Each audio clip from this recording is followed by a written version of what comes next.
welcome to SciFi Vision for June 22nd. God, it's almost July. How did that happen? Tonight, we're going to be talking about the season finale of Dead City here in a second.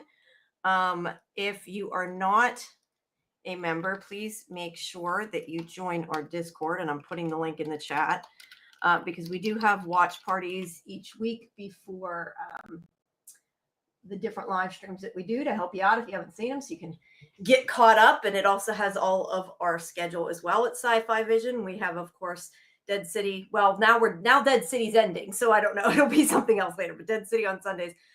Tomorrow at midnight, I have Midnight Murderbot with Scarlett, and then Tuesday is our weekly roundup review show at 10 p.m. And then on Thursday at 11, we have the Librarians, the next chapter. And Friday, Laurie and I have Revival, which is at 11, the thing. But this Thursday, we're going to do some kind of thing for my birthday, some kind of birthday bash before we start Librarians as well. So look for that. I don't know, trying to think of something fun or something different to do at the beginning when we do that. But that is Thursday. So anyway, if you haven't, please make sure that you like and subscribe to SciFi Vision as well as Laurie's channel, Real Cinema Therapy. So hello, Laurie. And hello, Jamie. Did you enjoy the episode? Why don't you tell, you are a little low. I'm going to turn you up while you're talking. Oh, is it better now? Yeah, but I can adjust it too. It's fine. Okay. I liked it. I liked this episode. I thought it was I wasn't sure exactly if I had high expectations or not, but I did like it. There were some parts of it that didn't sit too well with me, but overall, I liked it. I found it very surprising at times. Yeah. And how did you feel about it? Yeah, I agree. There were things I liked, but overall, like I said, there were things I liked, but overall I was kind of annoyed just because of the way, and I know we'll talk more about this, that Maggie sort of changed gears so quick without a lot of explanation. And yeah, it just didn't necessarily make sense to me because 1 minute she's wanting to kill Negan, which I don't know that I agree she necessarily would have, but I understand why because of Herschel and everything else. I can maybe believe that. But then like 2 seconds later, she's like, oh, I feel bad for you. So now I don't want to kill you anymore. And now we should all work together. Like that's what I felt like in this episode. Yeah, it was a very quick transition. Way too quick. Yeah. And so, yeah, we'll get to that. But I mean, there were things I liked. I also don't understand the voiceover at the end, though. I thought the voiceover was cheesy and made it feel very series finale-ish. I agree. Which it is likely, I think, coming back. I was wrong with what I said before. I am sorry I said that. I thought it was renewed. It isn't officially renewed. It's been hinted at, but it isn't, I guess, official yet that it's been renewed. So, but I'm pretty sure it's supposed to be, as far as I know, coming back. And yeah, so it definitely seemed very finale-ish the way they did that. And I just didn't like the voiceover. That kind of irritated me.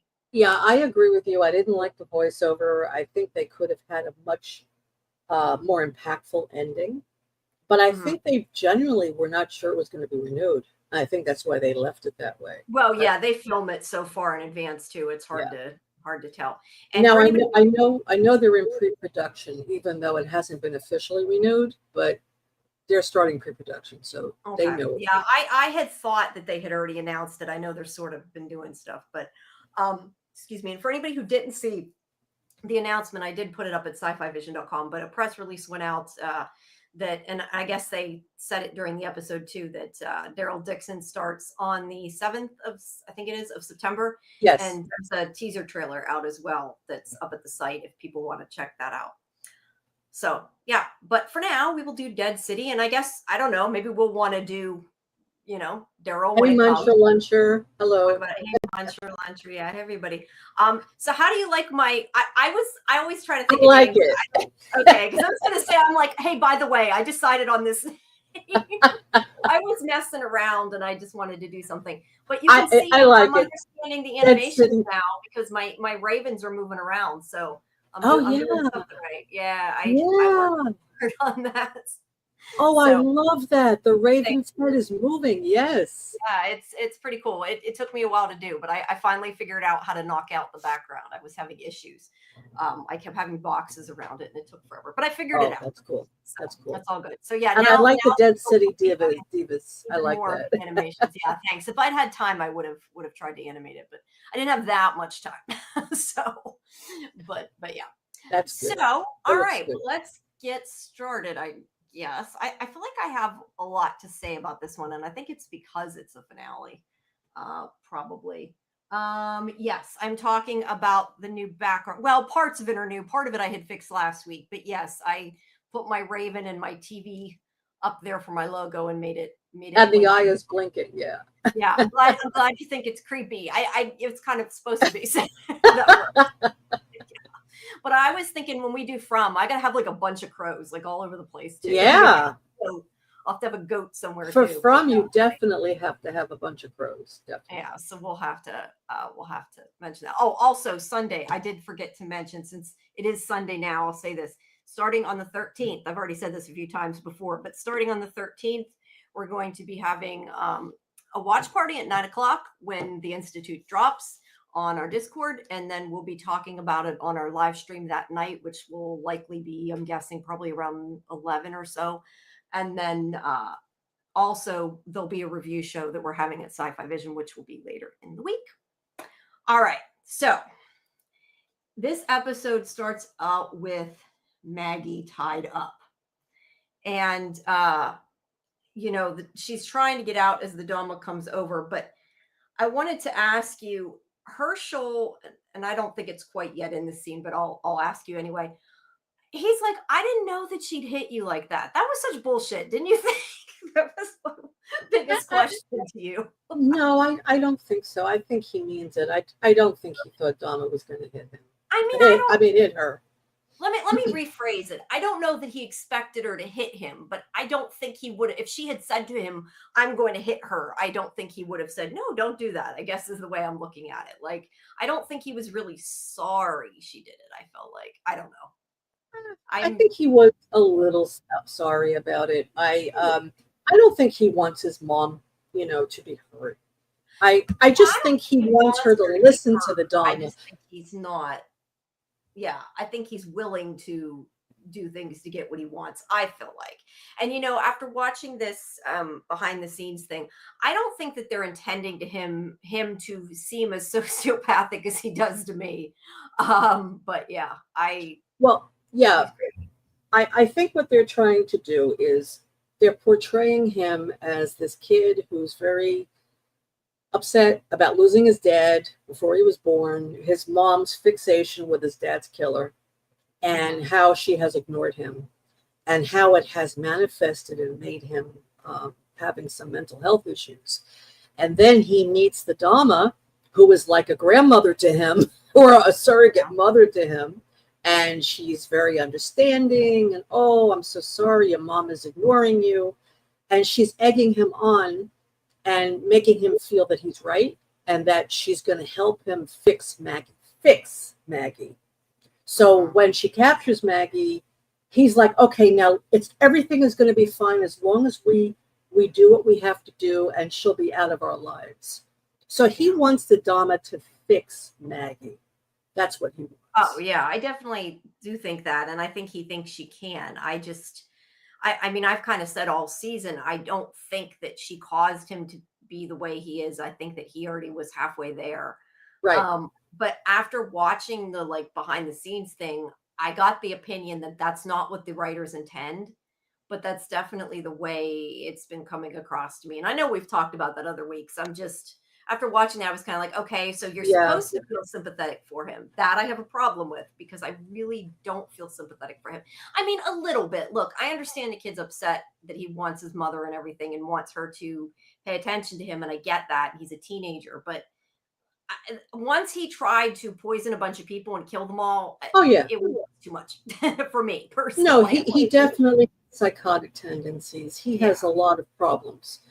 This is not just a kid who's angry, who's acting out. This is something more serious, and I think Maggie realized it. And we'll get to that towards the end. Yeah, but towards I just want to say that I can see how the writers are going to work this out, because they don't want to portray him as psychotic. They want us to think that he's this kid that's just angry and he's acting out.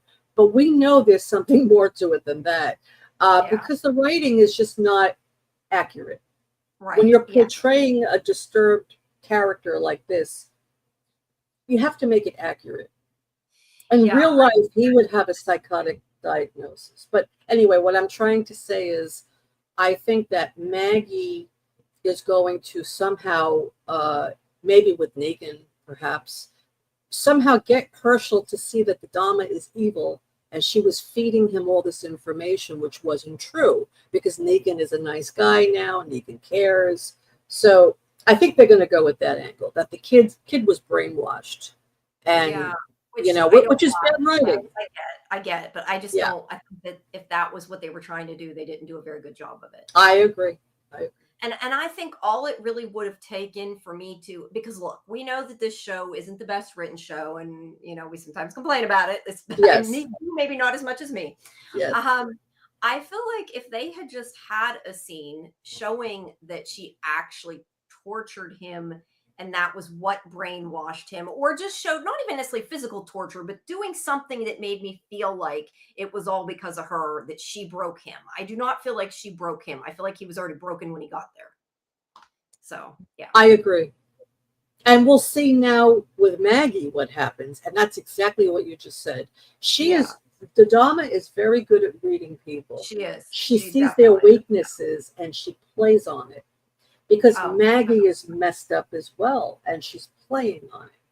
Yeah. She's not saying to Maggie, "Kill Negan. I'm gonna force you to kill Negan." It's her idea. That's yes. She's one of those people that makes you feel like you came up with everything, and really they're like behind the scenes. Exactly. And she did that with the Croat, and she did that with Herschel, and now she's doing it with Maggie. So we kind of see how she operates. Yeah, it's not that she's brainwashing. She is tapping into people's psyche, and she's making you think, like you said, that it's your idea. Right. I guess the difference is like, yes, you can talk somebody into thinking something their idea and get them to want to do something. But I feel like if you are mentally in a good place, there are certain things that somebody can't talk you into. Like Maggie, could she talk her into going to kill Negan? Maybe, because she did it for Herschel. She made that idea. And also she, to some extent, wants Negan dead for what he did, whether it's subconscious or not. So I can understand that. But like, to make somebody who like is like him, who should have no reason to want to kill random people who were nice to him. Right. I don't think you can make somebody want to do that, not without really messing them up or them already being messed up. So I agree. That's kind of my biggest problem with this show, because it makes me not like Herschel. And look, the actor is fantastic. I mean, he's doing a great job, but I can't stand the character, and it's not his fault. It's totally the writing's fault. Well, let's look at it though from another point of view. When you really dislike a character that much, the actor is doing a great job. The actor is great, and he is. He's. The actor is amazing. I could see him really going places after the series is over. I mean, he's a great actor. No, he is. Yeah. But we don't like Herschel. It is written for us not to like him. But the problem is, not liking him is okay, but seeing him as psychotic is something it's not okay. Yeah. Right. You can not like him, but you should be sympathetic to him. Right. It's like with Ginny all season. I'm like, just kill Ginny. Like the actress is. Yes. I just can't stand the character. I can't stand the character. And you know what I wanted to say about Ginny? As a walker, she talked more as a walker than when she was alive. But you know what I kept thinking? The way they gave her contacts, I thought they made her look like a really pretty walker. And that's a dumb thing. Yeah. I just thought like she looked better as a walker than she did when she was alive. Yeah. But really, as a walker, she's just talking constantly. And when she was alive, she didn't say a word. I thought that was fun. Chatty. She didn't talk enough in her normal life, so it made her a chatty walker. Yeah. The only reason hi, Kimberly. Just saying hi to people. Hi, guys. The only reason I felt bad her dying was because of Negan, not because of her. Yes, and I agree. but we'll get to that more. Jeffrey Dean Morgan's acting was phenomenal in this episode. Oh yeah, phenomenal. He's amazing. Yeah, he is. I mean, Lauren Cohen's really good too. She is. I just wish they had better material. The problem is with her, she doesn't have that much of a range compared to Jeffrey Dean Morgan, the way they write the character. Her range is more limited, but his range is amazing. I mean, we saw old Negan in him. Yeah. And we see the new Negan. I like that. I did like that. All right. Now, I wanted to ask you, though, do you think it's supposed to be a couple days that she was there? The way they kept showing, like, the outside, I didn't know if it was supposed to be time passing, but it didn't show it getting dark and light, so I wasn't entirely sure, and I don't know if it matters. I just was curious if you thought it I don't think she was out for too long, maybe a few hours. I just wondered, because I thought maybe they were trying to say it had been longer. Yeah. But back at the church, are they at the church? I can't remember. Or they're at the cathedral. Cathedral. Okay, I couldn't remember that. Pearlie sees that Ginny is gone, and we do get to see Ginny with Negan, and he's still taking care of her. It kind of flips back and forth a little bit, like this show does, to show what's going on, both sides of it. But yeah, I mean, he was at her side until he had to leave again. I still question him leaving, but I think now he questions himself leaving. So but we'll get to that. But yeah, he stayed by her.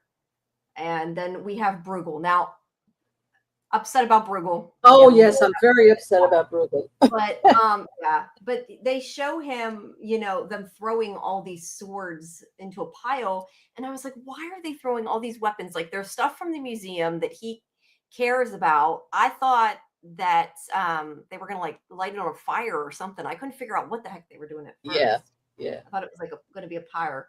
But then we have Armstrong Pearlie talking to him, and he's asking about Ginny, and he of course doesn't care. Bruegel doesn't, but I like that he says this line. He says that they're doing, I mean, he talks about how they're doing the same thing with the weapons, using them to the same purpose they did before, but he says that that's how long we've been at this killing thing. And he says, like, not that it's not for a good cause, because we need to get the old world back so we can keep killing people. Right. And I just thought that that's kind of interesting, because I mean, that sort of is what, like, there is like this cycle in this show where like they're killing people in order to do that, and they would be, I'm sure, killing more people again because they want to keep that power and everything else. So I don't know. Right. I just thought it was kind of an interesting line. But he yells at Armstrong and doesn't really care about Ginny. And then there's the fact that he's like, okay, well, I knew Negan cared about Ginny, or I knew Ginny cared about Negan, but now that I know he cares about Ginny as well, and like he's going to use her for insurance policy if he has to. Of course, he says he doesn't want to do that, but he will if he has to, and that's just kind of how he is. Oh yeah. He acts like he doesn't want to be bad. He just does what works for him. And like I've said, as a character, I don't mind that. I mean, he's still sort of the villain, but like I like that he's for himself all the time, and clearly it didn't work out well for him. But he's very selfish. It's all about him. He's definitely selfish. He also stabs Pearlie there in the arm. People get stabbed a lot and they're fine. You're just supposed to forget about it, which I think is funny. But so he says something. Bruegel says, "This is fun, isn't this fun?" And somebody else in The Walking Dead said that. And I was trying to remember, was it Negan that said this is fun, or I can't remember. In The Walking Dead, in the original show, somebody else said the same line. Isn't this fun? And I think they took it from that. I just don't remember who said it. Yeah, it would have made sense if it was Negan, but I really don't. I really don't remember. But this is whenever Pierce comes in, and he's saying they're ready for what they're going to do, their plan, and he tells him he doesn't have to stay, and he's like, "Oh, I'm with you all the way," and he like basically said, "I'm with you, but I don't want to be here." So yeah, he's like, "I'll be with you in spirit." So the kids, that he's not going to stay there and watch what's going on, but because Negan has a plan. We don't know, what it is yet, but at this point in the show, but we'll find out. But yeah, he's still sitting with Ginny. And then we go back to Maggie again. And she's all who tied up. She's all tied up with these wires, these cords, whatever you want to call them, electrical cords.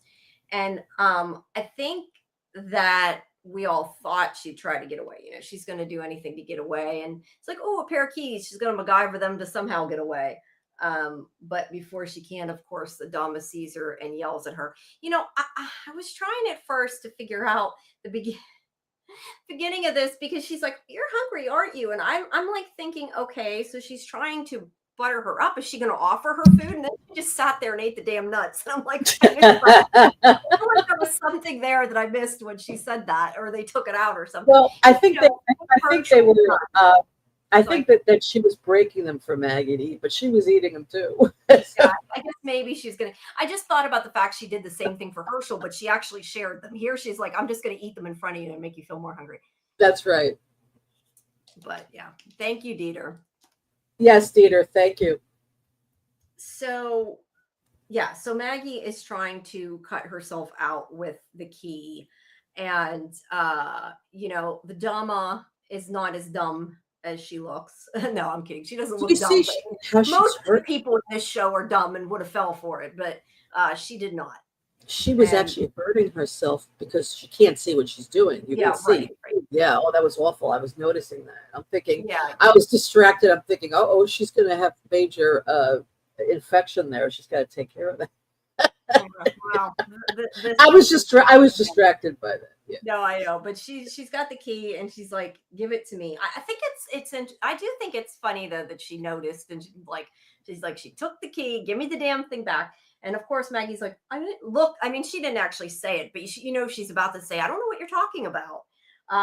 But of course, no, she deliberately kept doing it and showing the Dama she was trying to get free. Once she said it, yeah, she started moving her arms more. Yeah, she had to have known she was doing it, but of course, she's like, I don't want to have to punish you or someone else. So it's like all she's got to do is just mention she's going to hurt Herschel, and of course, exactly. And that's when Maggie stopped doing it. When she mentioned Herschel, when she said, I don't want to punish you, Maggie didn't care. She kept doing it. Of course not. Yeah. Right. But when she said Herschel, then she had to stop. Yeah. So. And I'm thinking, yeah, you're going to probably, which surprisingly she didn't, but I figured she might pay for that comment, but I guess it didn't come around. So, right. So yeah, so they are coming into the cathedral to see Negan and try to make some kind of deal over going against New Babylon is kind of the idea.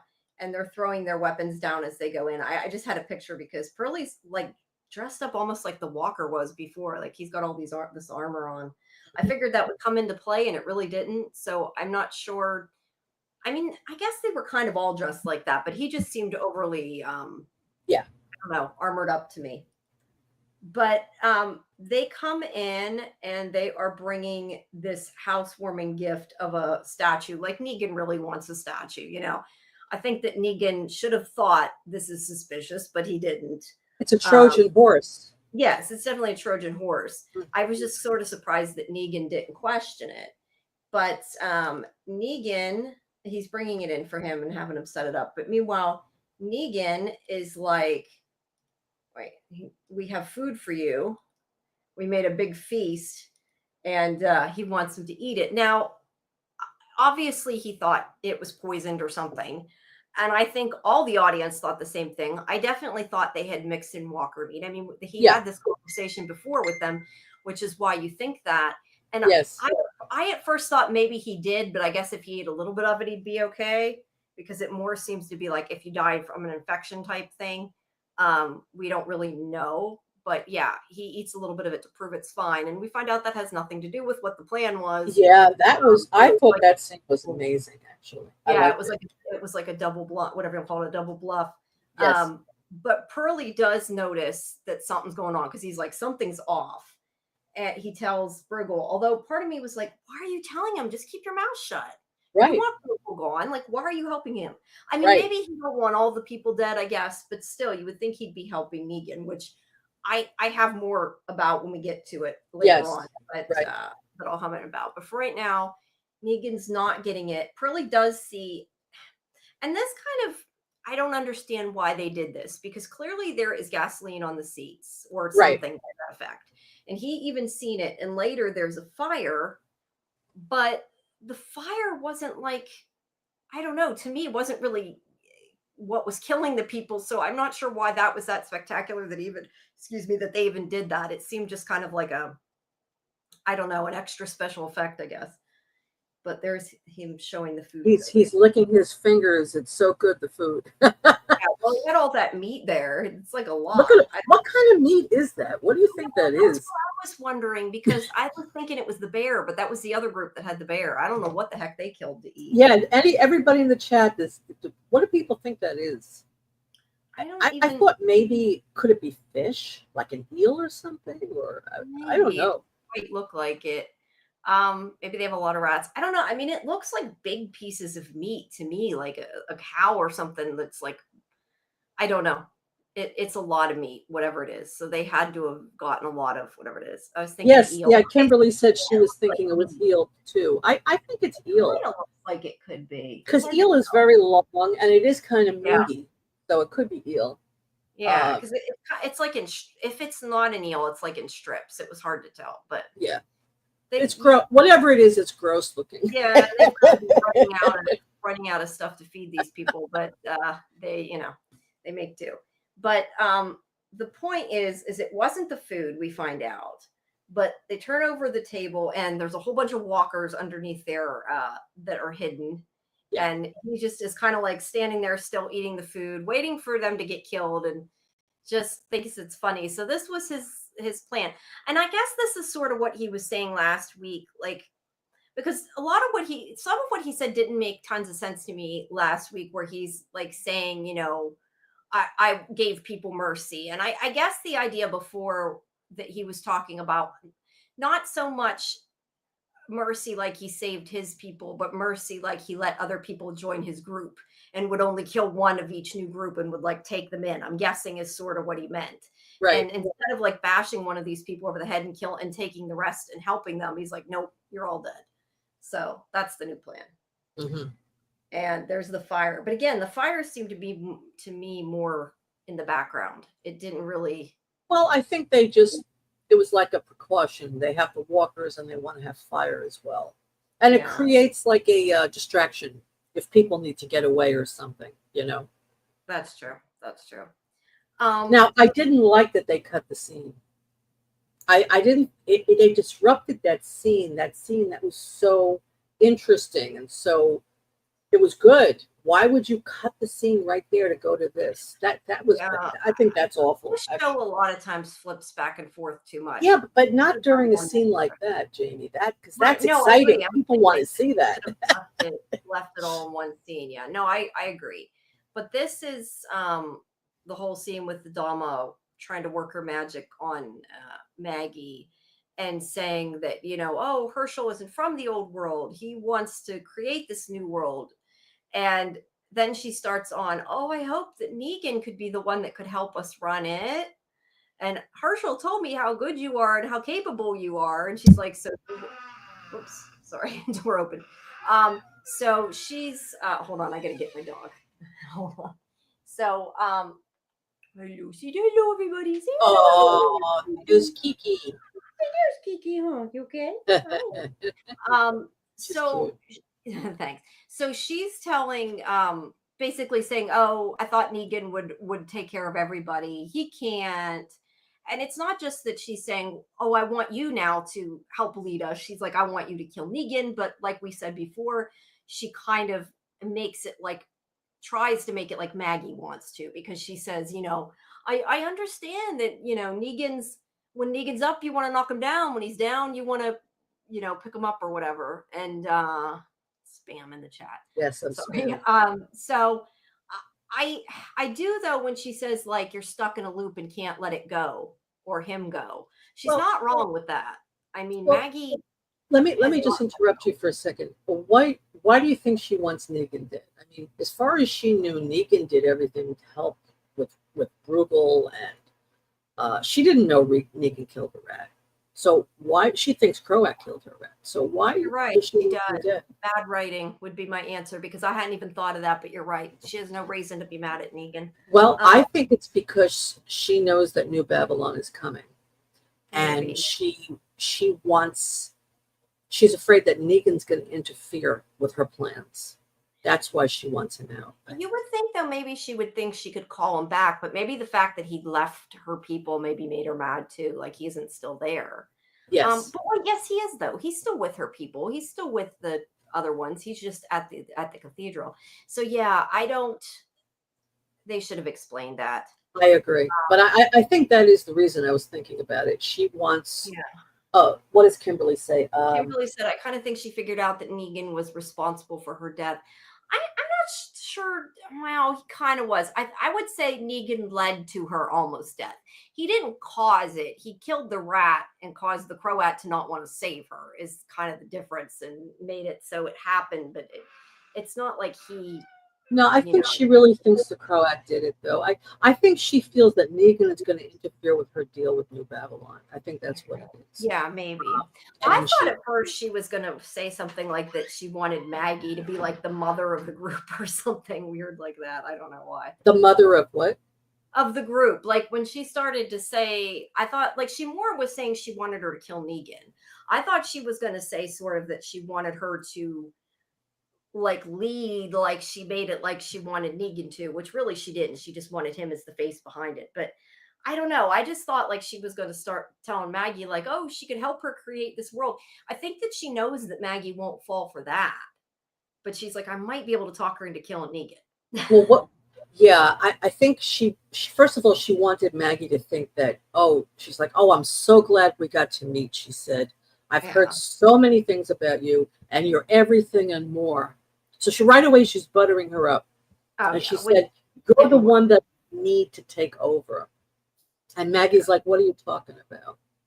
So then she starts talking about Negan. So Maggie's like, you want me to kill Negan? That's what this is about. Yeah. And she says, wait, hold on. She says, well, it's not about me. It's about you. She said, you've been through so much. And then she starts getting into her psyche, right? Do you have any close-ups, by the way? Yeah. Because Maggie starts crying. Yeah, she is almost crying. Yeah, right there. So she's really getting into Maggie's psyche. She's like, you lost your father, you lost your sister and your mother and your husband. And you have all this stuff going on in you. And I know that you're angry with Negan and I know you want to kill him and do it for you. So she really was using her skills to turn Maggie around. And you know what's funny about this, I have to say? My latest video that I put out on Maggie, I said the exact same thing in that video that the writers put in the script in this episode. I couldn't believe it.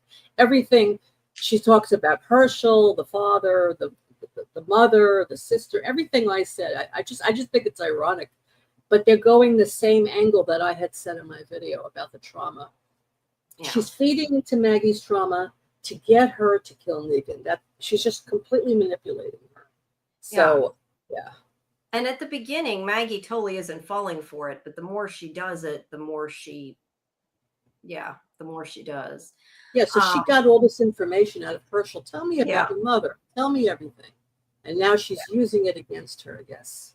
Yeah, I think the biggest thing, though, and reason that Maggie listens more than anything, though, is she's wants Herschel back. And I think that's the part that she most is willing to go there for. Like, I feel like if Herschel wasn't there and her saying, do it for Herschel, he needs you, you've been ignoring him, I don't think she would have went to kill Negan. Because I at first thought that she knew that and she was just like agreeing so she could get out of there. But it's like, no, she kind of did fall for it. And I was a little disappointed she fell for it, to be honest. I thought Maggie was smarter than that. But well, I think that,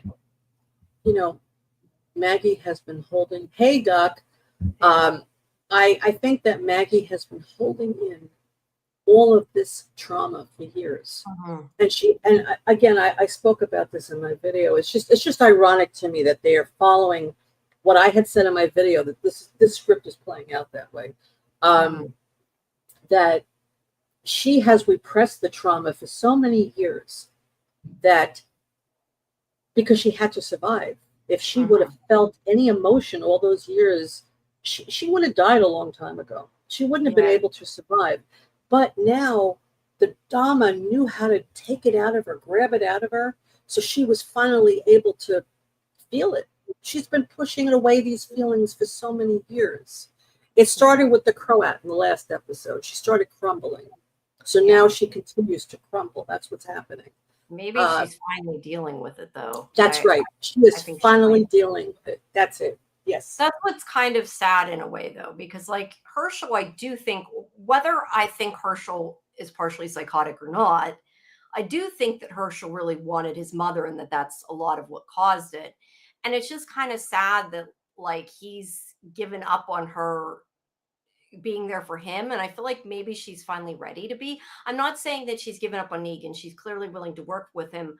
But I do feel like after this episode, especially because she knew she could kill him and she tried to. So I can't say she chose not to because she kind of didn't.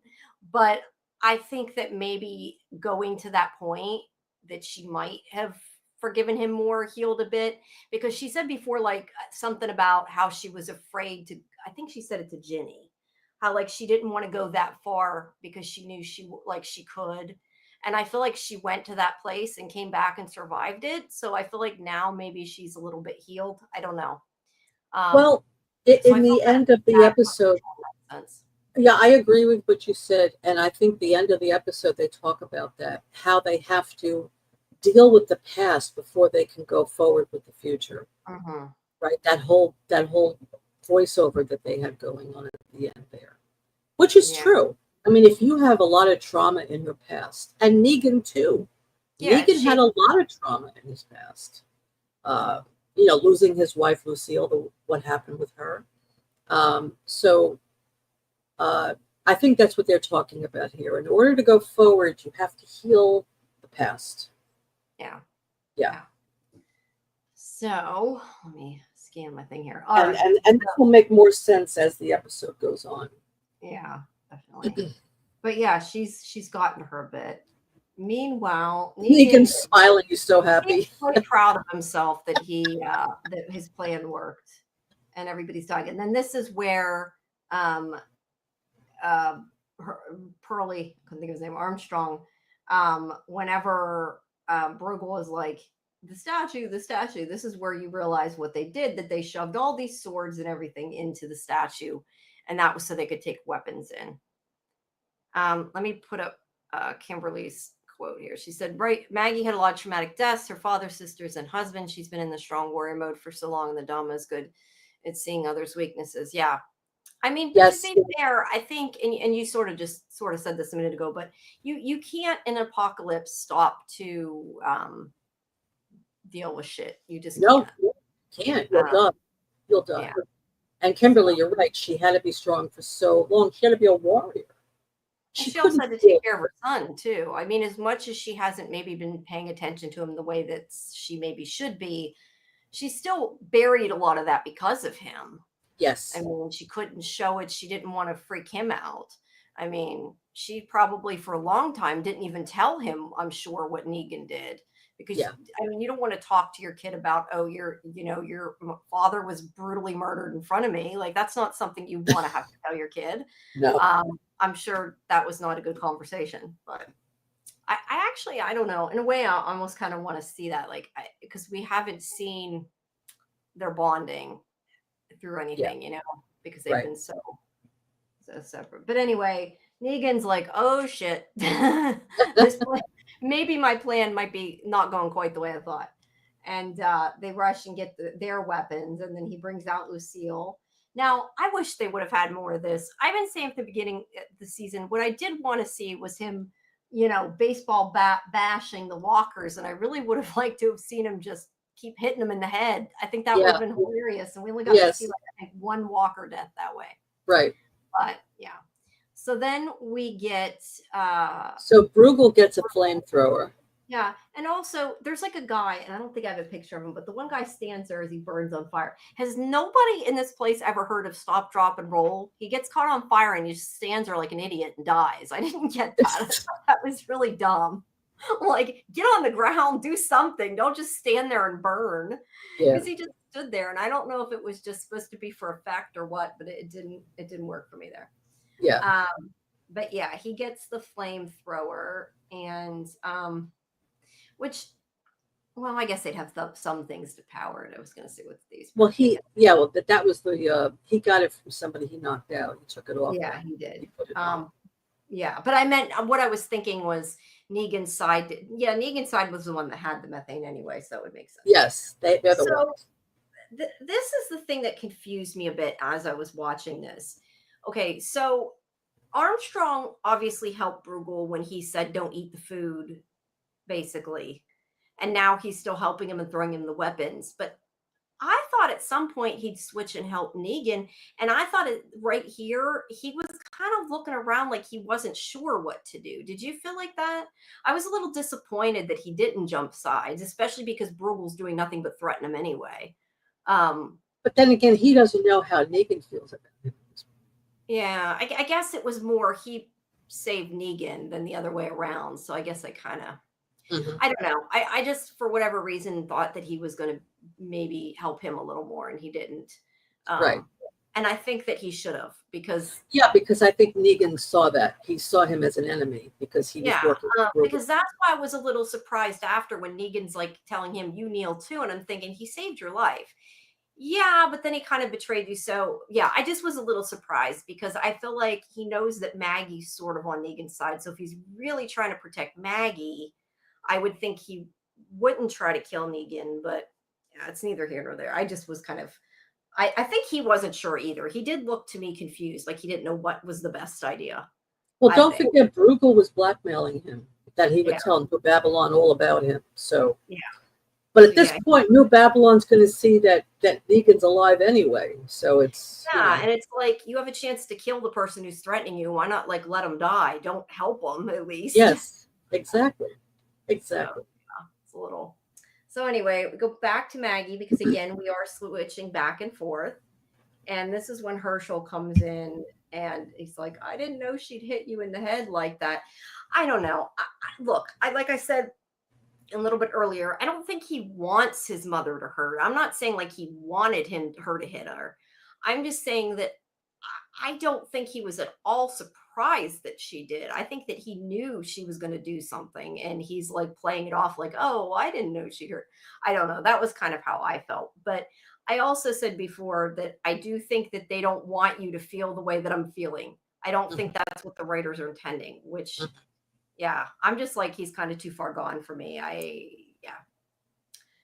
But I really don't think he knew she was going to hurt Maggie. Maybe she thought, well, what did he think though? Yeah, what did he think was going to happen? Exactly. But this is where he talks about she's not over it. And he's like, the only way, you have to let it go. And this is where I almost kind of felt like, and this is, I guess, too, why I felt like he didn't necessarily care as much what she did. I feel like he's trying to, I'm trying to think of the right word, trying to make her feel his way too. I feel like he's doing what she does. He's like, oh, you haven't been doing, around or whatever. You never let go of it. And I like trying to make her want to kill Negan. I feel like he was doing the same thing she was. And that's why I guess I feel like he didn't feel super bad she was hit. Like, did he want her to hit her? No. But did he expect it? I don't know. Was he like, oh no, and all upset over it? I don't think he was. Like, I don't think he intended it, but I don't think that he's... I don't think he was too upset about it. Let's put it that way. Exactly. He was saying to Maggie what the Donna was saying to her. Yeah, he's like, we can be family again. We can be free. All you have to do is murder Negan. Like, he's trying to... But who convinced her of that? Donna did. Donna's the one that got through to him, telling him that.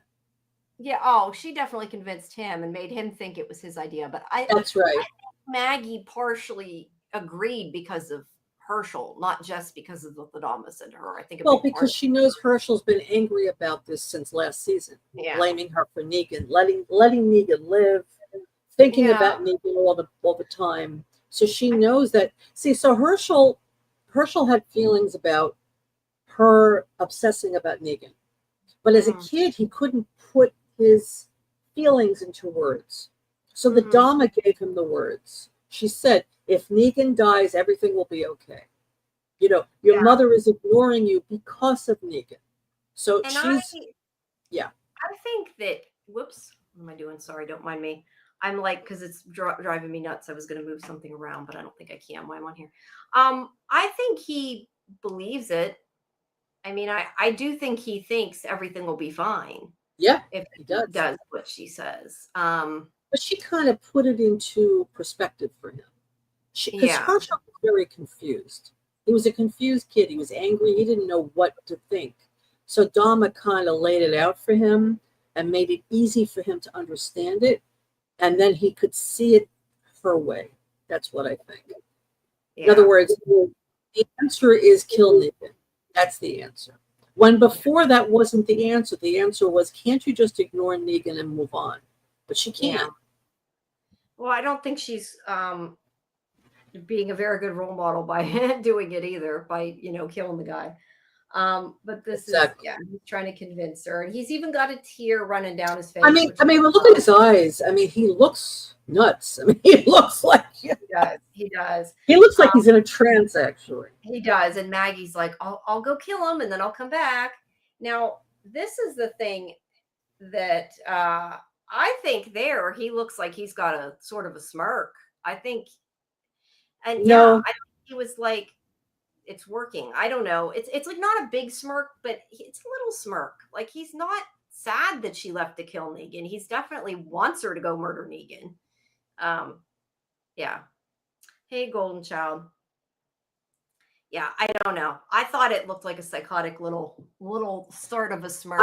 I think that he's happy that she's going to go do it, but the Dama is the one that's smirking. Oh yeah, she's really the one that's evil. I just think Herschel is just. I think she convinced him, and I think this is where the writers are going with this. You see, because they can't have you think that it's all Herschel's fault that he's psychotic. So they want you to think the Dama put these ideas into his head. You know. Yeah, I don't think they're going to make him a villain. I don't think that's their plan. Oh, I think he's going to be a villain, though.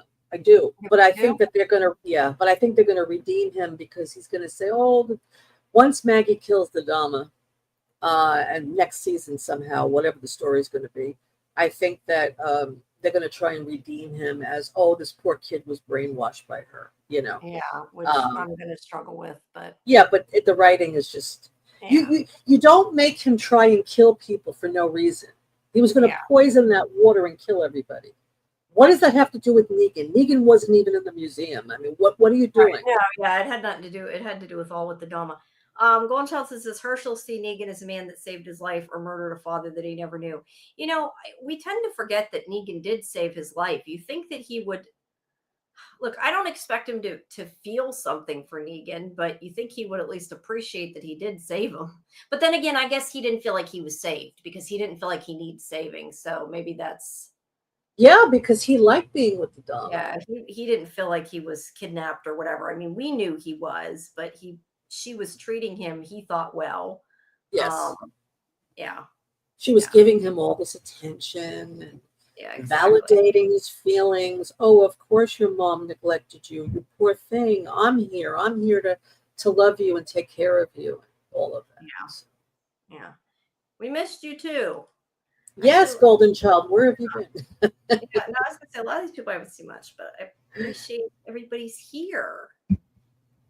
Make sure you guys come back Thursday and help me celebrate my birthday on my show. Figure out James having a birthday. Ideas, what we're going to do on Thursday before our Librarian show, because I was trying to think if maybe I could do some kind of giveaway or something. I don't know. I'm thinking of things, but we'll get to that. I'll probably have an interview to talk about, but beyond that, I don't know. Yeah, we'll have a lot of things. We'll be celebrating. Yeah, we'll figure it out. All right. So Where'd I go? I lost where it was. Okay, so now we go back to Pierce here. That is so gross. Now, what was he saying? What did they put on the walker? I didn't understand. It was something to use him as the bomb. I guess it was something that like caught on fire when they lit him in the cannon. I don't quite understand what it was, but he's asking about it. So, and this is whenever, he's asking that woman, and she's like, I didn't get a picture of the woman. I thought I did. And he's like saying that he wants to know, and she's like, you just don't want to be there where they're killing people. Hi, some way. Welcome. Hi, some way. But yeah, he happens to see that there's boats coming up, and it is New Babylon. Now, granted, he was already on New Babylon's side, but he was only on New Babylon's side because he really didn't have a choice, I feel like. And then he ended up on the other side. He said he was with Negan, and then this guy's like, who are you with? And he's like, New Babylon, which, okay, first of all, I can understand, and I do think that was the right answer. But yeah, I don't know. Like, he sort of flipped sides so quick. I wonder if he's going to be a problem for people later, that he was like really willing to throw Negan under the bus right away. Was a little. Oh yeah, I think he's like brutal that way. Wherever it benefits him is where he's going. You know? Yeah, I mean, I think he really did want to be on Negan's side. I don't think he was lying to Negan. I think he's just scared. The fact that he flipped so quick.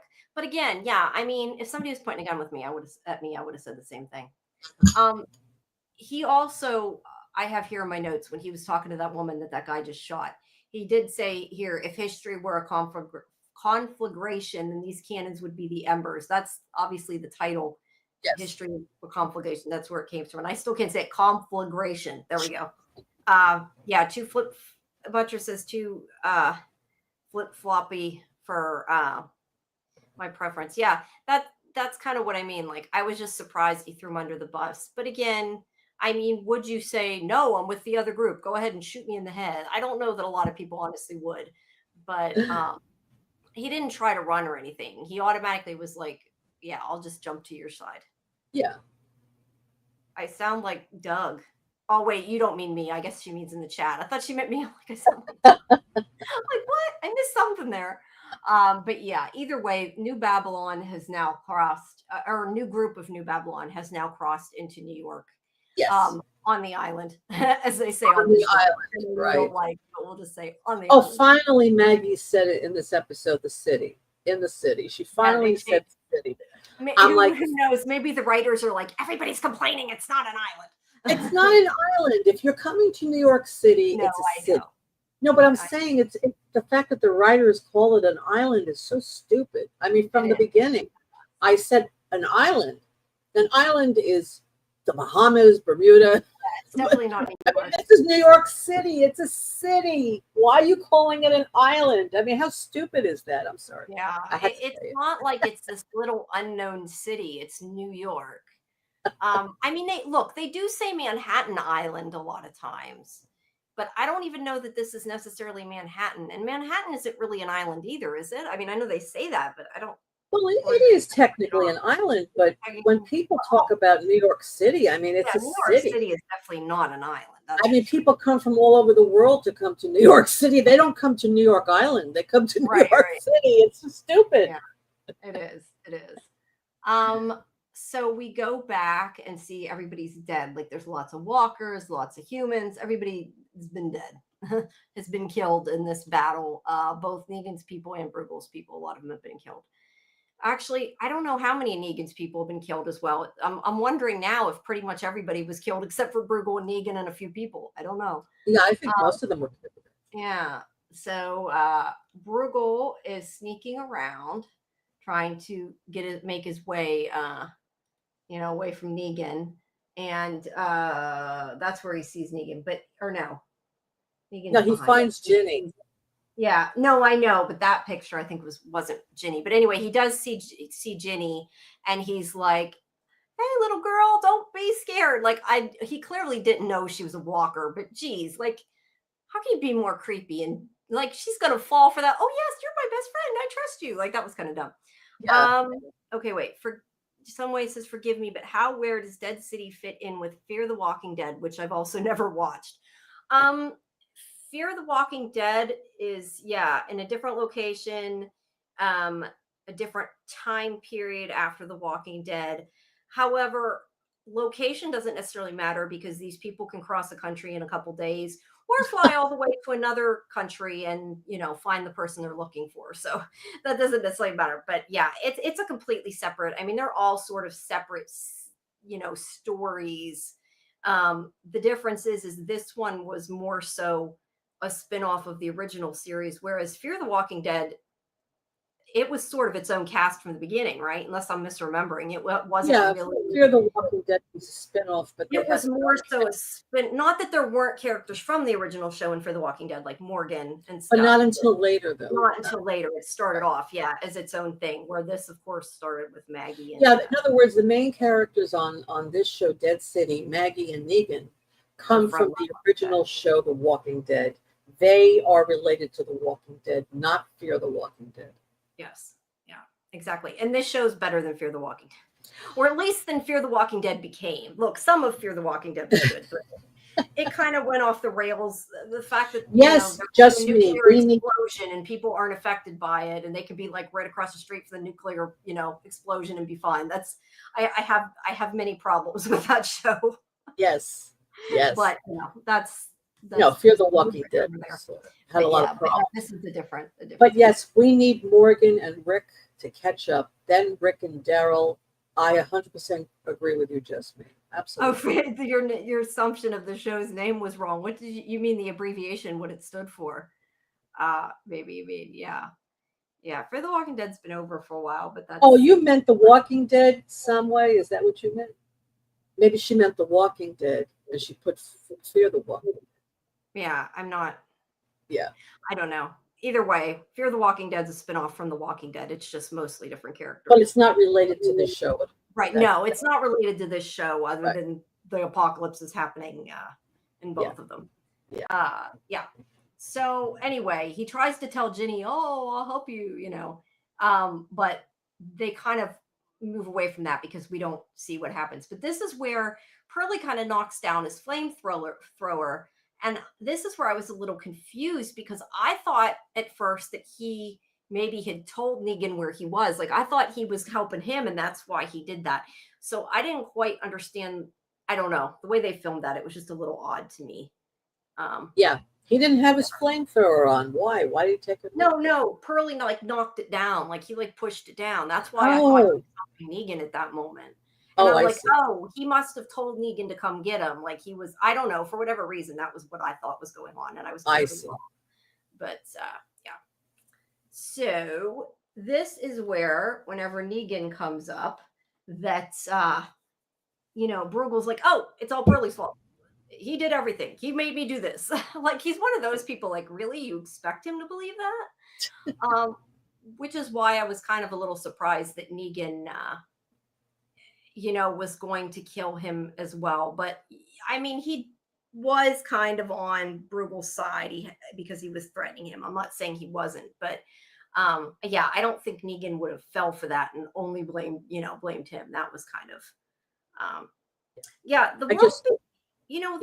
sorry, just to jump over to what just me saying, I like the World Beyond, a lot of it, and I feel like there was a lot of potential to be really good because we did get stuff on the CRM, but I'm assuming that was what CRP was supposed to be. CRM, yeah. But they didn't go enough into that because that was the stuff I was really interested in, was the CRM stuff. Yes, me too. And they, but I like parts of the World Beyond. Like I like Jadis on there, and the one who died, I forgot her name. She was great. The Colonel Kublik's daughter. Oh I liked her. I liked Jadis. I didn't like her in the original show exactly. I kind of did. I kind of didn't. Like I liked her craziness, I guess. And then I know how I thought it was really interesting when you found out that like the whole thing with the garbage heap people, like that was all put on. Yes. It was like a role. That's what made me like her more. Like I didn't like her as much when I first watched the original series, but when it came to World Beyond, it was like, oh, that's really interesting that was all something she was doing to get what she needed, and it made me like her more. Yes, I agree with you. But that scene when Simon came there and he wiped out that whole group, and Jadis played it so smart. She played dead. Remember that part? Yeah, we Yeah. thought she was a little bit. We thought she was dead. She played dead, and she wasn't. She was very smart. And yeah, because we started to see a transition in Jadis at that point. Yeah, because as I say, we've seen her in The Ones Who Live, so we know. Yeah. She survived that. I would like to see where that show is going. I do think it would be good to just have more information on the CRM before the conflict. I agree. I think the problem is with a show like that, they worry that they'd have to put more of the walkers and stuff on it to make it have enough action. And they're probably not wrong. Probably a lot of people wouldn't watch it just for that. But yeah, I kind of wanted to know more about that stuff that was going on. And yes. And that's why when Rick and Michonne had their show, The Ones Who Live, we were hoping to see all about the CRM in there. Yeah, and then we saw some of it, but it was just cut short. That was a problem. Yeah, no, I agree. And then at the end of The World Beyond, though, they had the whole thing with the what were they, more stronger or faster or something walkers? I can't remember. I don't know that it made sense that they introduced that like in the last 5 seconds, unless they were really going to put that in the next show. Yeah. Well, I didn't like that. However, they did have the whole thing in the regular series where they had that one little bit where the walkers were getting smart and were climbing. Like that was such an interesting thing that they never explored. Like it would just like was a little thread that they dropped, which I didn't like. Yeah, I agree with you. Yeah, the walkers were starting to climb, and yeah, they were faster, I think. Yeah, but I just think that when they killed General Beale, I mean, we thought he was going to be the next villain, right? And then they took him out, and that was it. Yeah, and I love me some Terry O'Quinn. I would have liked to have seen more of him. Oh, I love Terry O'Quinn from Lost. Oh, yeah. He was great. Yeah, he's awesome. Yeah. No, this is not related to Star Wars. Although I don't know with these writers, who knows? Maybe they could pull Star Wars in there. You never know. You never know about that. But World Between Worlds, yeah, no. And I don't know why it's called World Beyond. I guess just the world beyond The Walking Dead. I don't know. They never really explained exactly why it was called that. I don't think, did they? That's right. It is kind of an odd name that they picked, but all right. So as I said, Bruegel is blaming Armstrong and everybody else, everybody but himself.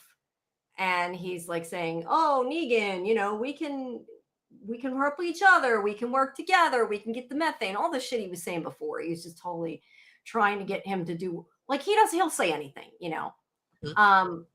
And meanwhile, Maggie is back there watching, sneaking. I personally kind of wanted her to come out because I think that he would have stopped maybe.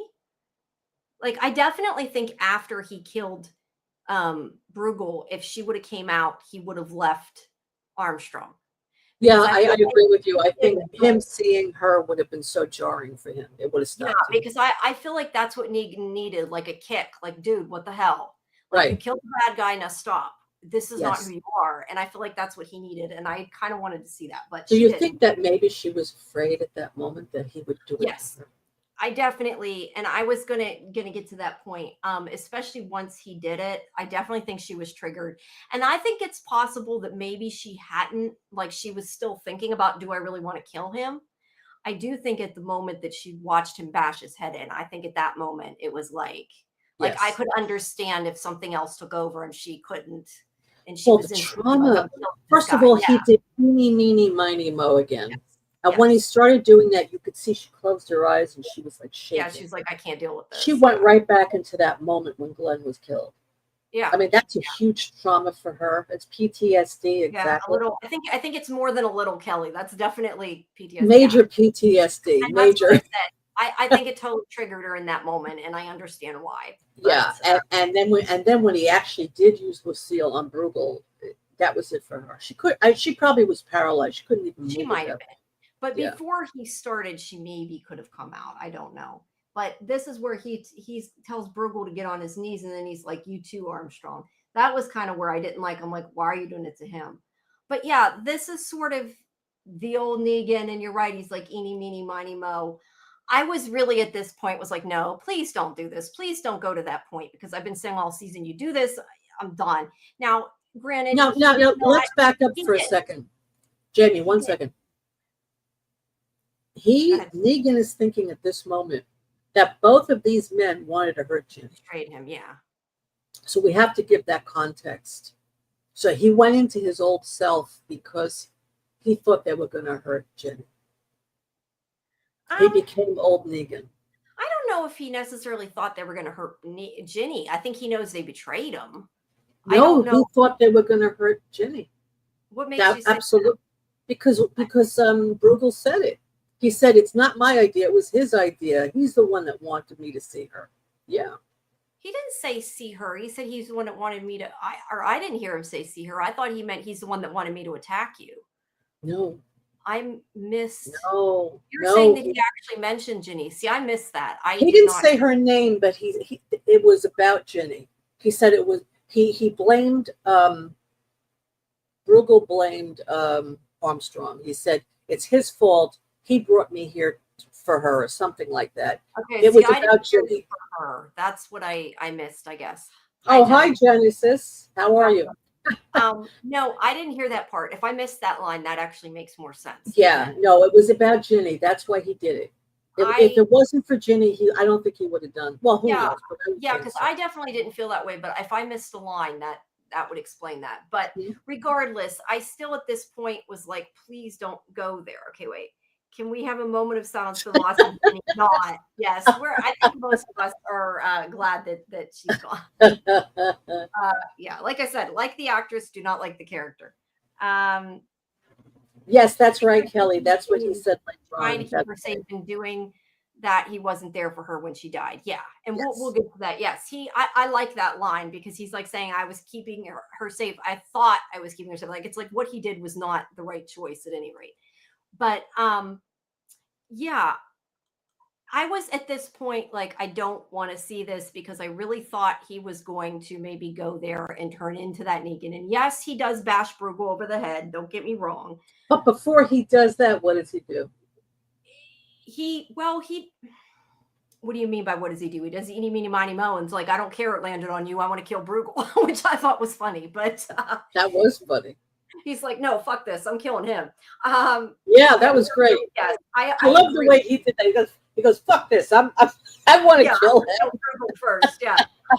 Yeah, I definitely was upset Bruegel died. Not because Bruegel was a good guy, but because I just love Kim Coates in this role. Yeah. I think it's perfect. I love it. And he's really a good foil / maybe ally at times for Negan. Like he plays off him really well because they both have kind of that charisma. And I think I wish he would have stuck around longer too, Genesis. But yes, it was a really good death. But anyway, sorry, I'm getting sidetracked. Back to what I was saying. I was like, don't go there because I thought he was really turning into that other Negan. And I think if it wasn't for Maggie, he might have. So I wasn't sure at this point what to think when he started. I think Bruegel would have been a better villain next season than the Dama. That's for sure. Oh, I definitely think so. I think that they really dropped the ball with Bruegel. That was a shocking way to go. Yeah, He didn't even have to bash him in the head. The guy was already dead. That was more for effect. Let's be honest. And for us, for the viewers, I feel like. But anyway, this is where he's like, eeny, meeny, miny, mo. And he lands on, like we said, Armstrong. And he's like, fuck, no, I want to kill you instead. And then I thought he was just going to let him go. That was where I thought he would let Pearlie go. But this is where he's like, because he starts talking about the methane, he's like, if you want the methane that bad, you can have it. Now, I do have one problem with this. As much as I thought it was really cool that he's, shoved him full of methane and then burned his face off, why would you not just like try to pull away and open your mouth? Like the guy, like that's what I thought. Try to get away from it. It's like I'm just going to stand here and take it while you burn my face. No, I don't know. That to me was a little, and I think I agree with you. I kept saying, why did he open his mouth? Why didn't he try and get away or pull back or that somebody had to hold his mouth open? right? Yeah, exactly. It wasn't like he was had to breathe it in because there was no other place to get air from either. Like it wasn't like he closed it around his mouth and held his mouth shut type of thing. He So didn't even yeah, struggle. It was weird. you're right, Genesis. Negan grabbed his coat and it pulled him forward, but that doesn't mean his mouth would open, I would think. Yeah, it didn't make sense. Look, it was a really cool scene. Don't get me wrong. It was. Question it. But first of all, just for recapping, so he put the methane hose in his mouth and made him ingest all this methane. Yeah. Then he lit the flame. A flame was there. He took the flame and put it by his mouth so that his mouth would be on fire. And his throat was on fire, and I'm sure it went all the way to the inside. Yeah, I loved how they showed his throat like burning from the inside out. I mean, look, and his face was bubbling. The skin was bubbling on his face. Yes. I don't know if it would have been on his face or not. I mean, people do that with not methane. I don't know what they use, but like fire breathers, like that's how they do it. They put gas in their mouth and then like they light it and it goes. Yes. But look, he put a lot of methane all the way down him. So I don't know. Would that happen? I don't know. Genesis says, I would have liked him to stick around to be like a Weasley classy eel who just manages to smoosh his way in and out of people politically to escape from being taken out. Yeah, I love Bruegel. I thought he was awesome. I'm really sad he was gone. Why didn't he open his mouth? Well, then Negan tells you to get on your knees and take it. It kind of did. He did. Yeah, he suffocated, but he didn't seem to fight it at all, which was a problem. Why are surviving humans randomly killing each other? Well, that is the question of The Walking Dead. Yes. Humans are worse than the walkers half the time. That's is right. The show. That is definitely the show. That is the truth. Yeah. So anyway, there's where he's like coughing up fire. I tried to get one of his throat burning there. I like how they did that effect. I really did. It was cool. I like that too. Yeah. So he's you see his skin is bubbling. Yeah. I constantly ask myself this with all these apocalyptic shows. I think the answer is because it would be boring if that's it. But honestly, I've said before, I would like to see more of them trying to survive. And I don't need the constant trying to kill everybody. Like I get it, but sometimes I'd like to just see them trying to survive. And that's why I like the original show, because they were all coming together to survive. Look, The Walking Dead did have an abundance of insane maniacs, a little bit too much. I'm not saying it didn't, more so as it went on. There was always like the crazy person, the cult leader, I'm talking about the very beginning of the very beginning. Yeah, it was more about they were all surviving together. They formed a family together. It wasn't until the governor came into the picture that things started to change. Yeah. Right. Yeah. First half of the show, the budget went to the bear. The second went to Bruegel's death. Right. There you go. Some way, don't they turn into zombies? Yes, he would have turned into a walker if he hadn't bashed his brains in. Yes. I mean, that's the only reason he didn't. He would have. Right.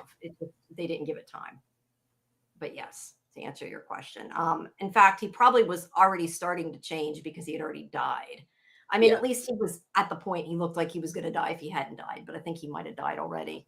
He was pretty far gone. So yeah, he would have became a walker within minutes. So yeah. He bashes his head in, and that was kind of my point. Like, he really didn't have to do that. I do think he enjoyed doing that, but I do think that was more for our benefit and to scare Armstrong, and to show his power. I mean, I think it's about like, I have to show everybody how great I am, how strong I am. Well, he's protecting Jenny, don't forget. In his mind, he's protecting Jenny. And I really got to go back and listen to that scene because that makes a big difference that I did not hear and did not get. So I want to go back and listen to that. But this is where Maggie's like triggered. And I'm like, why doesn't Maggie just come out? But I understand, yes, once he did that, she would be totally not probably able to move. But she's probably paralyzed. She can't move after seeing. Yeah, I kind of wanted her to even come out, though, to try to save Armstrong, because I really feel like if she came out and she's like, okay, you killed him. He deserved it. This one does not. Like, I feel like he might have stopped. I think if he was gonna Lucille Armstrong right there, I think she would have come out. Yeah, maybe, but I don't know that she was sure either way, and I do think she was froze. Pearlie was annoying in this. Yeah, he was annoying off and on. I don't know about in this scene. He didn't really annoy me in this scene. I'm not sure if you mean specifically in this scene, But yes, sometimes he was. But out of all the characters, he's one of the least annoying ones, I feel like. I mean, I was over Ginny. Ginny more than anybody. Ginny and Herschel are the ones that have been driving me nuts. Yes, I agree. But the problem with Pearlie's character is he's very one-dimensional. He is. They haven't given him enough, like, to do enough backstory. Like, we often get like a little snippet about he has kids, but like we don't get to hear enough of it. Mm-hmm. You know? Yeah. I thought she was going to have a fit there, like full-blown BST mode, PTSD.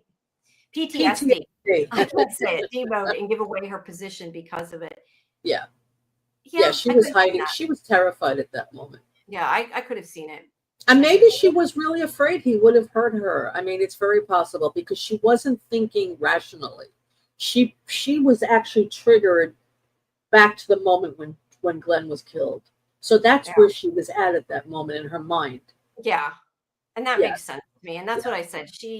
Even her then going after him to kill him, I can understand at that moment because of what he did. Mm-hmm. I can see that. Genesis says, I find Pearlie annoying because I don't want this to turn into the Maggie Negan and Pearlie show. It's a Maggie and Negan show. I would agree with that. I don't know that I need him to be a third lead of the show. I don't need him there. I would totally agree with that.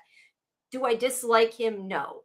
But I would like to see more of Maggie and Negan. I don't think Maggie and Negan had enough scenes together this season as it is. I understand why, but I would have liked to have seen more of the two of them together. And Someway says, totally makes sense having enriched uranium preemptive strike. Totally cool. Sorry, I'll show. Wait, what? Oh, that isn't about this, is it? Never mind. I'm like, wait, what? That's something else. That's something else. Yeah, we're not going to talk about politics on here. Sorry. I'm like reading that. I'm like, wait, I thought I was reading like the methane in my head. Missed something there. Yeah, sorry about that. Yeah, we'll move on. So anyway, so Negan is chasing after Armstrong, and it ruined the Negan Maggie confrontation, kind of. Yeah, I would have. Yeah, I think I would have liked to have seen more of this scene without. I kind of agree with that without him, just because of that. Not that he annoyed me, but like I would have liked to have seen it with them. Yes, Negan is the guy with the baseball bat that's got barbed wire around it. That is Jeffrey Dean Morgan. All right, so Pearlie's running away. There he gets his pipe. And then this is when Maggie sneaks out, and right when he's ready to smash his brains in, she stabs him. Now, okay, I have to talk about this a second. You know, I have said from the beginning, like, oh, they're not going to kill either of them. They have plot armor, and like never really worried about this because of all the talk of like, we've said, oh, he doesn't like where this story's going. And the actor, I mean, like different organists like complained about that. And I don't even know how true that is. It's just what has been going around, you know. I honestly kind of wondered at this point, because of what he did do and because it was Maggie that did it, I actually thought maybe they were going to kill him for a couple minutes. So did I. I was like, no. I'm like, they are not going to kill him. And I'm like, really? So yeah, it certainly seemed like that he was going to die. Yeah, I really at that moment didn't. I never thought that they would, because I know when I talk, especially me and Karen, we always like complain, and not just about this show, but in a lot of shows, that like you don't have to worry about somebody dying on most shows because they're not going to kill. Which on Walking Dead a lot of times they do, but they're not going to kill, you know, like the main cast. But yeah, I really in that moment thought maybe that they were going to make it just Maggie's show as they went on, and I was. Yeah, especially because the last couple of episodes, he seemed to be on a redemption arc where he was the way they so nice, and he was like having these epiphanies, and I thought so. I thought, wow, she's really going to kill him. I couldn't believe it. No, I was shocked. I really thought, and Negan low key, high key monster. Yeah, high key before, maybe not as much now. Lauren announced 3 more seasons. When did she just announce that? Because I know as of a couple days ago, it wasn't official, but I don't know because I have not read everything yet. I know that it seems to be yes, but it hasn't been official as far as I know. Well, so I know from the beginning, they had both said that they could see the show going 5 seasons, but that was in the very beginning. So I haven't heard anything lately though. I have some things I want to interview she did recently. Oh, That's actually kind of surprising that they let her say that, but Hmm. yeah, I don't know. I want to read it. I'm curious, but yeah, I don't know if it's been official. You can't always. It's hard to tell. Although, look, AMC isn't going to drop these shows if they can get away with it because they're making too much money off of it. So Yeah. I would be surprised unless one of the two of them said I'm leaving. I would be surprised if they didn't bring it back. Her stabbing him in the back was not only a metaphor, but it pissed me off because it was a cowardly move. Yes, that is true. But I thought it was more meant as a metaphor. And I thought when she picked up the bat, I really thought she was going to beat him over that. And I thought, I don't know. Part of me was like, I don't want Negan to die. And the other part of me was like, if anybody was going to kill Negan, that this was like the perfect thing that made total sense was Yes. Maggie killing him in this way. Yes. So not the stabbing in the back. I mean when she picked up the bat. Like I really thought she was going to. I don't know that I wanted her to, but I did like she picked up the bat, and I would have liked to have, in a way. I mean, he's crawling here, and she's behind him with the bat. I mean, that was horrible. It was. Yeah, it was done really well. Yeah. So yeah, she's ready. Yeah, and then we see Jenny's arm, and this is where I'm guessing she also can see that Ginny, has a tube in her mouth. Like I think she can see he was trying to do something. I also have to wonder though who shut the door. Like she was not locked in there before, but somebody locked her in there before she could come out and kill people. It was sort of incidental, but was the door locked though? Maybe Negan locked it when he left. I don't know. I just remember Pierce asked him, like, do you want me to lock it or shut it? And he's like, never mind. And he walked out. And I don't know that he would have a reason to lock it unless it was to protect her, which I would think. Oh, yeah. I'm sure Negan locked it from the inside, not the outside. So I don't know. But maybe Pierce saying that might have been a hint that this was coming. I don't know. But Genesis thinks Ginny makes a shitty walker. I kind of like I said, I kind of liked her as the walker the way they did it. I liked her as a walker. I thought the way they gave her those big eyes, they made her look really innocent the way they did it, like as a walker. And I liked that she was finally speaking. Even after all this time, The Walking Dead has a big fan base. So I don't blame them. Yeah, I mean, they're going to suck it until it's dry. I'm sorry, they are. I think sometimes that maybe they need to let it go before they run it to the ground. But I mean, if they can keep it okay, it's different. But I think the original series went on a little too long. So, but there were so many great seasons on the original series. There was. At a certain point, it was a dying horse, and they should have just let it go instead of trying. Yeah. The last season was fairly good. I enjoyed the last season. I'm not gonna lie. So, but yeah, I think there were some poor seasons, but I think there were a lot of good ones as well. And there is a huge fan base because there is. And I think the appeal of the show is people coming together to survive, to help each other, to care about each other. And the walkers are basically obstacles that people have to face and overcome in their life. And if you have a group of people with you, it makes it easier for you to survive. And I think that's the appeal of the show. Yeah. I think it went off track. Yeah. Go ahead. I was just going to say, that's why I'm kind of surprised that they aren't trying to get more Last of Us and trying to kind of jump on that bandwagon. I seriously, with The Last of Us, would not be surprised if they came out with like a prequel or something later, like a series of something else that's like a spinoff because it was doing so well. I was surprised they didn't try to push it already. I mean, I have to give it to them if they want to keep their story and they're not going beyond that. I appreciate that. I'm not saying I don't. I'm just sort of surprised that like Max or whatever isn't saying, or is it HBO now? I don't know, whatever the hell it's called now. Whatever they've changed the name to, Warner Brothers. So yeah, I wouldn't be surprised. Which reminds me, I just gotta complain a second. Okay, as a journalist, I try very hard not to write clickbait articles. I mean, you want people to read the articles, but that is one thing that's like a pet peeve of mine is clickbait. And I try very hard not to do that. I know a lot of times it's not even up to the people that write the articles, the ones, but I'm the editor, so it's kind of up to me. But I try not to do that. But I read this article. I saw this article pop up the other day. And it said that something like people were disagreeing. Fans were all disagreeing about the prequel to The Last of Us. Okay. And I'm like, what the hell? They haven't announced anything. And I read it. And the article was saying that basically fans said if they had a prequel with Joel and his brother, they wouldn't watch it or something like that. Like if there was one. Like it was all a whole article on conjecture. I'm like, really? You posted and published an article based on something somebody said that isn't even related. It was dumb. Yeah, sorry. that's crazy. I just had to complain because that made me so mad when I read it. I'm like, really? You just wasted my time. Look, I get it. But yeah, that's just something that really irritates me. Yeah, I understand. I try very hard not to do that. Let's see. Ginny proved to be more useful as a walker than a character. You are not wrong. I would have totally agree with that assessment. Right? I mean, she talked a lot more and everything else. I thought that was disturbing. The ventilator still operating and hearing it. Yeah, it was.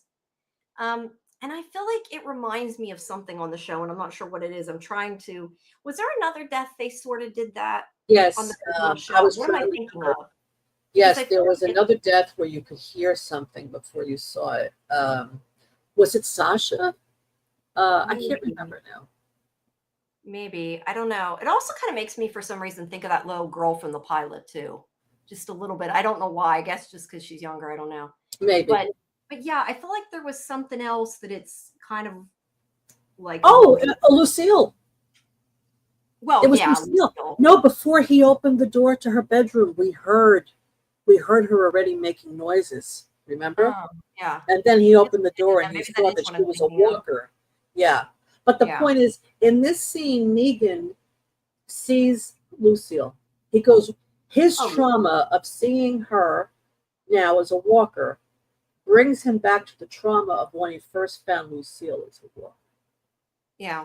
The way Maggie was experiencing PTSD during the he did too. The scene with the bat. Yeah. Yeah. The thing is I kind of look. It's tragic because it happened to him again. But there's a part of me that wants to be like, yeah, duh, Negan, why did you leave? Like, that was stupid.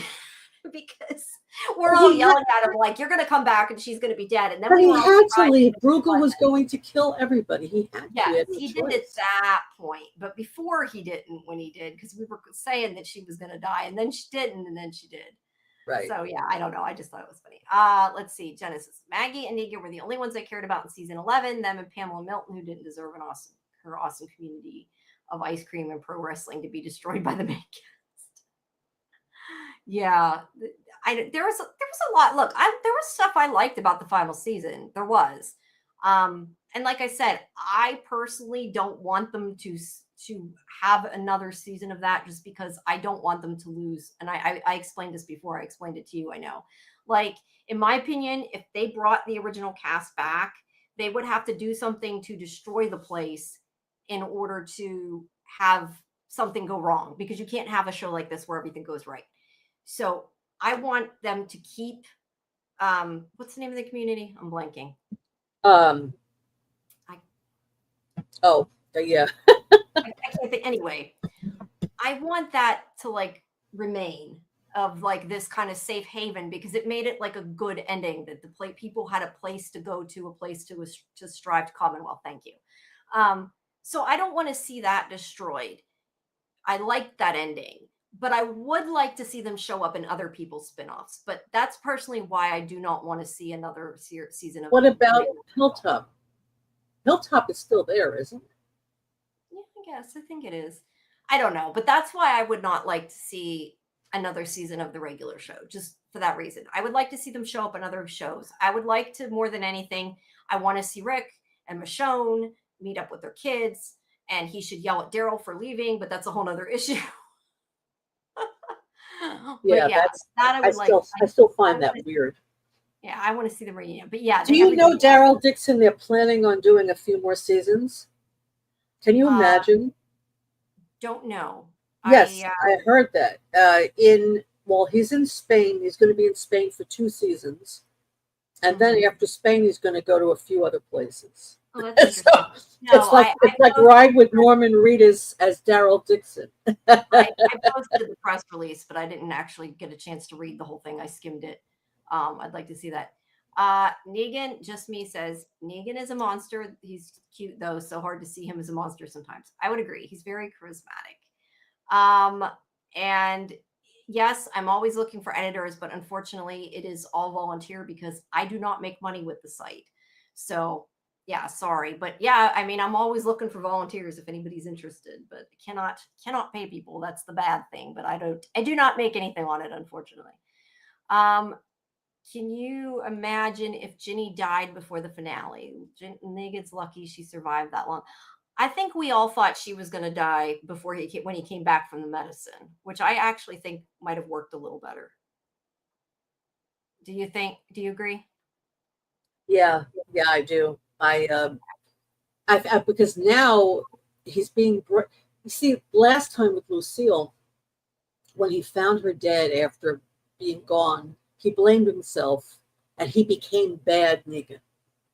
Now the same thing happened where he blames himself. He wasn't there when she died, so now he's going to be good Negan. That's what I think they're doing here. Yeah. Yeah, I still think the whole idea, though, that he had a vision of his wife that made him want to be bad was like a really bad choice. That made no sense to me at all. That writing was horrible.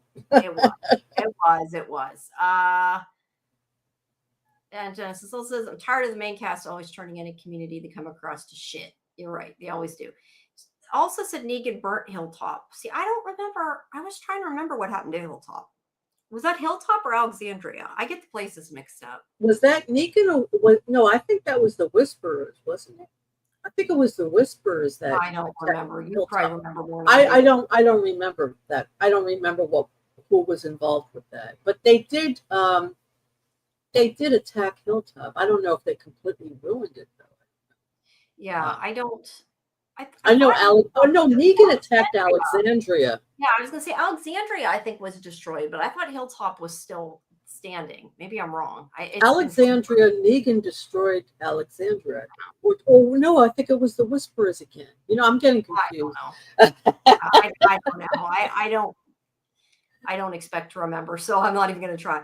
Right. I also would like a Rick and Daryl reunion. I agree. I need a Rick and Daryl reunion, and I need a Rick and kids reunion. I don't like they left their children at more than once, and that they just kind of got dropped off and left behind. And yeah, but also I agree. I want Daryl to know that Rick's alive, at least. Yes.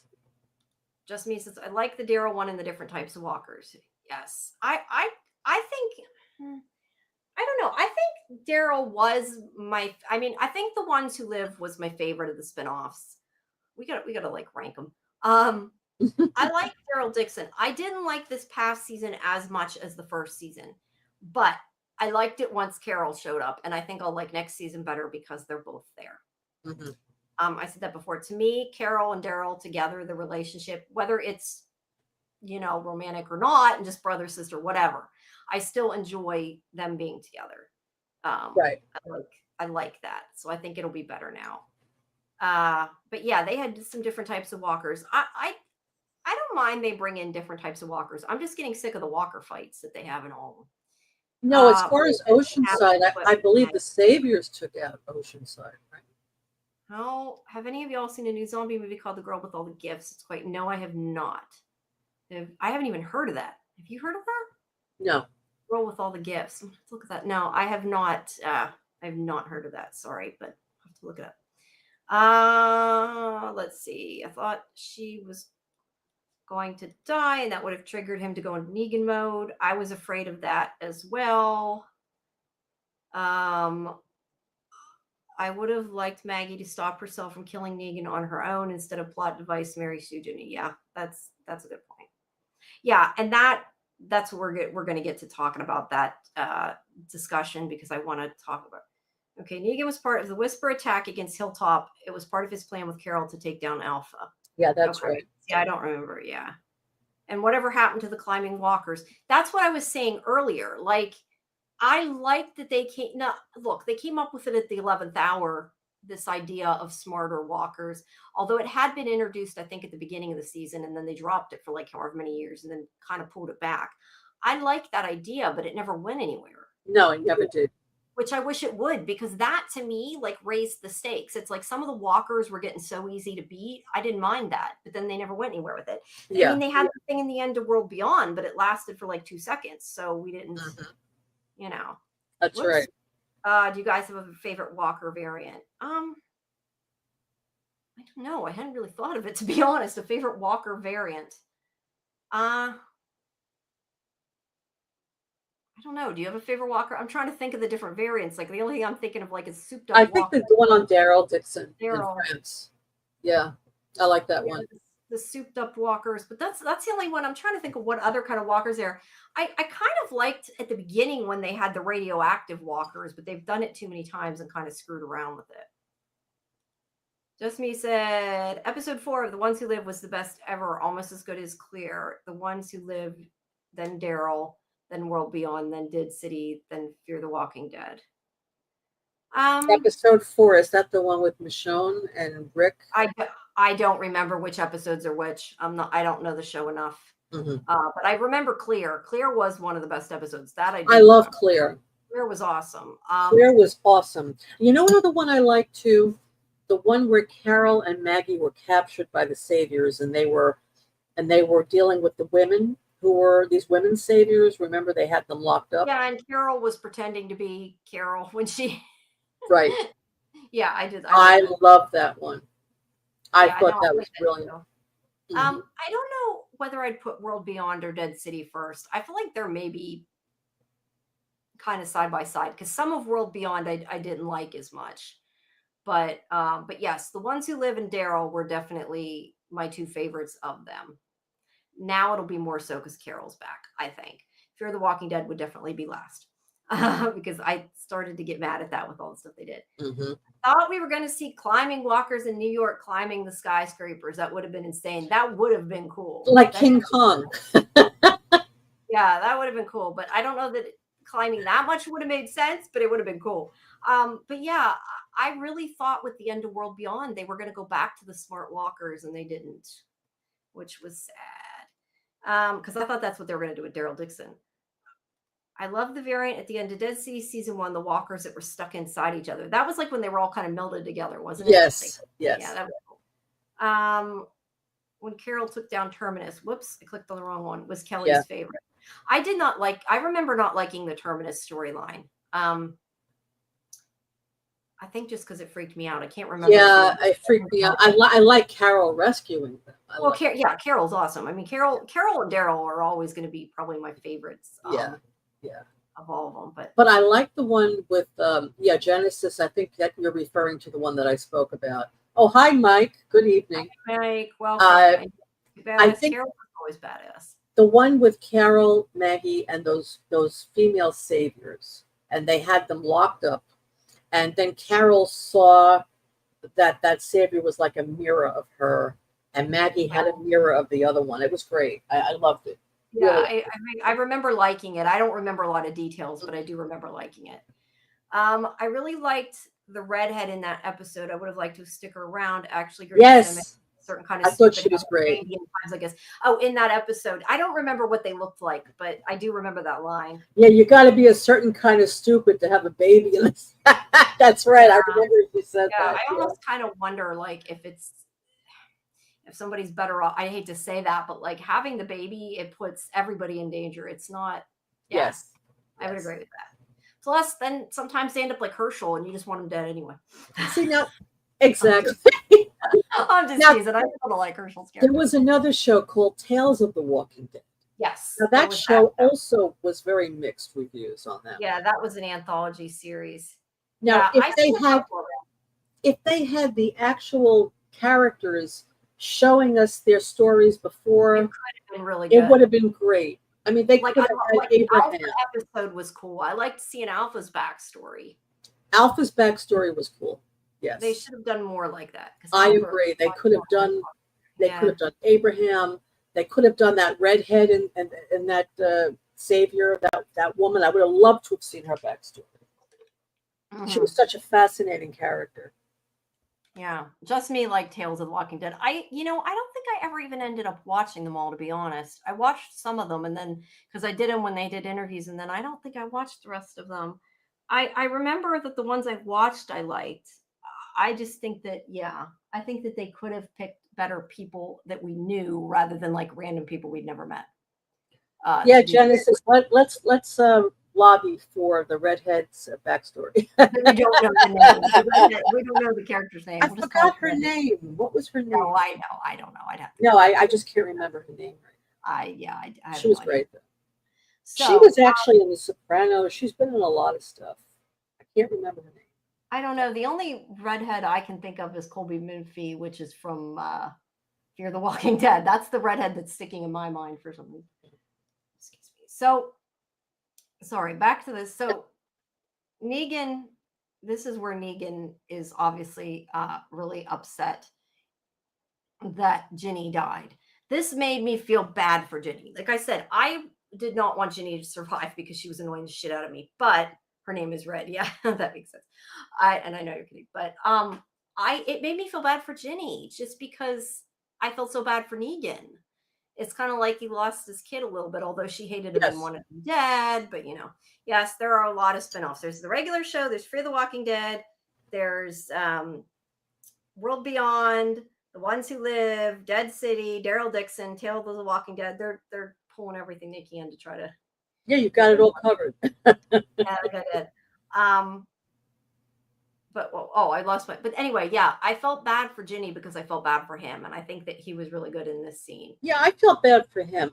Ginny, I don't care about. She was a useless character. She didn't talk. She had no storyline. She was annoying. Yeah. But I feel bad for him. But like I said, I think they made her look really pretty though. Like they made her eyes so big. I don't know. She was like a pretty walker. That's what I thought when I saw it. I thought so too. Yeah, I don't know. That screenshot of Negan is wow. It must have been you mean that. Yeah. It's weird to see him cry. It really is.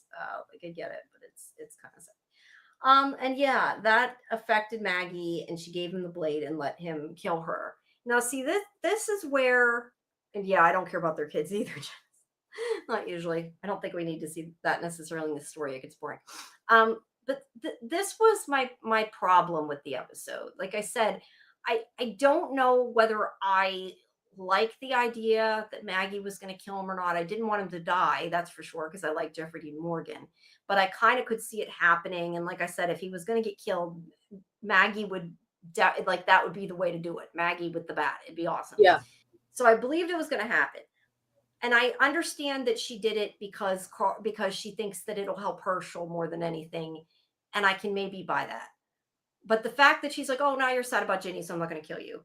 Like, she did a complete 180 in like 5 seconds. And it just didn't make any sense. Like, I understand the fact that she sees, okay, maybe he really has changed. But like, she knew that. And it's just something, it did not work. Yeah, I agree with you. It was too quick of a transition. The only thing I could think of is that she thought he was old Negan again. Yeah. And then when she saw him break down when he saw Ginny, she realized that it was just an act, that it really... Yeah. He's not old Negan again. You're right, but why not like put a 5-minute piece in there where she experiences that and we see her say something about it? Yes, I agree. That would have helped immensely. I agree with you. They could have had a conversation. I can kill you right now for what you did. But then somehow she can come to a realization, okay, he's a parent, I'm a parent, I can relate to this. Yeah, and it's like, I mean, we got that, but it was so quick, it just didn't seem believable. I agree. Yeah. That's a writing problem. It's definitely a writing problem. I would agree with that. Let me see. Yes, I did catch that. Maggie actually held his hand for a minute. I didn't think. I mean, I guess I saw it, but I didn't think about it. Yeah, when she gave him the knife, but she was doing that out of consoling him, not for any other reason. Yeah, no, she was definitely doing it for him. And there he's didn't like Ginny, but at the same time, she probably didn't die too long from when Negan found her. Yes, I think she was a very fresh walker. Although I also have a little bit of a problem with that, because if she's a fresh walker, she should be more violent, right? I mean, isn't that usually the way it works? Like, they're faster. And she was just kind of like not even trying to kill him. Is that so? I guess it depends on the walker, right? I thought usually they slowed down the longer they didn't have brains, from what like they've explained before. Oh, so from what I'm remembering.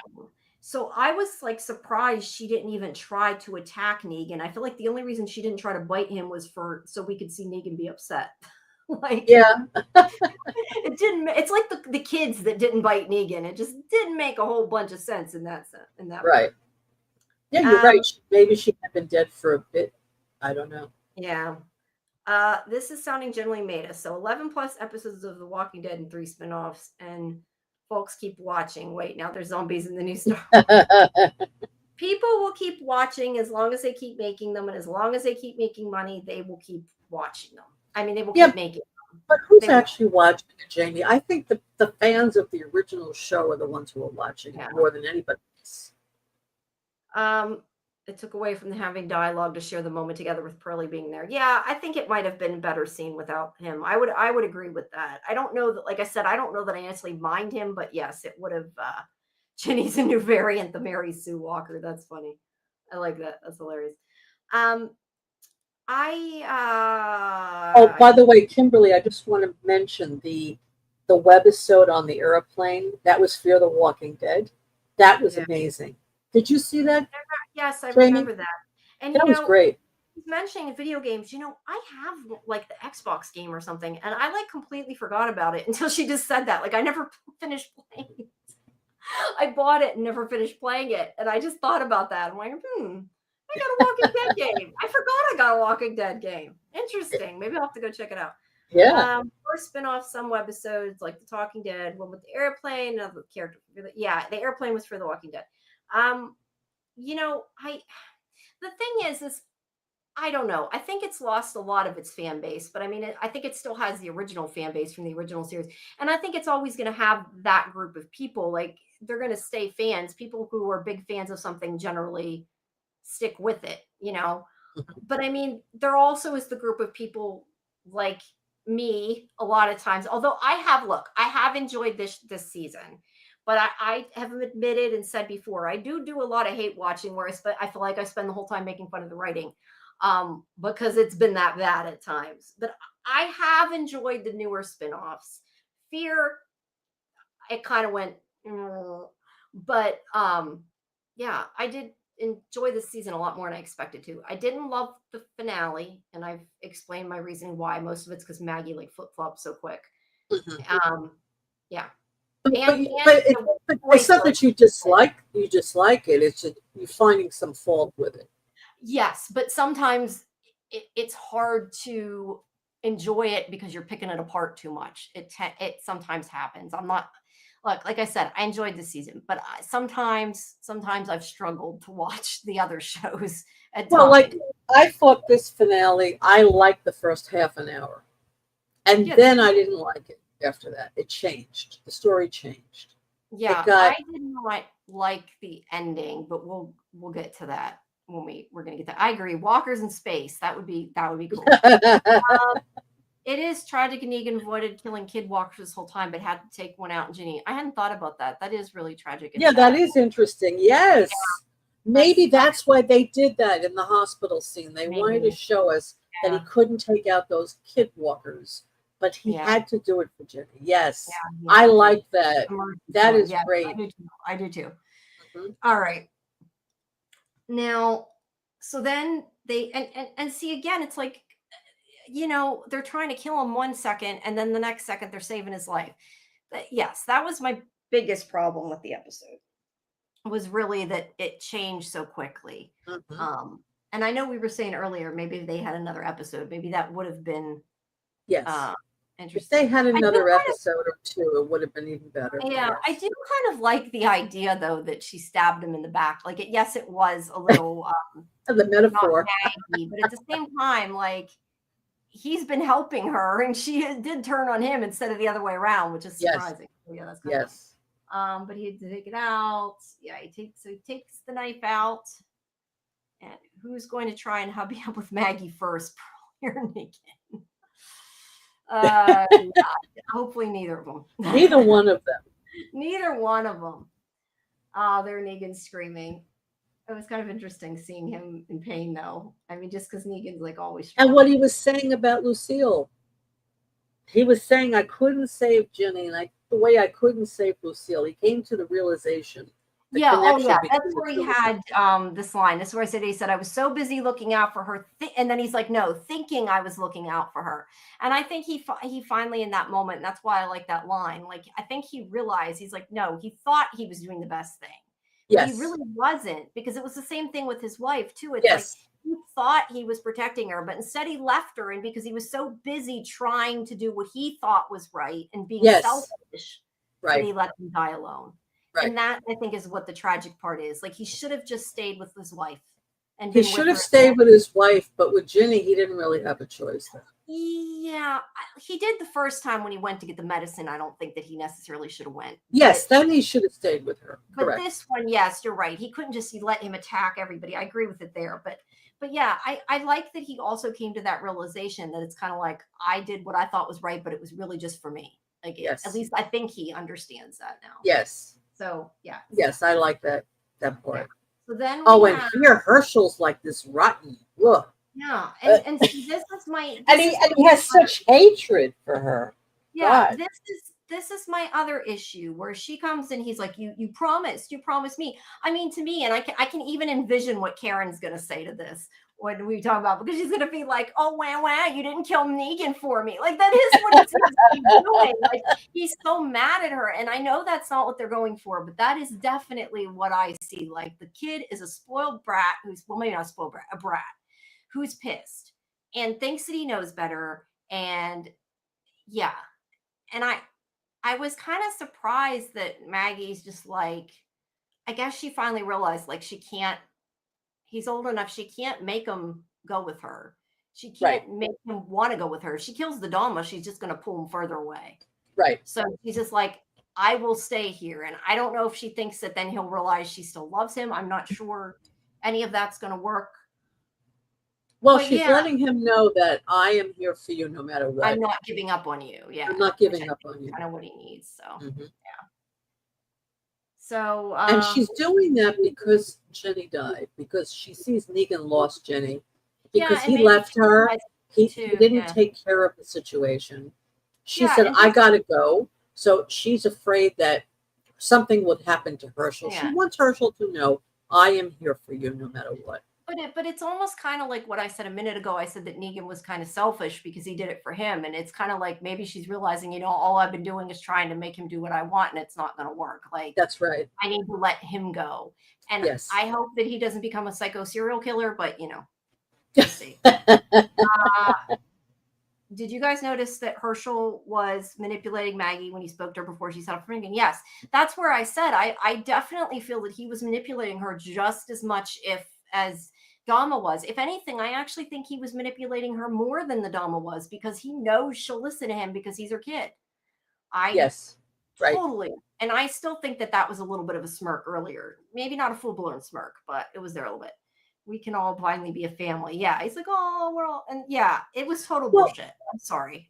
Everything he said was bullshit. Well, but he really thinks that if Negan's dead, everything is going to be fine because he's a kid. And he doesn't understand the way the world works. Okay, that part I agree with. Yeah, I'm just saying his.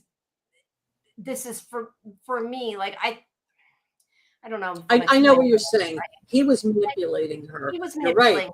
Yes, was. I do think that he probably believes once Negan's gone, she'll love me. She'll spend time with me. She'll do what I want. Like, I still think like a kid would feel. Teenager. Yeah, he has not, and these kids have not had school, have not been taught right. I mean, like, I understand part of that, but I'm just saying, like, I think, yes, I do think that he thinks that it would fix everything, but I think he was definitely manipulating her and feeding her bullshit to get what he wanted across. Absolutely, because he figures that she's confused. and he's gonna lay it out for her so that she understands what's at stake here. He's definitely big time taking advantage of her. Yes, big time. All right. But again, the Dama. When we first met Herschel this season, he seemed better than he was last season. Last season, he was really an angry kid. This season, he seemed to be a little more on board with Maggie, a little better. But then, in the beginning, and then as the season went on, we saw his anger growing more and more intense. I think my biggest problem with it, and I feel kind of more so after watching that little behind the scenes thing. I think a lot of times like assumed things and given the writers credit they didn't deserve. And I think that if they made it more that he was kind of going psychotic, like to me, I don't know that I want to see that, but it makes more sense. And then like I watched and that's what made me dislike this episode even more. I watched the behind the scenes and they're like, oh, Herschel just wants his mother back and all that. And I'm like, I don't buy a lot of what they're saying, what they're trying to sell me. I do not buy that the Dama brainwashed him. And I think they want us to. And I think that's the awful writing. And that's the thing I have the problem with. And the reason I complain about this writing. Oh, I agree with you 100%. I agree with you. He was crazy before he met the Dama and he's crazy after the Dama. And yes, it's not all his fault. I'm not saying that he's to blame for all of it, but I just find major issue with his character and the writing for his character. Yeah, I mean, basically, he had issues before the Dama, and she saw that in him, and she used it as a weapon. Yeah, and she manipulated him. This kid is kind of psychotic, and I can push him over the edge. Absolutely. I don't think they intended that, but that's what I see. Yeah, so she's like, oh, tell me about your mother, tell me about you, what happened to you. And then she plays it back for him so that she changes the narrative for him. Oh, yeah. Right? His narrative is, I'm angry, my mom, she ignores me. She Negan. Negan is pain. I wish Negan wasn't around. So she changes his narrative on him and feeds it back to him. And she's saying, your narrative is if Negan was dead, my mom will love me. My mom will pay me attention. And that's why I said I think she makes people believe it's their idea. Absolutely. That was his idea all along. Yes. I definitely think she's coerced him and she's made him do things he's done. I just think that you cannot be talked into murdering a bunch of people unless there's something wrong, period. Unless you have psychotic tendencies to murder. Exactly. Nobody can do that to you. Maggie and Brueggel's people, and that is my 100% problem. Yes. If he had not done that, I don't think it would bother me as bad, because like the thing about with the smoke signal, like that was bad, but I kind of understood it a little bit. But yes, the poisoning, when he did that, it was like too far. Like you can make people think that they came up with something, but like actually murdering somebody is not the same thing. It's not the same thing. I don't even know if the Dama told him to do that, come to think of it. I think he may have just done that on his own. He might have done it on his own. He might have. We need to bring Carol back so she can take her shit. I love that. Her shit. That's new. That's new. That's fun. I like that. I'm going to steal that. No, I love that. On a field trip to the flower garden. Yes. I agree. And I just, Kelly, the same thing you're saying. It makes me sad because I want to I'm trying really hard. It just isn't working. Look, Maggie, it's her kid. And on some level, I think she was guilty that she wasn't the best mother to him. Maybe she blames herself for the way he turned out, Yeah. And I mean, look, she was the head of the hilltop. She was fighting. She was a warrior. She left him many times. I mean, she wasn't always there. So there is some truth to it. But what I'm trying to say is Herschel, he's all messed up. So the Dama is able to twist and turn him and make him do what she wants him to do. The thing with, and again, I agree with you. If they had just done the smoke signal and that was it, that would be fine. But having him poison people in the museum where his mother could have died, Kelly said, I have a big problem. Couldn't have known that. And I agree. I don't think he was going to go say to her, hey, by the way, don't drink the water. And even if he was, what about Ginny? She was his friend. And Armstrong. These were good people. And I guess it just irritates me more that I don't even think I'm it wasn't like they wrote him for us to think this. Like I said, I think that we've took things completely different from the way they intended, which is the biggest problem. Exactly. Because if they had just purposely written it that he was psychotic, then like I could get behind it, but they didn't, and I know they didn't. And what? Because they can't, because they're going to try and redeem him at some point. Right. You know, they're not going to kill him off. He's a major character. Oh, wants to commit murder, but also wants to be a happy family. Yeah.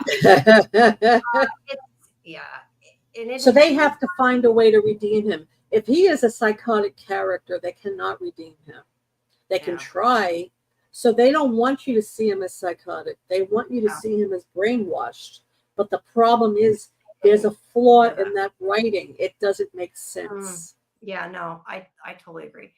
It is hard to be a parent. And look, he grew up in a bad time. But then again, Carl grew up in the apocalypse too, and Judith, and they didn't grow up like him.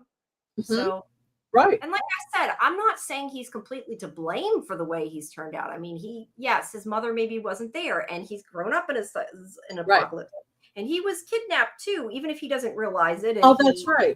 Yeah. Even if he was kidnapped twice, I believe. Yeah. When he was young, he was kidnapped too. Yeah. But I mean, some of that it doesn't exactly excuse. He was on the way out with his belongings while they're waking Maggie up either to tell her, Red was right when she said, "Got to be a certain kind of stupid having a baby." There you go. She was right. Yeah, and the thing is it becomes a problem when, like, you're right, when we don't like Herschel. But the thing is, he's one of the main characters you're supposed to like. I don't think you're supposed to hate him. I mean, I know that we're supposed to be mad at him, but I don't think we're supposed to hate him as vehemently as we do. That's a problem. Big problem. Yes, I agree. Yeah. So, anyway, now let's get back to this, because I still have issues with the end of the episode that I want to talk about. So she's like, I'll stay around. So we know she's not leaving New York, but we already knew that because the show's set in New York and it's going to stay there. So that's no big deal. And she said, "I'm not leaving the city," she said. Yeah, which really meant I'm not leaving you. I'm not giving up on you. Right. So yeah. So they're talking about what to do, and they see New Babylon, the second wave. And Negan says they'll get the methane, it's over. And Maggie's like, where do we go from here? Then they have this whole stupid voiceover that really annoyed the shit out of me, where I get the whole thing with Armstrong and his stone and his like about the past and about the future, but like all three of them are saying you have to, deal with the past to get to the future or whatever. All three of them are doing the voiceover at once, interlocking. It sounded very series finale and very lame, in my opinion. And they're all like talking about how you have to deal with the past. And then basically the whole thing is like, and we have to work together, even though we've tried to kill each other multiple times. Now we're all friends. Like, that's the idea I got. Although I do want to say, I wanted to say when I was watching this, there he's going after the methane. And they're saying that there was something about like that they are not getting what they want either. I forget. But I did want to say, when I seen this last scene with the flashbacks, Genesis hated it. I actually find that funny, Genesis, because these scenes made me think of you, and this was part of why I didn't like it. Sorry, but it did make me think of what you said the other week. I felt like these flashbacks, the way they were like, we have to work together and all this. I thought these flashbacks seemed like they were very much meant to be shippy. Like they were not filmed that way, but like the way they put them together, it almost looked like a clip of like them trying to say they like each other. And I know that's not how they meant it, but that's how it played to me. Interesting. Yeah. I don't know. It was just really weird. And maybe it's because Genesis said that stuff about liking them together the other week. And I don't know, maybe it was on my mind.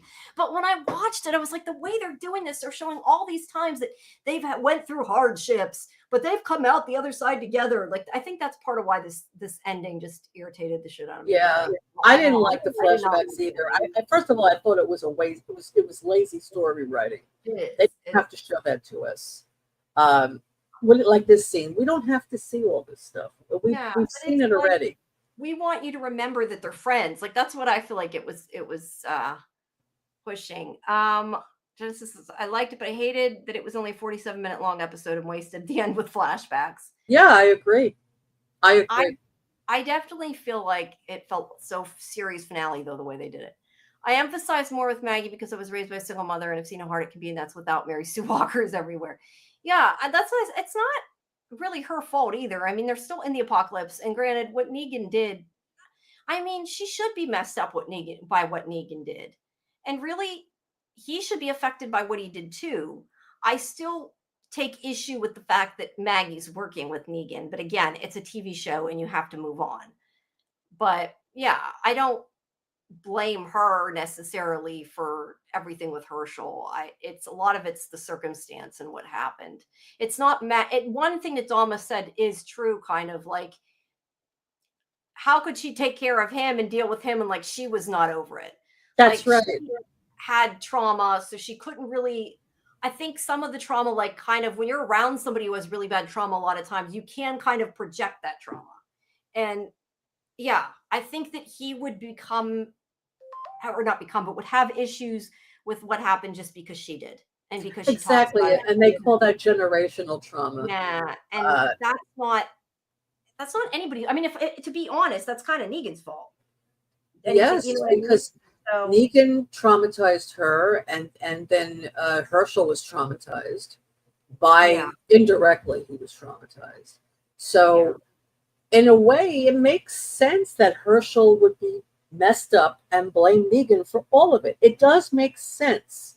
The problem is, in real life, she'd have nothing to do with Negan. Negan would not be around her at all. The fact that they keep throwing them together, they have to work together, is the problem.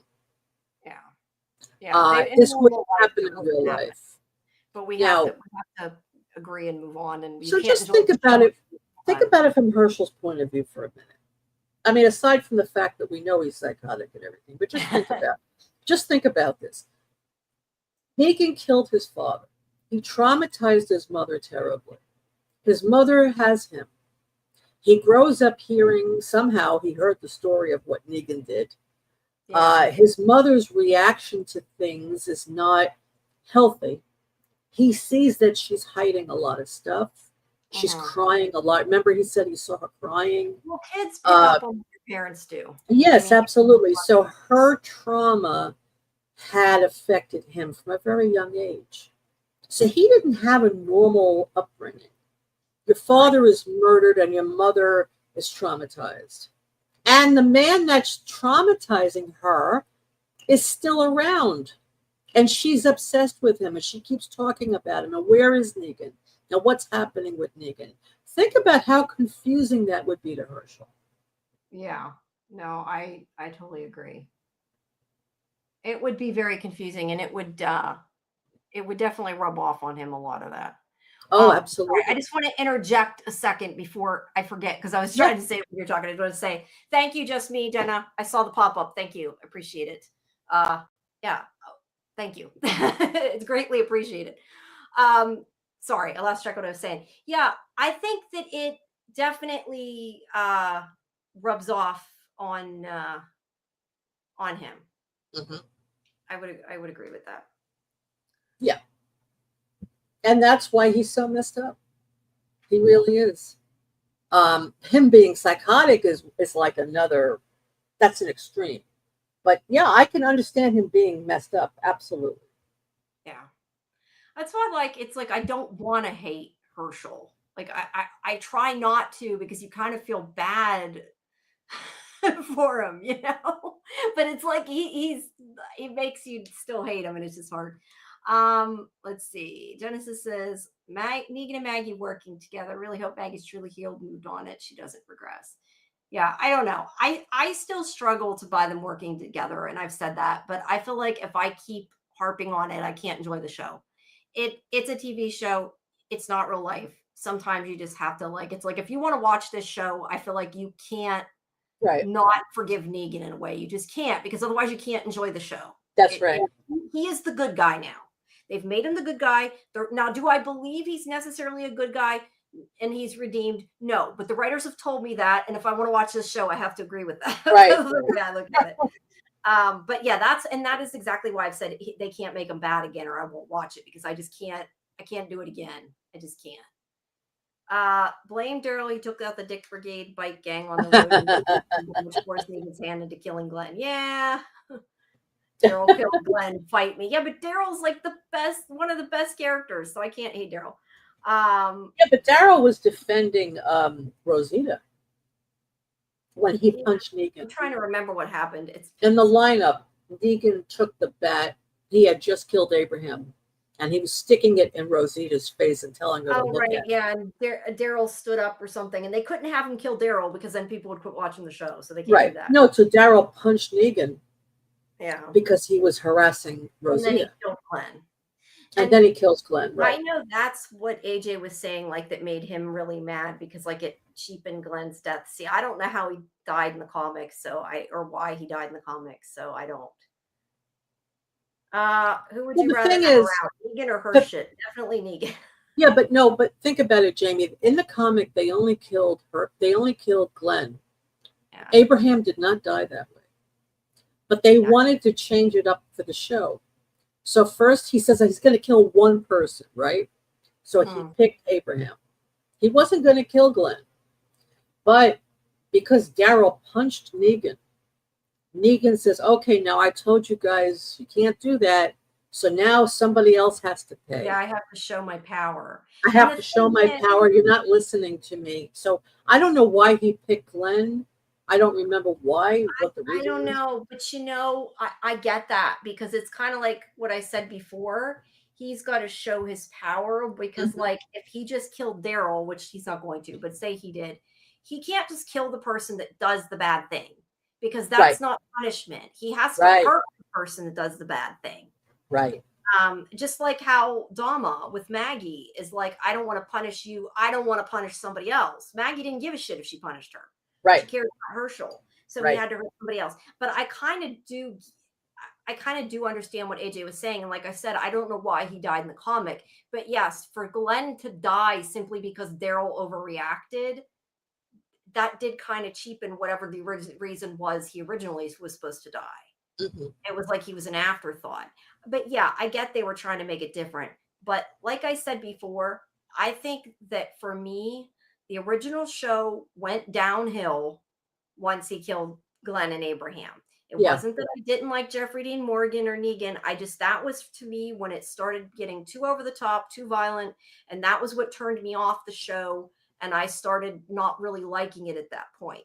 Was there things I liked after that here and there? Yeah. But that was when I went from really liking the show to hate watching the show a lot of times. Yes, because it was so brutal. It's one thing for him to use the bat. They shouldn't have had him kill two people.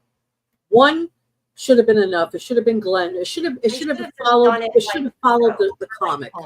Yeah. Yeah, because that's the thing. It's like there's certain things if you're adapting a story, whether people like it or not, if you're adapting a story, you have to put in there. It's just like Joel. If you're adapting Last of Us, and now could they have spread it out and waited to kill Joel? Yeah, maybe. Just like with Negan, they could have added a couple more seasons before they killed Glenn and had Negan be, stay there. But if you're adapting something, there's certain points you have to hit. So it was going to happen whether people liked it or not, no matter how much they liked, Steven Yeun. But it didn't have to, like, it should have just been the way it was and them done it the same way and not, they made it too much. And the other issue is that things work in a comic book in a little picture that do not always like work the same in TV. Absolutely. At that point, now, granted, things on TV have become a lot more extreme since then. So I don't know that now I would say it's too extreme for TV, but when it was on, I feel like that was something that worked in a comic, but it was just too much for that. And the same thing with The Last of Us. Same exact thing. And you think HBO would have learned from that. Yeah, and I agree. And it's doing it to a beloved character, but I think that things on television are a lot more extreme now than they were when Negan did it. But feel like still, it was so hard. A lot of people didn't want to watch the show after Jill died. They did.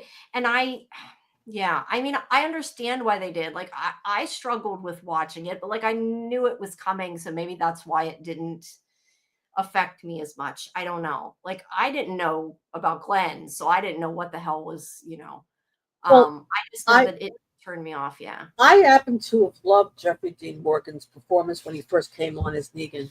That scene with the lineup, he was wild. He was like almost manic. He was a very unusual character. I've never quite seen a character like that on a show, you know? It reminds me a lot of, or Bruegel reminds me a lot of him. Yes. Maybe that's why I like Bruegel, because they both have that like Yes. insane, charismatic, like, I don't want to like you, but I do type of Yes, thing. exactly. But it's like, I guess, I don't know, like Bruegel's over the top, like in a purposely cartoony villain type of way, like he's supposed to be. I think Negan, like maybe I didn't quite expect it to be to that extent, maybe was part of it. I don't know. Like, I find Bruegel funny. Like, I don't mind that he's like that. Like Negan, like it was like I didn't like Negan. He was evil. I mean, you're supposed to not like him at the time. He's evil when he killed Glenn, but I mean, like it made me not want to watch it. It really did. And Yeah. I really struggled with it. But you know, during season 7, they try to make Negan more comical. Like when he came to Alexandria, remember that episode? And he wanted their guns and everything, and he was making jokes, and he was. I never would have forgiven Negan, other than, like I said, I'm watching a spinoff. If there wasn't a spinoff, I probably would have not ever forgiven him, because I don't think what he did. It's not even that he killed Glenn and Abraham. I mean, I understand even what he said about, like, you know, he saved his people by, like, he would make an example of them, like in a crazy sick idea. Like, it makes somewhat of sense because it makes people listen. I mean, crazy dictators do that kind of shit too. I'm not saying it's okay, but like I can understand some of the motivation behind it.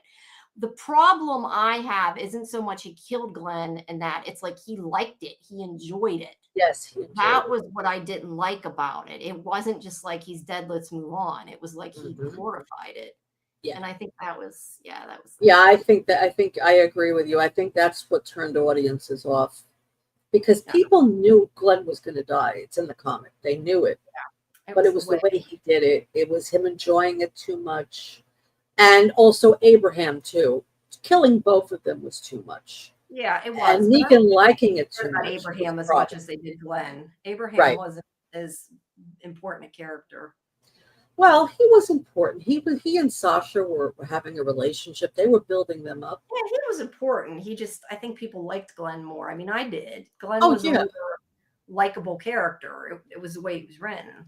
Yeah, but you see Negan kill Abraham, and then he kills Glenn right after that. And it was just like, it was over. It was just too much for people to watch. It was just too much. It's very traumatic. Watching it, a lot of people. I think that's when AJ, quit watching it back then. I think whenever. I mean, I didn't quit watching it because I felt. I mean, you know, I tried not to let my emotions get too much. No, I mean, I kept watching it. I just kind of, because I did think it was. I get more and more as I watched it, I guess, is kind of. Well, yeah, I found season 7 was kind of hard to watch because Negan had all this power, and our group was vulnerable. They didn't have anything. Rick had to like bow down to Negan, you know, and that was the problem. I didn't like seeing that. I didn't like seeing a weak Rick. I didn't like that. But what I did find about that first episode, when they actually did show us who he killed, as hard as that episode was to watch, and it was brilliantly shot, though.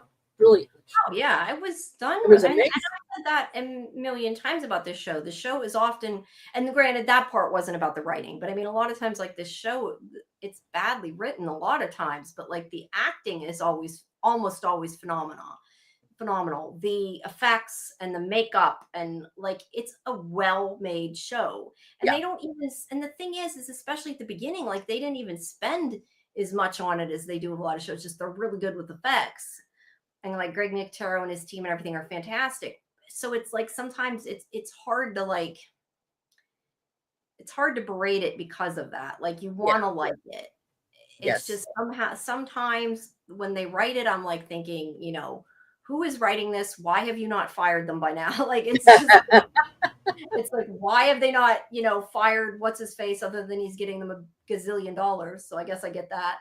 Right. But yeah, it's just I really sometimes struggle. And that's why a lot of times, like, Karen and I, when we watched it, like we more would joke about it, about how bad it was. And it, like I said, it's not that there wasn't things I liked. And I've always, when I've done reviews, tried to find the good in things too. Like I try not to just rip it apart. But sometimes it's hard not to. Like it's really hard not to be like, well, why did they do that? That doesn't make any sense, you know? Right. Right. And it doesn't always ruin a show. I mean, it's like with Revival, we laughed about they didn't use the gloves and she touched his teeth, and it's like, okay, that was so ridiculously stupid. And it was bad writing that they did that. But it didn't ruin the whole show. I think the problem with The Walking Dead is they did it so often that like nothing was working for a while. Yes. And they needed to reel it in and hire new writers. And I think they already, I think they were at the point, and they still are, that they lost such a big chunk of the audience. I feel like it's like the people that are invested in this are going to keep watching it, and the other people aren't coming back. So they don't, I feel like sometimes they don't care, and that's bad. I mean, I continue watching it because these are the original characters from The Walking Dead, so I want to see what goes on with them. But I agree with you. I think if the writing was better, these shows would be fantastic. And I get angry that the writing is so bad. I keep saying this could have been great. This could have been great. What are they doing? You know? I know, but the thing is, you're like, the people that are gone aren't coming back. I mean, I know, like if we told AJ, like when we've said, oh, this one's good or something, like he's not going to watch it. He's done. Right. So I struggle when I feel like they don't care. Like I feel like they're not trying. Sometimes they're not trying to fix the issues. I agree. And they need to hire new people. That's what they. I agree 100%. And maybe Jamie, you can get a job writing. Yeah, hire me. I'll do that. Yeah, no, it's just sometimes I struggle with it, and I agree. I sometimes don't. I also feel like personally, because I've learned that people seem to see things differently than I do because of this. I also feel like I a lot of times will put up with stuff I don't like and enjoy a show because I tend to watch it all together because I see it early. And a lot of times you don't, like when you watch like 6 episodes or whatever in a row, you don't have time to sit and bitch about it as much. And I know a lot of times, like I've come and talked to Karen, and it's like it didn't seem as bad to me because I wasn't stretched out that much, noticing it as much. And then I talk about it after, and it's like, yeah, that was really bad, but like I still enjoyed the season because I was entertained. Right. But the entertainment has to be enough above the annoyance, I guess. And sometimes I feel like I like things more because I'm not having to wait a week, and that's not good either. So yeah, I understand. Yes. Yeah. All right. We've got really behind on the chat. Let's pull a couple more here from the chat. Genesis said that Negan's an anti-hero, which makes me like him even more. Anti-heroes can be good. I would agree with that. He got too emotional and overreacted after seeing what Negan was capable of, which is stupid of him. Okay, wait. Who are we talking about now? I got lost there. Brooklyn?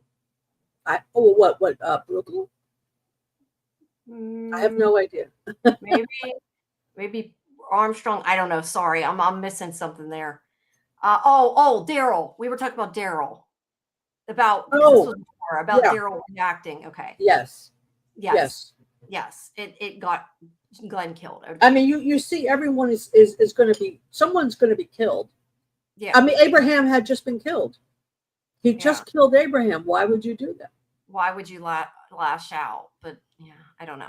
In the comics, Abraham got the death that one nurse girl did on the tracks when she was having her dumb monologue about a soda can. Is that when she got the arrow through the head? Yes. Okay. Yeah, I see. I think in the comics it was Eeny, Meeny, Miny, Mo. Yeah, I think that was in the comics. That someone had to suffer because Rick and his people did not listen to the rules. Yeah.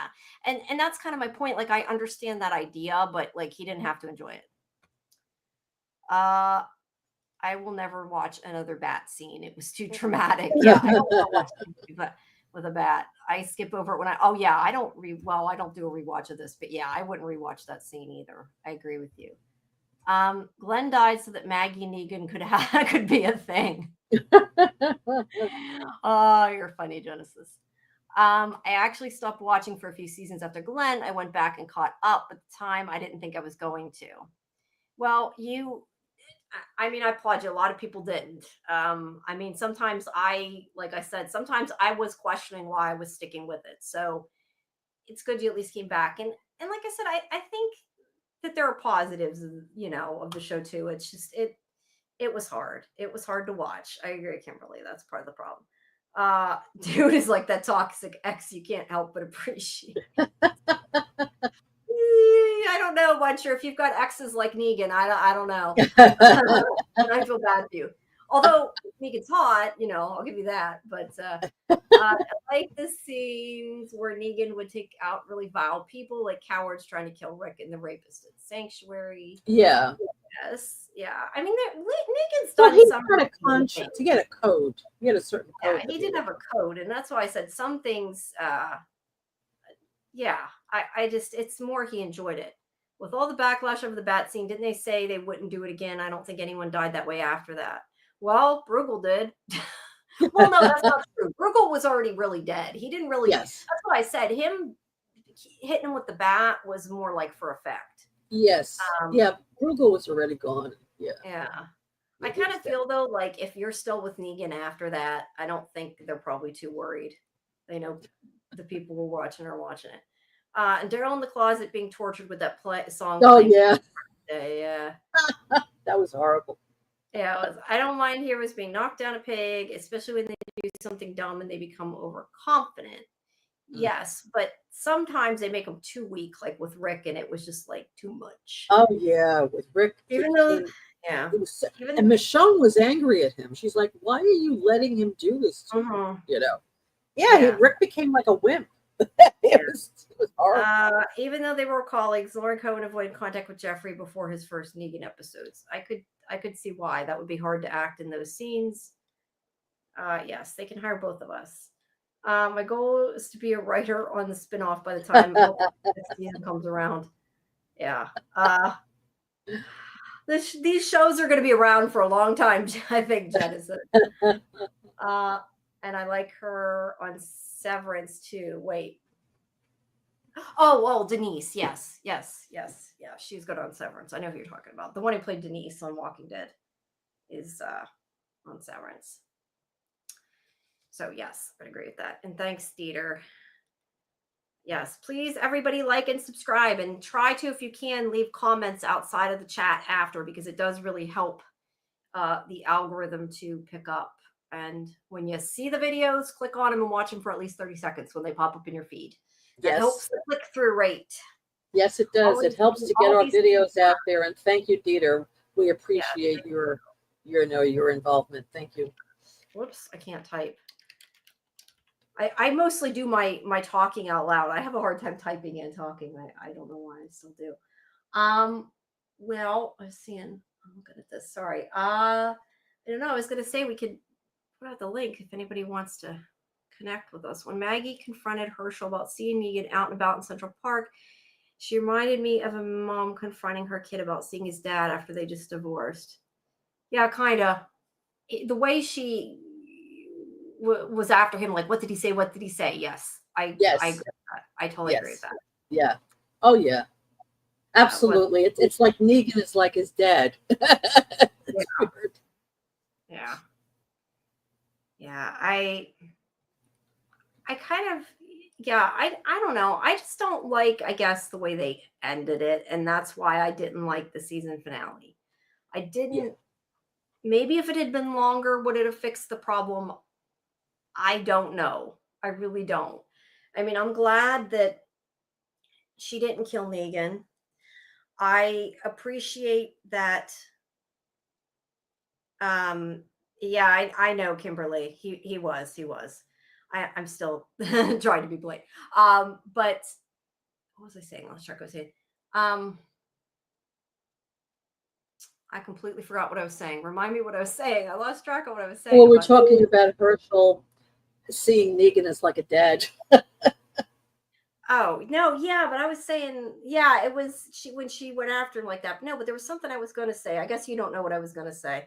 Something I was going to say that like went, woo! It went bye-bye. Oh, the ending of the finale. Thank you, Genesis. Yeah, I was just saying that, like, I really disliked the ending of the finale. I'm glad, I know what I was going to say. I'm glad they didn't kill Negan. but I appreciate that they did actually make me believe they were going to, which is kind of a feat. And I think it's just because of the way the show is going, and that there's been rumors that he's complained. And I'm not saying any of those are even true, but you hear them and it makes you kind of question, well, maybe they were just going to do the show with her, and he is like a known actor. He could leave and go on something else if he wanted to, So yeah, I actually bought it. I'm glad they didn't, but I don't like that Maggie changed her mind like so fast. Yeah, it doesn't make any sense. It just doesn't. Maggie's a very strong person, and to see her so easily swayed by Dama and Herschel, and now Negan, it's like, wait a minute, do you have your own brain? What are you thinking, right? Yeah, it doesn't make sense. It doesn't. Now, as far as is that voiceover at the end where they're all saying we have to go backwards and fix it before we can go forwards, how could they actually do that? I can't. That's why I said, to me, it just felt like they were wrapping up the series, and so they had them all do that. Like it felt very, it just didn't fit.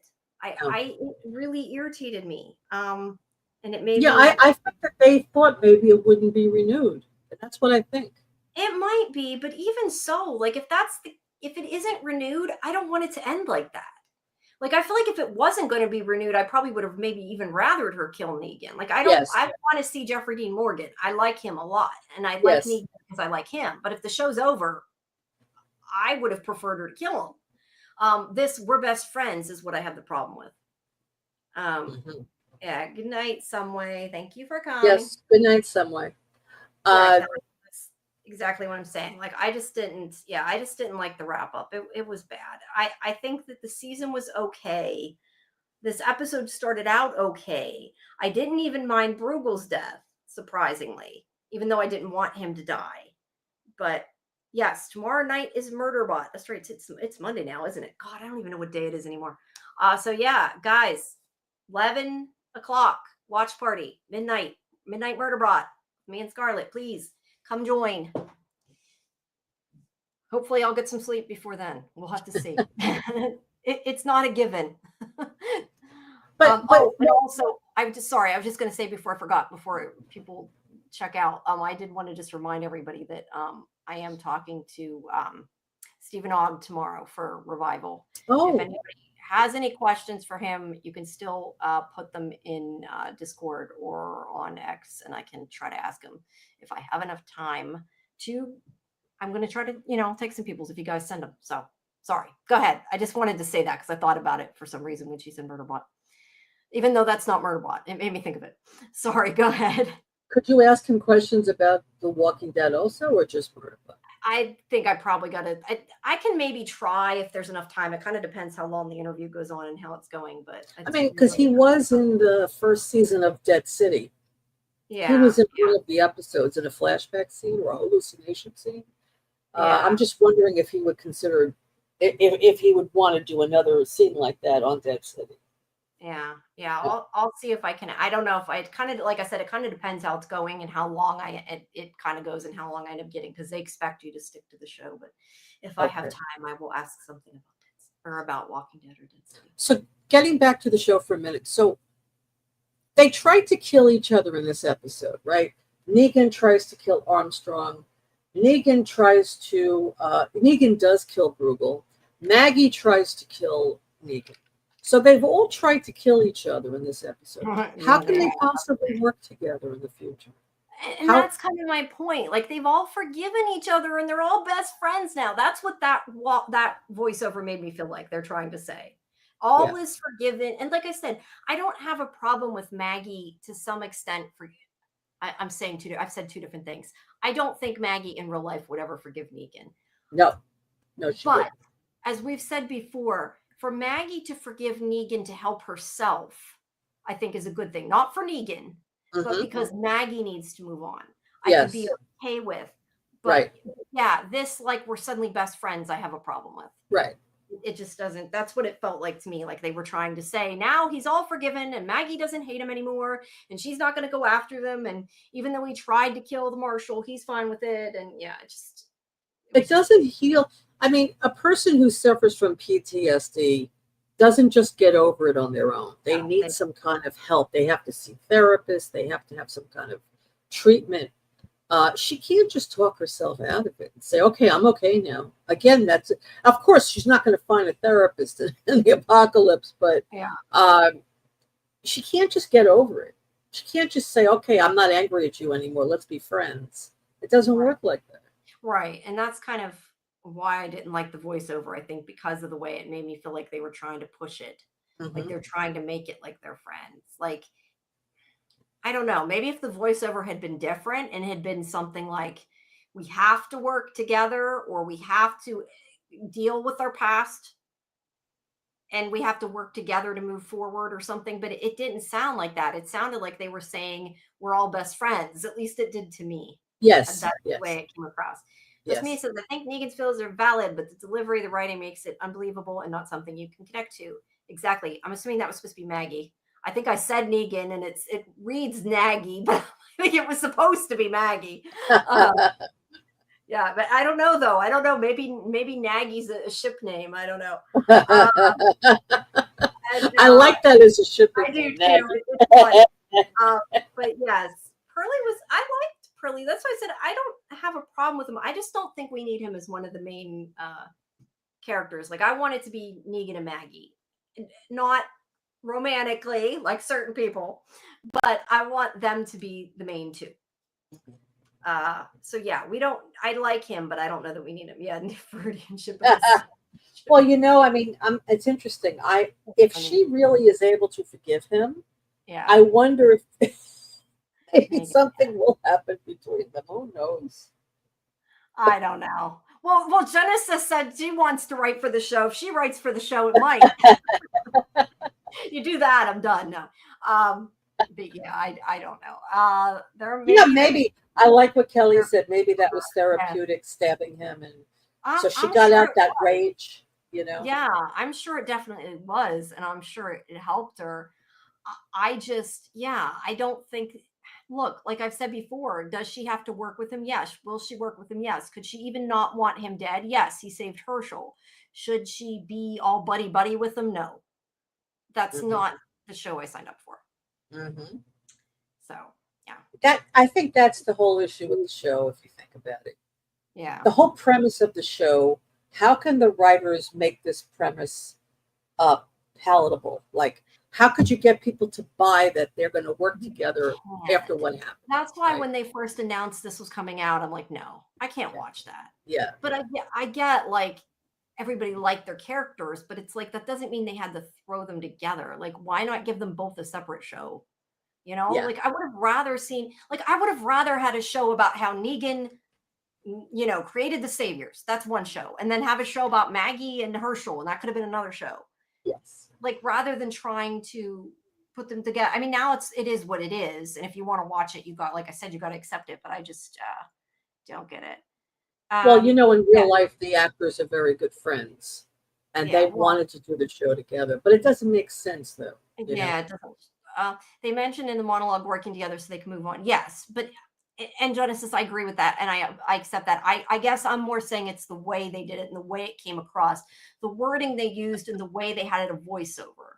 Like I would have even maybe rather it not be a voiceover and not be a voiceover of all three. That was why I think it was so bad. Like when it was just Pearly saying, we have to decide whether we go back or we go forward. Like that was fine. It was when all three of them were talking. It just was weird to me. It was the way they did it. It wasn't so much the idea of it, it was the execution of it that bothered me, I think, more than anything. Right. What about the scene with the Dama looking over the street and she sees New Babylon in the street? And she looked like she was going to cry. She looked really upset. I don't know if she looked like she was going to cry to me. I think she was trying to plan. I don't know. I hadn't really thought about it. Would she be necessarily upset? She looked like she was going to cry. Or was she more maybe upset because Maggie didn't do what she wanted? No, she was looking at the troops marching. No, I know she was, but I thought it was more, I more took it pissed off than upset, I feel like. Do you think Dama's a wanted criminal? I don't think in this world that there's really anybody that's going to go after her. Well, New Babylon goes after people. They were could. going after me. But do they have a reason to go after her? I'm trying to think. No. Like, are they even? They don't even know. I don't think really about No. her. So No. yeah. No, I think that she's just upset because she's worried that they're going to take over the city, New Babylon, Mm-hmm. and they're going to stop her from doing what she wants to do with the city. Whatever her plans are, we still don't really know what her plans are. She has plans for the city, and Herschel is supposed to help her with it. Yeah. But when she saw all these troops coming in, she's worried that they're going to stop her. Yeah. I just kind of, I don't know. I'm over the Dama. I didn't love her as a villain to begin with, and now it's like a third season. Like, I really, if I was writing it, I would have made Bruegel become the villain just because he's so much more fun to watch. Like I said, nothing against the actress. I think that the character is just she's not interesting. I don't know. I don't think. All right. Thank you for coming, Kimberly. Thanks, Kimberly. Thank you. One thing I want to say, which I think would have made a lot of sense, is if they would have kept Bruegel on as the bad guy and would have made him really manic the way Negan was on The Walking Dead. And they would have made Negan the nice guy. It would have actually paralleled it really well. It would have been terrific. And then we could have forgiven Negan at some point. Yeah. And maybe it would have brought him and Maggie closer together to fight Bruegel, right? That would have made sense. Yeah. It would have been a nice parallel. But this way, killing Bruegel was premature, in my opinion. The Dama is just not that interesting of a character. I don't really care about her. I don't really see how she's a villain. How she can really brainwash anybody except a kid. Yeah. You know? I don't. Yeah, that's why I really wanted Maggie to call her on her bullshit. Like, I really at the beginning was like, Maggie is not buying any of this, and she wasn't. But then she started talking. It kind of worked twofold though, because then she started talking about Herschel, and some of what she said was true. So it made it kind of hard. But yeah, I kind of wanted Maggie to like call her out on it. Yeah. Genesis is asking, do you think we'll see Croat again? I wouldn't mind seeing him again. I kind of liked him as the good version of him, though. Like, I didn't like him as a villain, but although I disliked him less than I disliked her as the villain. Maybe Croat now is going to be the good guy, and he's going to work with and Maggie against the Dama. Yeah, that's possible because he was building a rapport with Maggie the past episode. Genesis says, I was worried she was going to tell Herschel to clip her finger off or something. Yeah, I don't know. That might have made me not want to watch it anymore. I still have a big problem with the fact that he is aligning himself with her, so he gave her his toe. That's another big issue. Yeah, they didn't really explain that. Croat said when the Dama thing than I did the show on that. Croat said when the Dama explained to him why she needed his toe, he gave it up willingly. So what was the explanation she gave him that she needed his toe? They never told us. And that's why I said then in the behind the scenes thingy at the end of the show, they said, oh, that was to prove that he was on her side or whatever. Like, okay, well then put that in the show. Don't just tell us that after. I should not have to watch a breakdown. I mean, we're doing our own breakdown, but I mean, I should not have to watch at the end of the show to understand it. And this is a good point too. We never got confirmation if Negan actually killed Ginny's father. That is also, and we probably won't now that she's dead, because what would be the point in even caring now? But I agree with that. I forgot that we didn't know that. I keep forgetting because I was thinking that earlier and then I don't know. Forgot about it. You're right. I mean, I tend to think that he made it up because they implied that at the end of the first season. They implied that he made it up, but they also implied that he killed him to, I don't know, for some reason, I don't remember now, but they made me think it could be either way. And yes, who cares? That's kind of my point. Now that she's dead, it's irrelevant and nobody does care. So, and that's good. Yeah, I would have preferred, personally, if they had just ended the story with the Dama and started something different for next season. Ginny's dad comes back for revenge in season 3. I think he is dead. So unless he's a walker, I think he is dead though. I don't think that's gonna happen, but that would be kind of funny. I mean, like in a bad way, not in a good way. We don't really want to see that, but that would be kind of funny. I mean, well, you know what would be great if they could bring Rick onto the next season of the show as part of the CRM. You know, maybe Rick is working with them to help out, and they heard about this methane, and CRM wants to get involved. Maybe they work with New Babylon. Who knows? And Rick somehow shows up there. That would be fantastic. It would be cool, but I don't think it's going to happen. I wouldn't hold my breath. I know, but that would be good. Yeah. I mean, I could see them doing another season of The Ones Who Live. I don't think they're planning to, but I could see them doing it. I don't think Michonne wants to come back on the show. Well, that was fine. Yeah. And I don't know if Andrew Lincoln really wants to either. I don't know. I mean, they're popular enough. They probably don't need it and don't care. And I'm not saying I blame them for that. It's kind of like, you know, getting away from this show is probably not the worst thing for their careers. But yeah. You want a Nevaeh spinoff? Navares was annoying. I mean, Navares was supposed to be annoying. Don't get me wrong. But yeah, no, I don't want. No, she and Ginny, they should put them in their own series as walkers. Walkers, yeah. That would work, maybe. That was funny, yeah. But yeah, I wouldn't mind some of the characters. I think they could do spin-offs of. I would rather them do spin-offs of things that make sense, though. You know, like. Well, they're talking about a Father Gabriel and Aaron spin-off, which I don't know about that. I could see that. I kind of like their characters, and that, like, when they've had scenes together, they've been good. I don't know that it's necessary, but I could see it. I'd rather see like a spin-off with I can't think of his name. Joshua. What's his name on the show though? The guy that was with Abraham. I'm blanking. Oh, Eugene. Eugene. I like Eugene. Like, I wouldn't mind seeing a series with like Eugene, but I don't know what it would be unless it was like a prequel. Like they could make like a series of like Eugene and Rosita and Abraham or something like before the show. Yeah. I could see that. Oh, I don't want a Morgan spinoff. I'd watch a Morgan spinoff. Yeah, as long as they didn't change his mind all the time. Right. Yeah. Dude. And how about seeing Rick and Laurie before all this happened? Yeah. You know, when they first, they're older now. It's hard to do that. But that's the problem. These characters are older. So. Well, but I mean, lots of shows, they have them way above their age. I mean, they'd have to de-age them a little disbelief. But a lot of these characters, I'd love to see. Glenn, I mean, to see what his life was like with his mother and his sisters, you know. You know what sucks? They had a smart idea with Fear the Walking Dead, okay?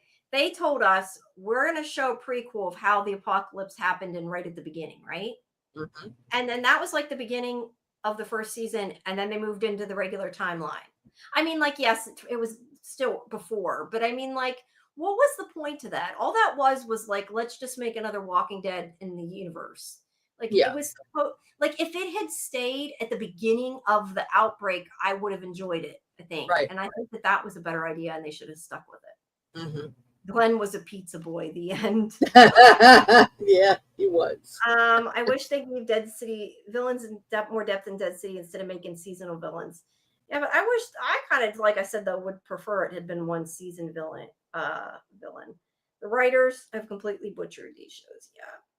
I think they need to fire all the writers and get new writers. Look, this was better. I'm not, like I said, there were things about this season that were good. I don't want to say, oh, it was awful, because it wasn't, but it could be so much better. I think that I've said before, and I said earlier, though, I think part of the problem is I honestly sometimes just think they don't care. I think they know that their fan base is going to come back, whether it's written good or not, because they're going to keep coming back, and they're not going to bring the other people back that quit watching, and they're not going to get new viewers at this point. So they just don't improve. Mm-hmm. And I feel like it's down to us to be stupid and keep watching too, because I say that and I keep watching. So like, is that so? In other words, if we stop watching, then they'd have to improve the shows. Yeah, exactly. But I don't. I mean, granted, look, a lot of times I've watched it and continued to watch it because I've covered it and I've done interviews, and that's part of it. And then I end up watching it and, somewhat enjoying it or whatever. Although I have enjoyed covering it with you a lot more than I thought I would. I thought I'd be complaining the whole time. So I did enjoy it more than I expected to. I'll give Well, them I'm that. glad. But yeah, I agree. I don't think he does. I think sometimes I worry they just want to continue it. And look, I know a lot of people like it. I'm not saying they don't, but I still don't know how you cannot complain about the writing. Yeah, I think most people do complain about it. Yeah. Even the people that watch it, because we're watching it because we like Negan and we like Maggie. That's why we're watching it. We're not watching it for any other reason. Yeah. So if the writing sucks, it sucks, but we watch it.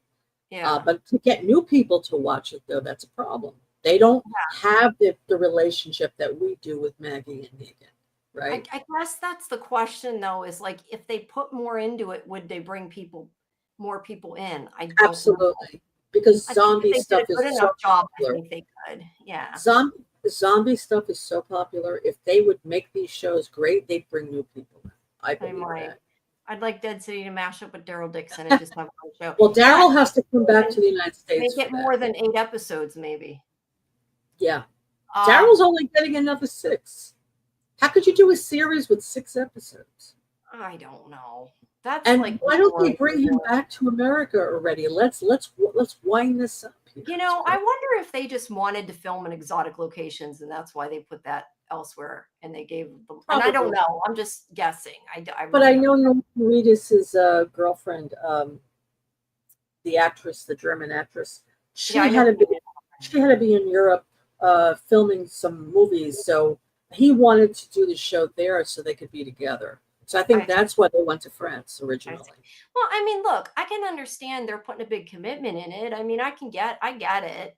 But at the same time, like, if you're going to commit to it, like, commit to a good show. Yeah. You know, don't do it. Just do it. Daryl's in Europe for some reason. For some reason. Yes. And somehow Carol flew clear to another country. Oh, that was ridiculous. That was absolutely ridiculous. Yes, but I will suspend my disbelief when it comes to Carol, because I do think that will make the show a lot better. Yeah. But it's always like that. We always joke about that. Like, they walk across the country in one day. You know they're going to find each other again. Like, it doesn't matter. They can find each other no matter what. They somehow are like bloodhounds. They come back to each other a month later. It's like Morgan. How the hell did Morgan walk all the way, across the country in the amount of time he did, number one? And number two, like, find them. It doesn't make sense. They have no phones, but somehow they find each other, magically. I mean, like, some of it you have to just accept, but it's a little much sometimes. Right. Yeah, the characters have to come back, and writers have to, from the first season, have to come back. Yes, Mike. I mean, if they brought back some of those writers, maybe we'd be doing better. Onto the land in Greenland. Yeah. Yeah, that was ridiculous. Just me. Could have floated down the water cooler like Jenny did. Oh. See, I'll tell you. So, who is your favorite Walking Dead character? Would you say? Me? I like Daryl and Carol. I kind of like them better as a unit, though. Like I like Daryl, and I would have said Daryl was my favorite, but like, I didn't like the series as much as I thought I would, and I really think it's because I like their friendship. But yeah, they're still my 2 favorites. I guess I'd probably still say he's my favorite, Daryl. Okay. Why? I would say Rick is my favorite. But Carol would be a close second. Yeah, Carol. That's why I'm kind of saying both, because I like Carol and Daryl. It's hard to say I like one over the. I like both a lot, But as far as character development, Carol has had the most character development on the show. She has. I mean, her storyline is amazing if you think about it. She went from being a battered wife and mother to a badass warrior. Yeah, I think out of all of them, I do think she's had the best arc out of all of them. And I could have seen, the thing is I would have gladly watched a show of just Carol too. I think the problem was we were promised a show with Carol and Daryl, and then they took Carol out, and then they put Carol back in, and that's why I'm like, okay, I can accept the fact that she would never find him just because I want her back in there. But they shouldn't have changed it around in the first place, I think. Yeah.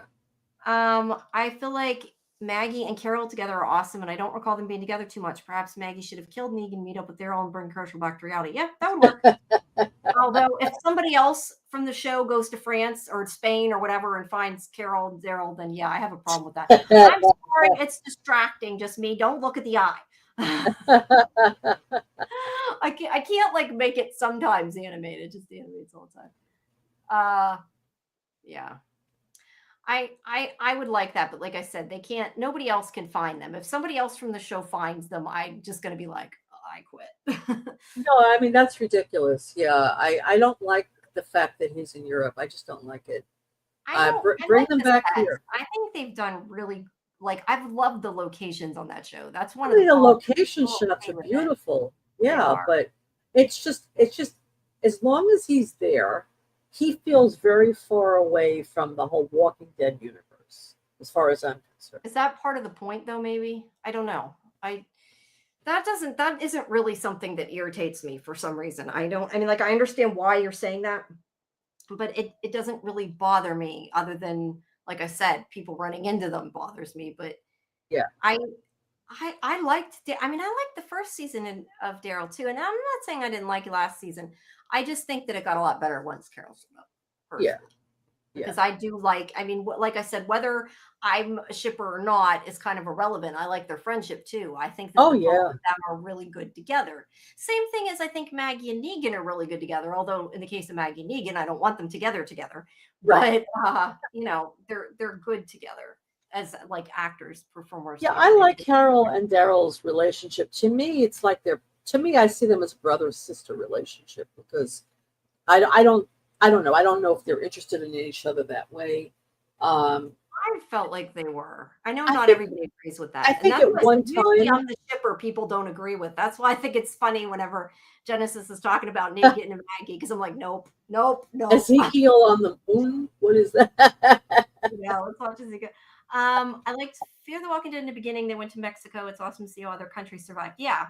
I Yeah. think I don't mind seeing the other countries. I just the fact that they travel to another country on a little teeny tiny plane, that's kind of an issue. Where should they go Yeah, next? I don't know. yeah, where are they going to go next? I mean, they could go to the Sahara Desert. They actually filmed some of it in the Sahara Desert. So I'm thinking they can't be in Spain. They must be like in Algeria or Morocco or somewhere. I mean, I guess that's the next locale. I don't know. I don't know. Okay, wait. So you can like Carol and Daryl, but can't like Maggie. You can like Maggie and Negan together. But also Carol and Daryl didn't one of them kill the other person. That's right. That's right. Yeah. It's not that I said I do think Jeffrey Dean Morgan and Lauren Cohen have good chemistry together. I just don't their characters just don't work together for me. No. But yeah, I don't know. I've liked Carol and Daryl that pretty much from the beginning. Well, maybe not the very beginning. Like the beginning, it wasn't, but once they started kind of that friendship, I've thought that. But yeah, I'm usually the person that people don't agree with the ships. I want walkers on a submarine or an oil tanker or something out on the ocean. That would be cool. Although, yeah, but then they did that in Fear the Walking Dead. Like, they did that. They were on a submarine. Fear the Walking Dead. But they weren't a long time on the submarine. But the thing is, the problem I feel like with that is how would they escape the walkers because there's nowhere to go, right. And B, they would have to, in order to escape them, kill them all, and then there's no more walkers, and then you that's don't have right. And that's what happened on Fear the Walking Dead. Yeah. So that's why that doesn't always work. But it's a good thought. Yeah, I don't know. I am looking forward to Daryl though. I did like it last season, and I think it's going to be better this season. You think so? Yeah. Well, now that Carol and Daryl are back together, the whole thing, yes, I do. Okay. And, well, I hope the writing's good, but that's well, yes, I hope the writing's good too. But also, look, I didn't dislike, and I'm trying to think of my mind as usual is blanking. Wait, hold on, I'm gonna look up his name because so I know who I'm talking about. I didn't dislike the I couldn't think of his name, Laurent in Daryl Dixon. I didn't dislike him, but I was getting kind of, I don't know, bored with the storyline and protecting the kid all the time. Like a lot of it seemed, to be honest, like rip off of Last of Us anyway. and which it probably was. But like I was done with that, so I kind of like that they got rid of that character. Like nothing against them, I would prefer it to just be them. But Yeah, they're I going to don't. come back on the show. They're supposed to go to Alexandria for the Commonwealth. Carol and Daryl are. No, the pilot with Laurent. There's a pilot with the pilot like flying the plane pilot. I Yes. thought you meant pilot like TV pilot. Yes. No. Yeah, you're right. They are. I mean, I don't know Which is also kind of strange. Yeah. So Which also, just so they don't make a spinoff on that, I don't want to see that particularly. You know, I think part of the problem is though too what happened to Dog. I believe the real Dog passed though, didn't it? It did. I remember reading something about that. So even if they brought Dog back, it wouldn't be the same Dog. I think Judith is with the dog. Judith probably. Yeah, I would say the character probably Judith is with the dog. Which he shouldn't have left. I don't know that he should have left it there. But then again, I worry about the dog constantly when it's on the show, so that's not a bad thing. But like, I don't want like maybe that's part of the problem too with Daryl's show, like Daryl Dixon, is that part of what makes like Dead City really good, and even like The Ones Who Live. Like, even when the writing's bad, the acting is like so great. And I'm not saying that the acting in Daryl Dixon isn't good, but like the actors aren't known. Like, they've got like a lot more high caliber actors on these shows, I feel like.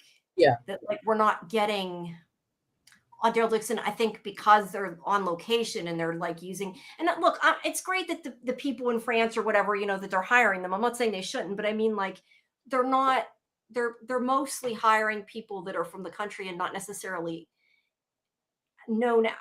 I'm saying that and thinking how awful that sounds. I don't know if it's coming across the way that I mean it. No, I know what you mean. They're not known here in the U.S. Yeah, there's not like in Dead City, like we know a lot of the cast members from other things, and they're all really high caliber actors. And like I feel like that we didn't get as much of that on Daryl Dixon. I didn't know a lot of the people, didn't recognize them. Not that they weren't good, I just didn't. Now the one who played his girlfriend or whatever, obviously she is, but she was like the only one on there on that cast I actually knew. Clemens Posey. I had no clue who any of the other ones were. I hadn't seen before. Let's see. Hi, Knight Rider, also known as Fire Dude. Fire Dude. Let's see. I'm getting further behind in the chat again. Jennison wants to see Pamela Milton return. I wasn't too thrilled with Pamela Milton. Yeah, I didn't love her character a lot. But then again, I never read the comics, so that might make a difference. Swimming walkers would be cool. Yeah, how come like he was in the water? We never see the walkers in the water though. Just me. The show needs to explore a cure or something different than just zombies and survival. It needs something totally new, like the superhuman walkers. I do think that maybe it needs something to revitalize it. I mean, like I said though, I don't mind the survival stories. I'm okay with that. Just sometimes there's too many crazy, you know, not serial killers necessarily, but like a lot of the villains are just like crazy villains that are just nuts. Right. Yes, I'm glad they didn't kill Dog off. Maybe we'll see a Dog again. See, my thing is there's a lot of loose ends here. Like, for instance, what happened to Dog? What's going on with the kids now? I mean, supposedly Rick and Michonne are back, right? But what's happening with these? But they were headed back. We never seen that, so I don't know.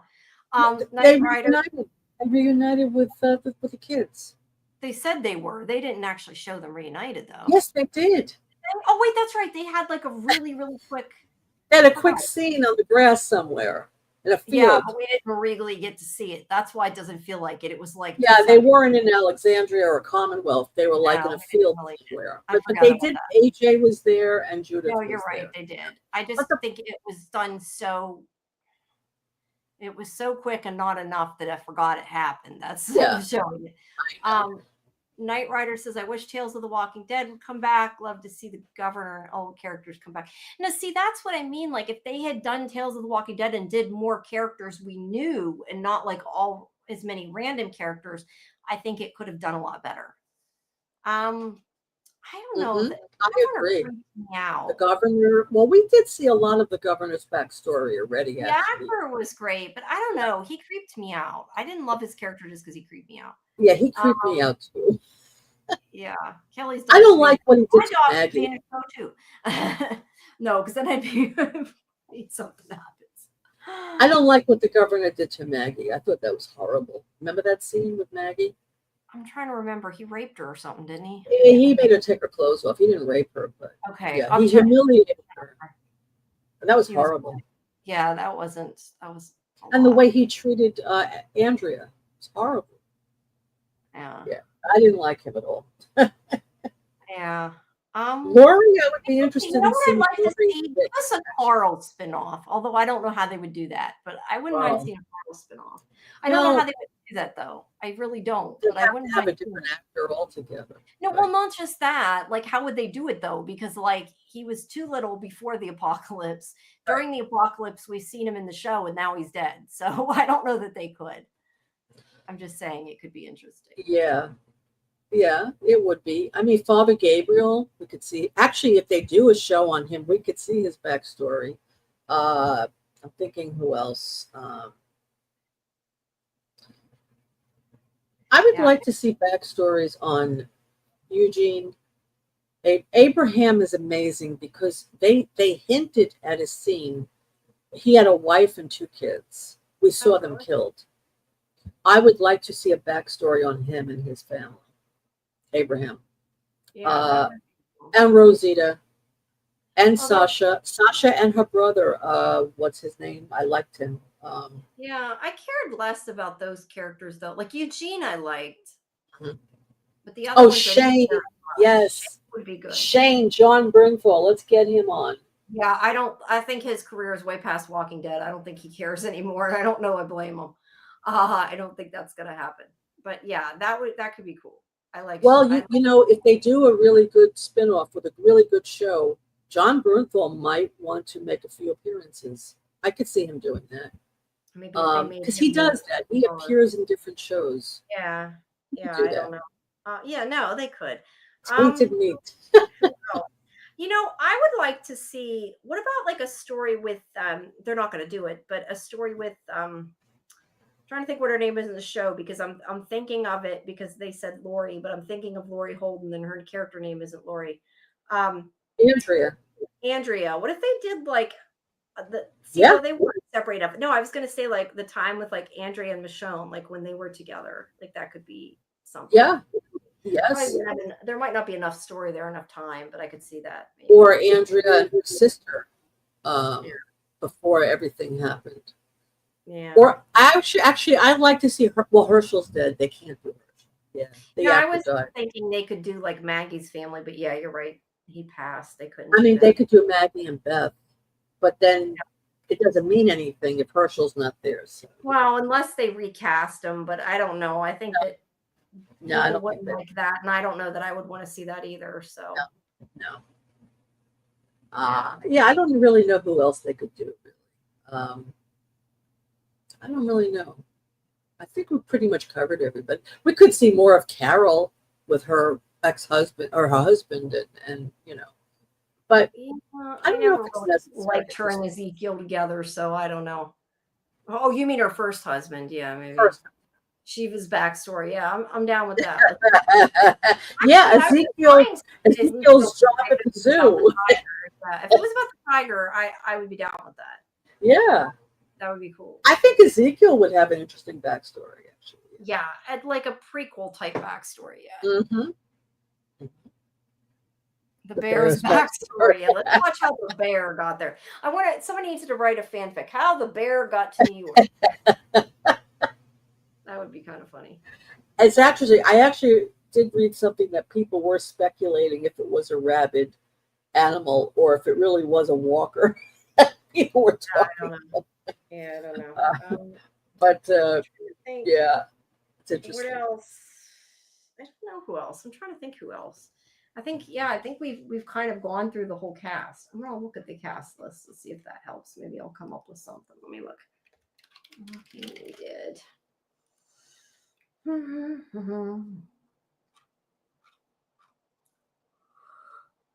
Oh, excuse me. Yeah, you're hoping about Aaron Dwight and Gabriel. I wouldn't mind that. What? I thought it was his own first. Yeah. I'm sorry. No, I was reading what Genesis said. Actually, I'm hoping they bring back Dwight and Sherry in Dead City. Yeah. Look, I always really liked Dwight and Sherry, but towards the end, they kind of ruined their story. I didn't care as much for them towards the end of their story, but at the beginning, I liked them a lot, and I would have been down for a spinoff. I agree. Also, Jesus would be a cool like spinoff kind of. The hot guy from World Beyond. Did they kill off? I know. No, he survived, I believe. He survived. If you mean who I think you mean.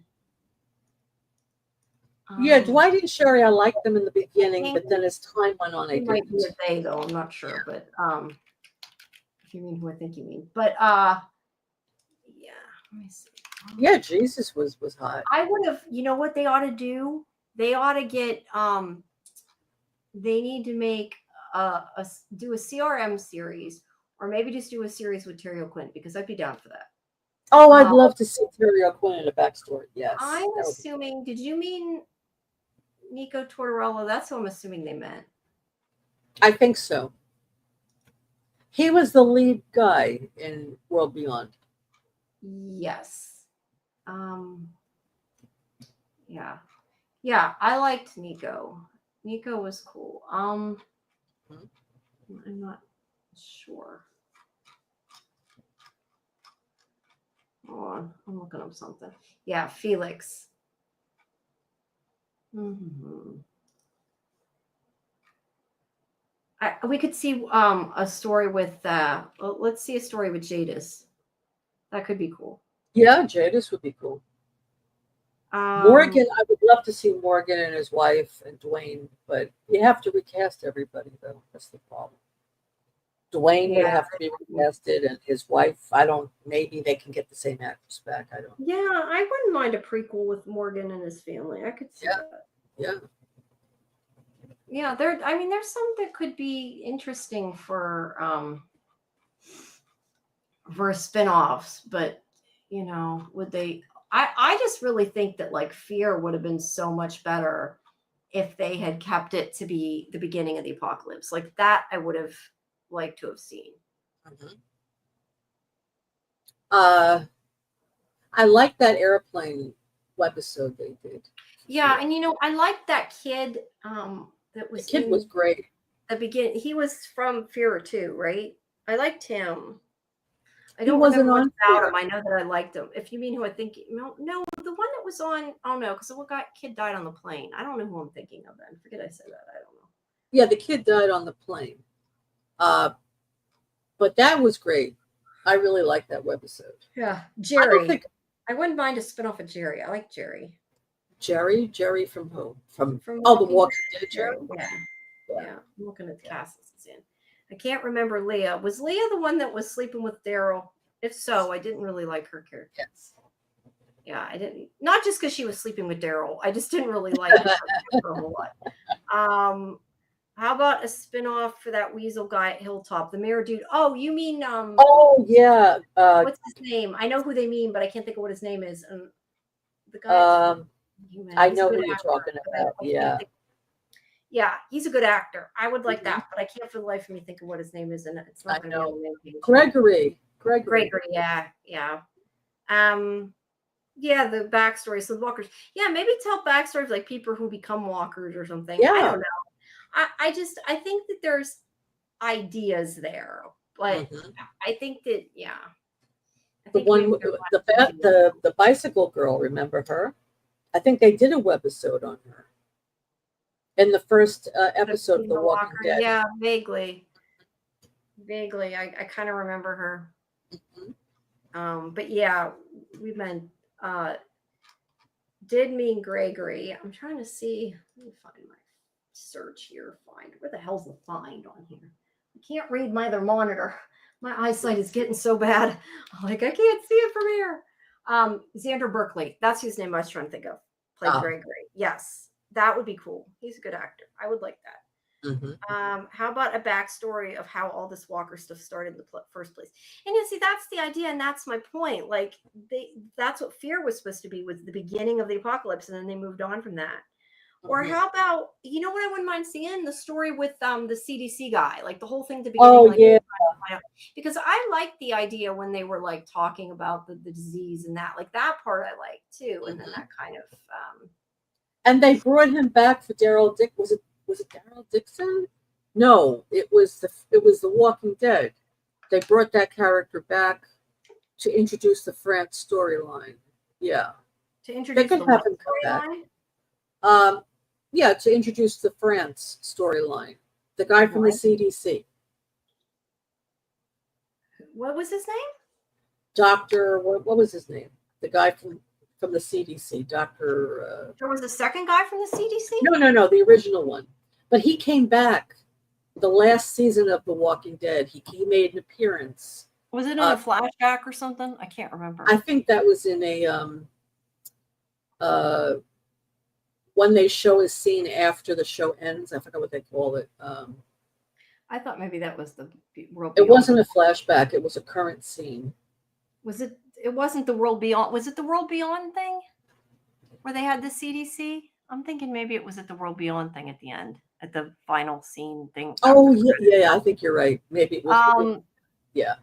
I know a lot of people quit watching. Yeah, Carl was like, I guess, the main character in the comics after, and they did that Carl. Yeah, a lot of people were mad by that.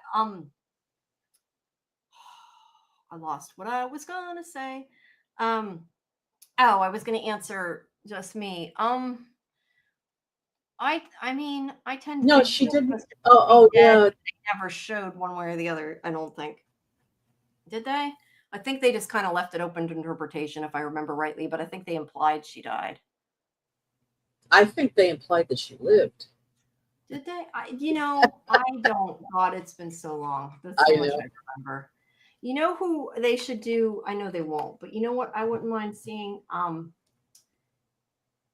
don't know how they would do it, but make one with Coleman Domingo. Oh yeah, but he's a very big star now. I don't think he is. It would never happen, but I could see it. Oh, the redheaded savior. Her name is Paula on the show. Paula. Oh, and the actress is Alicia Witt. Yes, they must do a backstory on her. That was Alicia Witt that was in there? I don't know. That was Alicia Witt, yes. Oh, okay. Yep. Yeah, that's right. She was in that. Okay. Well, she's in. It's cool seeing Simon again, even if he was. Yes. Yes. Paula, yes. That's her, Paula. Yeah, she was great. I think I would love to see a backstory on her. I would love it. Yeah, well, they could do a lot of these and do like the Tales of the Walking Dead and do good episodes. I don't know. I just think too many of the Tales of the Walking Dead were like random characters that we didn't know. I think that it would have been better if it wasn't. I agree. It wasn't that they weren't good. I mean, they could show, I mean, if they wanted to do all these backstories, they can have Negan when he first started the Saviors, and then you could see Paula, and you could see Simon. You could see all these people, come together. And see, that's what I wouldn't have minded either. Seeing like a spinoff of Negan, like how he became the way he was, and like maybe showing when he went from good guy to bad guy or whatever. And then maybe I would have an easier time thinking he's an awful Jenner. That's what we were talking about. Edward You're right. Jenner. Yeah, that's right. Yeah, and I'm not sure how they would do one with Coleman Domingo, and I know they wouldn't, just me, but I'd watch. I mean, I like Strand, but they also were flip flopping with him too. He was good guy. He was a bad guy. He was bad. I liked him, but yes, he was good. Yeah. Yeah, I remember I did a one-on-one with him before he got super, super famous. Now I'd never be able to get that. He's a nice guy, Coleman. He is. He was really funny. He was fun to talk to. But yeah, I don't know. There's a lot of them they could do, and that's my point. Like when they did Tales of the Walking Dead, like why did they not do all ones we knew? It would have made it better. I mean, don't get me wrong. Some of the other stories were good. I just like it was an opportunity, and I think people would have liked the only one that was Alpha. Alpha. Yeah, Alpha was good. I remember that. Yeah, was that the only one that was from the series, or was there another one? I feel like that was the only one. Oh, was it the only one? Okay, well, then that was the only one that was good. Yeah, I think they all should have been like that. Yeah. I don't know. I think that they should bring back some of these people and have another show. I think it would be interesting. I do. Yeah, I would rather, if they're gonna bring back like other random people though, I would rather it be like a Tales of the Walking Dead type of thing, as opposed to like the people just have to happen to randomly meet up with the other people, you know? Yeah, Well, Backstreet Beta. We never did see Beta. yeah, I think we could. Oh yeah, Beta, right? But he was a famous rock star or something, right? Yeah. That's right. Oh, sorry. I can't quite get it. Sorry. Okay. Yeah, I just again, there are just too many loose ends here that I'm uncomfortable with that. I wish they would have a main show just to wrap it up because the cast is getting older also. I mean, Judith, the actress now, she's probably what, 19, 20 at this point? Yeah, I don't know what They're all getting older. So wasn't why not wrap it up? it wasn't the basis for them going to Italy to see the variant walkers. Did they go to Italy? We got France, not Italy. They went to France and now they're going to Spain. Yeah, I don't think they went to Italy, did they? And what happened is that they're going to England.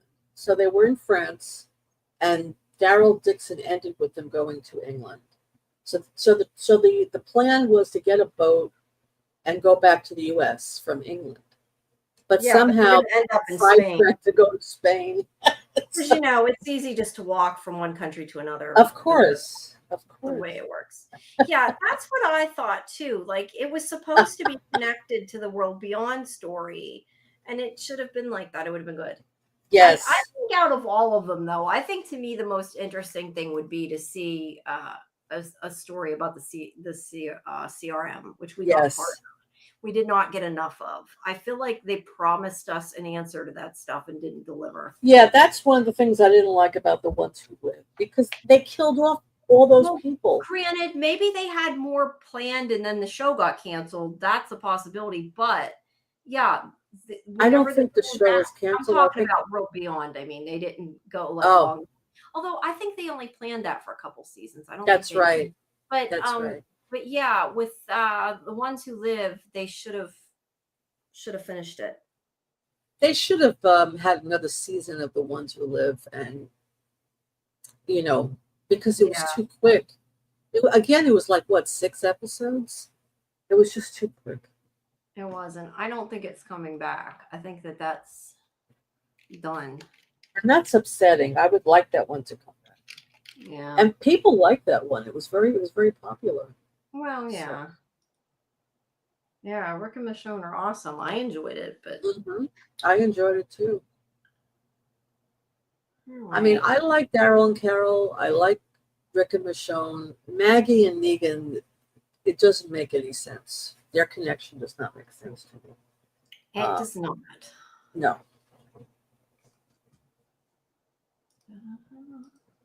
So does anybody have any thoughts about the show?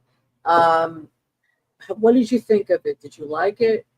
On a scale of 1 to 10, what would you give it? In the chat, you could just put it in the chat. What do you think it would be on a scale of 1 to 10? Okay, wait. Regarding the finale, how did the New Babylon soldier who confronted that historian kid not recognize that he wasn't a member of New Babylon? Well, I think he was a member of New Babylon originally, right? He was, yeah. He just switched to Negan's side. But I could be wrong, but I also feel like that was more like him saying, which side are you on? And he would have accepted it regardless because he was willing to like be on his side. You know what I mean? Like, oh, yeah. I don't know that it necessarily mattered. I don't know. They should let Michonne. Yeah, maybe. I mean, maybe if she, and maybe then they would have Ones Who Live, like them, let them be in charge of it.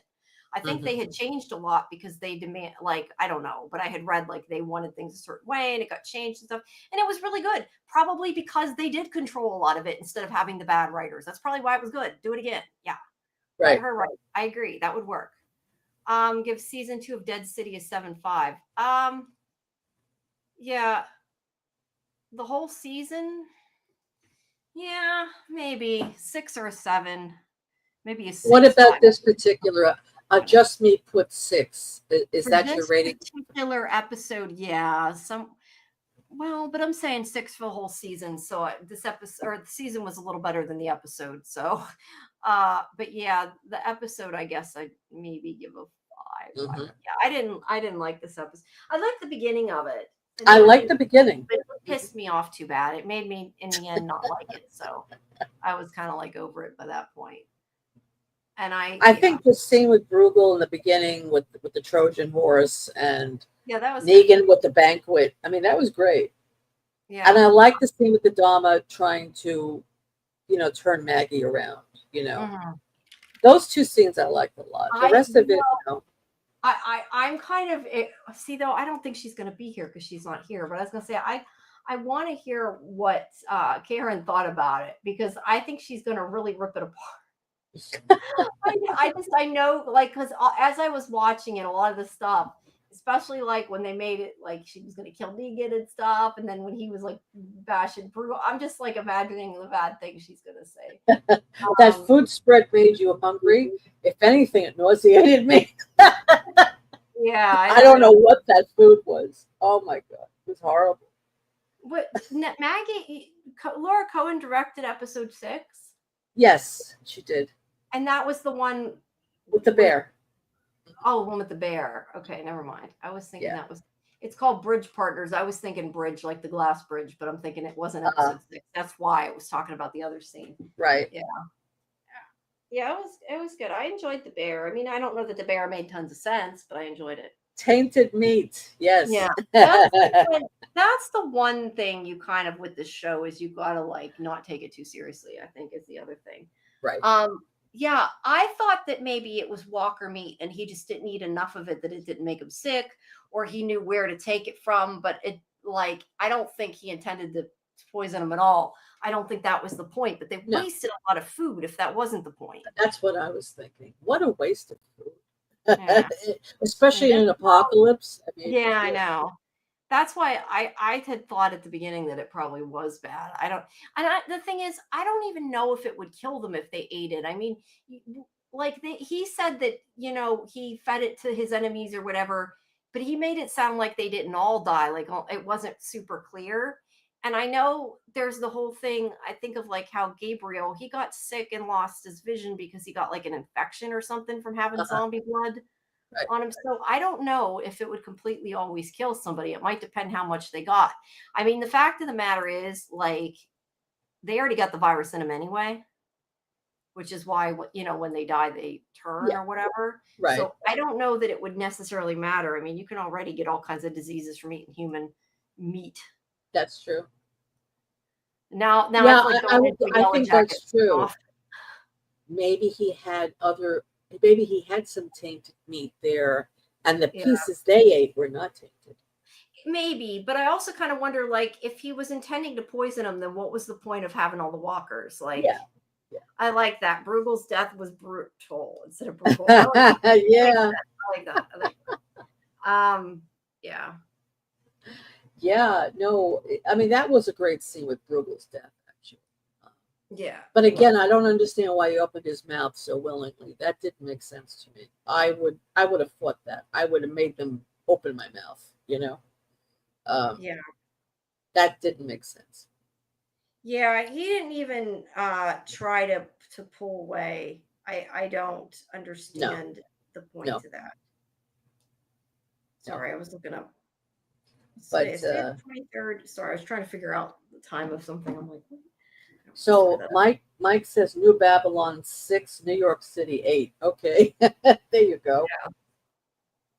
Yeah. I don't see, the thing is, and I think that's part of it. Like, I like parts of Dead City, which are mostly the two of them, but like I don't even love the New Babylon storyline. Like I could do without it. Like I kind of wish they had just completely ended all the stories and started a new one for the next season. Like I said, I don't need to see Dama again. I don't need to see New Babylon. Like I just really don't. I don't love a lot of the storyline going on. I really don't. But I like Negan and Maggie. Okay, Genesis, we get it. You want to be on your knees. We get it. Yeah. I'm not gonna put that on. We're not doing it. We're not getting into After Dark. We're not doing an After Dark tonight. Not Sorry. tonight. It's too much. Yeah. Bruegel reminded you of Willy Wonka. That's funny. Yeah, he actually dressed like him a little bit. Let's see. Mike says there were a lot of good characters, but not enough interaction between them. It wasn't written thoroughly enough, half-baked. Yeah, well, I think A, the writing wasn't great. B, they didn't have enough time to develop what was going on. I think if it had been more than 8 episodes, it might have been better, truthfully. Yeah. I think that it was too rushed. But yeah, I just personally, I did not find the Dama that interesting of a villain, period. I did not really love the new Babylon storyline. I think the thing with the methane's interesting, like where they were going, but I don't know, like the whole army thing, I just could have done without. I don't know. I just didn't. Yeah. Well, I guess that's a build up for the next season with New Babylon's and army. it might be better, but that being said, like I didn't mind. I said I didn't mind Armstrong. I liked him. I do agree that like he was kind of in a way in the way because like there would have been more of Maggie and Negan working together maybe if he wasn't there. And I don't understand this. It seems like it's going to be a trio. I could do without that. But I like him as a character. I don't mind him. But there was another thing too. So many annoying characters this season. Like I feel like I've spent half the season wanting people to die, which we did. Like, no, even Herschel, and I shouldn't want one of the main characters to die. The fact that Herschel is everybody dislikes Herschel. He's horrible. And I said, and in a way that shows it's good because I mean you can't get mad at somebody and hate a character if you don't care about, you know what I mean? Like if you really hate it, then you're apathetic and you don't care. Like the fact that you really dislike a character sometimes means it's good. But I feel like we dislike him because it was written bad. And it's like, yeah, I just wanted him to die half the season, which is a problem. You shouldn't want Herschel to die. Right. 15. I think the reason why they want Armstrong as a third party is because if Armstrong wasn't there, and I know Genesis will like this, I think Maggie and Negan would get kind of close. And they need him there as a buffer. They need Armstrong there. Unless it's just because if they did that, then they wouldn't know how to do it without them getting closer. They would think that people would want them close, maybe. That's right. Yeah, which again, I still have problems with. I don't know. To be honest, the way that sometimes, and I know a lot of times I complain about the writing.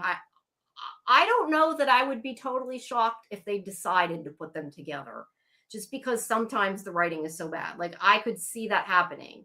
I don't know that I'd be watching it, but I could see it happening. I can see it happening because it seems to be going in that direction. Like you were saying, all those flashbacks they were showing. The way they showed the flashbacks and the way they talked, and I think that's what irritated me just because of the way it came across, because it's like, oh, we had such hardships, but we got over it and now we're willing to work together.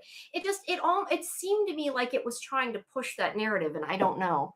I just didn't like it. And yes, I agree. Herschel has no redeemable qualities. No, he doesn't.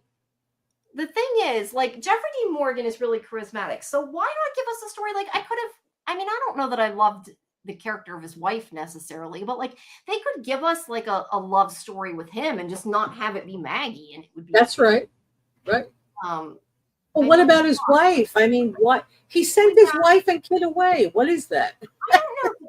I kind of feel though like that storyline was kind of boring though, if I'm honest. Like, I don't know that I mean, and maybe it's because we didn't see it. I don't want to say that like I don't buy him having a wife and kid. I could, but we didn't really see the story, which is part of the problem. We saw it on The Walking Dead. We saw it, but we never saw the kid. We saw him and his wife Annie. Right, but from what I remember, he just showed up and was married. Right, we didn't see like them meet or whatever on this show. Yes, he just showed up. I mean, even on the other show, like didn't he? Oh just yeah. Married? They showed her. Yeah. No. They showed her, but I mean, Negan showed up and they were all shocked he was married. It wasn't like we saw them meet, is what I'm saying. Right. No, we didn't see them meet. And that's why I'm saying I've kind of found his wife storyline boring, and I think it's because we didn't get introduced to the story of how they met. Like I wouldn't have minded seeing that. If that yeah, that does make sense. Yes. Yeah, exactly. Yeah, it seemed forced and silly, and I think it's just because we didn't really know the story. If I had seen them meet and saw the story of them falling in love, then maybe I would have liked it better. Although at this point, since he sent him away, I'm kind of over it and don't care. I just think what is the reason for him sending them away? I mean, unless they do want to build up him and Maggie together. Unless they want to build up him and Maggie, or the thing about him not wanting that storyline is true. I mean, the problem is if the show is built around them, and I mean, it may be, and I don't, like I said, I don't know how true that is, but I mean, to some extent, for a show like this, if they say I don't want to do that, like they might be catering to them because it's their, their show and they can choose that. But yeah, I have more of a problem with the fact he sent them away. Mm-hmm. Yes. Yeah. Maggie chose Negan over her shit, but I'm going to keep saying that now. Her shit. Why is mad about that because her son's a spoiled twat. I don't know that Maggie necessarily, I wouldn't say Maggie chose Negan over Herschel. I don't know that I quite see it that way. No. I think that she let him go. I feel like Maggie realizes that the only way she is ever going to get Herschel back is if he makes the choice. Yes. That's what I think. So, and yeah, I hadn't seen him play evil either, but I mean, I don't know that I knew him that well. I mean, I knew him from Grey's Anatomy, I guess. I knew him from Supernatural. Yeah.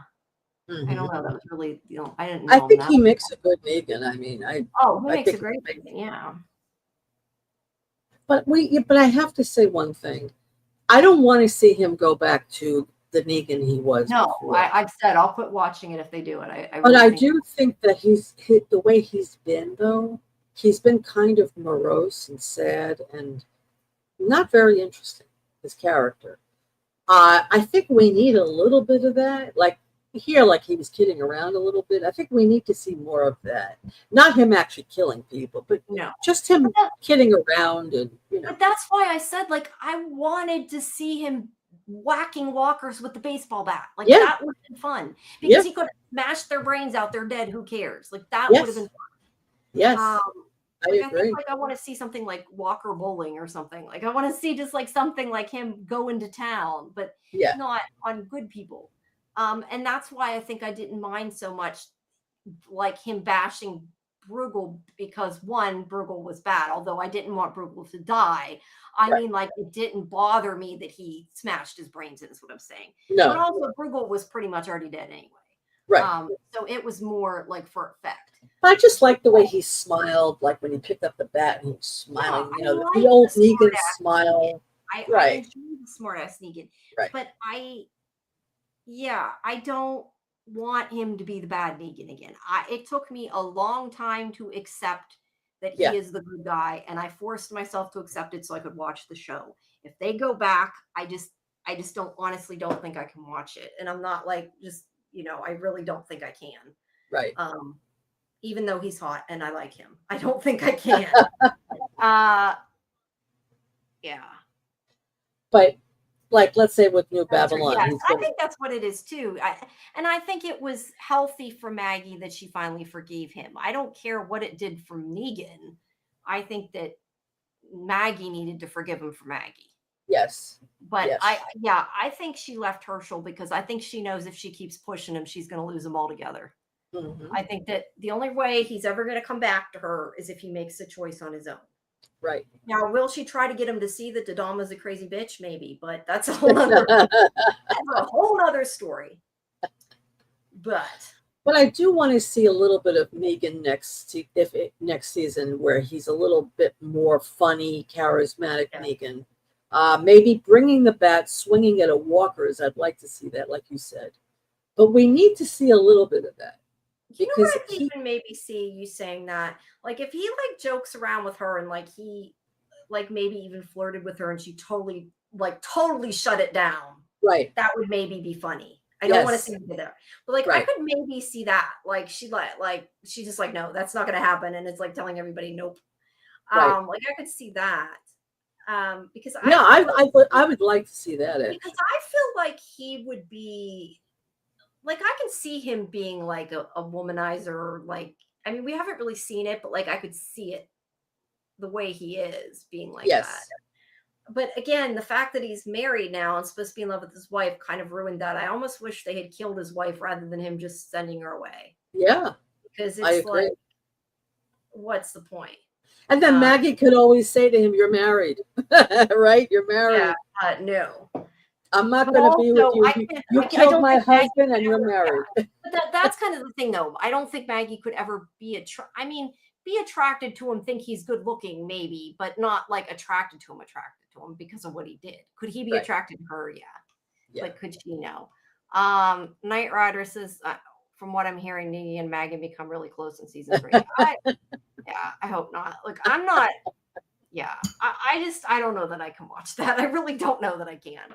I like the both of them, and if it was any other show, I'd be fine with that. But I just character wise, I can't see it. Yeah, teasing and being playful, just messing around, but he's charismatic and charming, so she can't help it. No, I think that if that happens, she has to shut him down. That's the way I would see it. She'd be like, no, it's not happening.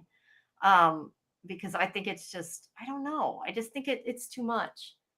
And I understand like what Genesis means, but I don't know. I don't know that I could stomach that. That's if I'm honest. What like, if unless you shut him down? What if he's talking to Maggie and he says, "You know, Maggie, I'm really sorry about what happened in the past." Because they said they have to work through the past to go forward. I'm sorry what I did to Glenn. I'm sorry about everything. I am so sorry, and I know how it's affected you and Herschel. If he was truly repentant, and it was like truly later, maybe, but and not Maggie, Maggie maybe opening up and maybe crying a little bit and saying, "Yes, you devastated me." Maybe if they had this kind of conversation, then maybe it wouldn't be so hard to accept. Yeah. Mm-hmm. Yeah. You could be right, but as it stands now, I don't see that happening. But Knight Rider meant more of close allies. Didn't mean it that way. Good. Yeah, I'm fine with them becoming closer, working together. I mean, I don't want them to become best friends, but I'm okay. But like I said, if it makes them in more scenes together, then I guess I'm kind of okay with them being friends. So many times already, though, in so many ways. Yeah, but exactly, Kelly. That's what I'm saying. Like, there's no amount of apologies. Like, that's right. I think, but like I've said, I mean, that being said, it is TV. Because I've said before, I don't care how sorry he is. Like in real life, she would not forgive him unless it was forgive him to move on. But to truly forgive him and be friends with him, that is never going to happen. Would never, ever, ever, ever happen in real life. It just couldn't. And you have to suspend your disbelief. But yeah, a couple, I can't go that far. No. Have you? Knight Rider says it's funny because if you ever see Maggie in real life, she's hot. Well, not to me because I'm straight. But other than that, I mean, like I said, I like the actors together, just not the characters. Yeah, the actors have a lot of charisma together there. Yeah, there's a lot of chemistry there. I'm not saying that I can't see people seeing it because I mean, I know I have some crazy ships that I like that within the realm of the story would never happen, but like for a fanfic thing, it's like, okay, I like that. It's something different. So that's the way I look at it. Like if you want to like fanfic and stuff where they're together, that's cool. But like in the show, no, I just can't. I can't see that. Because let's say it happened. Let's say Megan and Maggie got together, right? They actually had sex one night. Let's say. How would Maggie feel about herself afterwards? This is the man that killed her husband. And that's what I said. It's not just that he killed her husband. It's that he enjoyed killing her husband. He enjoyed it. The problem I have. And they're not playing it off. Like if they had played it off more that this really was a role that he developed to be able to cope with things or to be a leader and they had gone more in that direction, then I would say maybe, but they didn't. Like he enjoyed it and he truly enjoyed it. And that's the issue for me. Yes. That I can't get past. I agree. And I think that's what she can't get past. Yeah. She actually said that to him once. You liked it too much. She said that to him. Like that's an issue. Yeah. So I don't know. We shall see. But see. Anyway, so this have a twin brother. I don't know. No, I don't know. I'm just being silly. But so this season is over now for Dead City. What is it? She'd feel great. Oh, please. Yeah, well, they can give her relationship, just not with Negan. That's the way I'm looking at it. Just not with Negan. Negan killed Glenn. How could she ever be with Yeah, Negan? I just can't. Even if she had some attraction to Negan, even if she, in her wildest moments, she thought of it, she would never let herself She do it. wouldn't. No. Right. It just can't. No.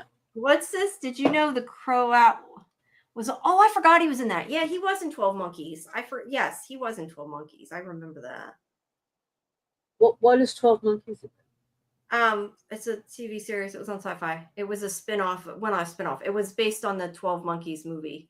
It's about time travel. It is a really, really good show. And I really enjoy 12 Monkeys partially because for once it's a story where like they have rules to time travel and they follow their own rules. And like it in that scope makes sense. Now, I won't say the ending completely followed the rules, but I can sometimes get past an ending not following like scientific things that they've set down if it means it gave it a good ending because it was the end of the show and they didn't want to kill off the main character or whatever, so they gave it a little bit of a a better ending. I'm okay with that. Like I can get over that. But that was one of the things I liked about like that. Like they made certain time travel rules and they stuck with it. So many time travel shows are all over the place and don't make sense.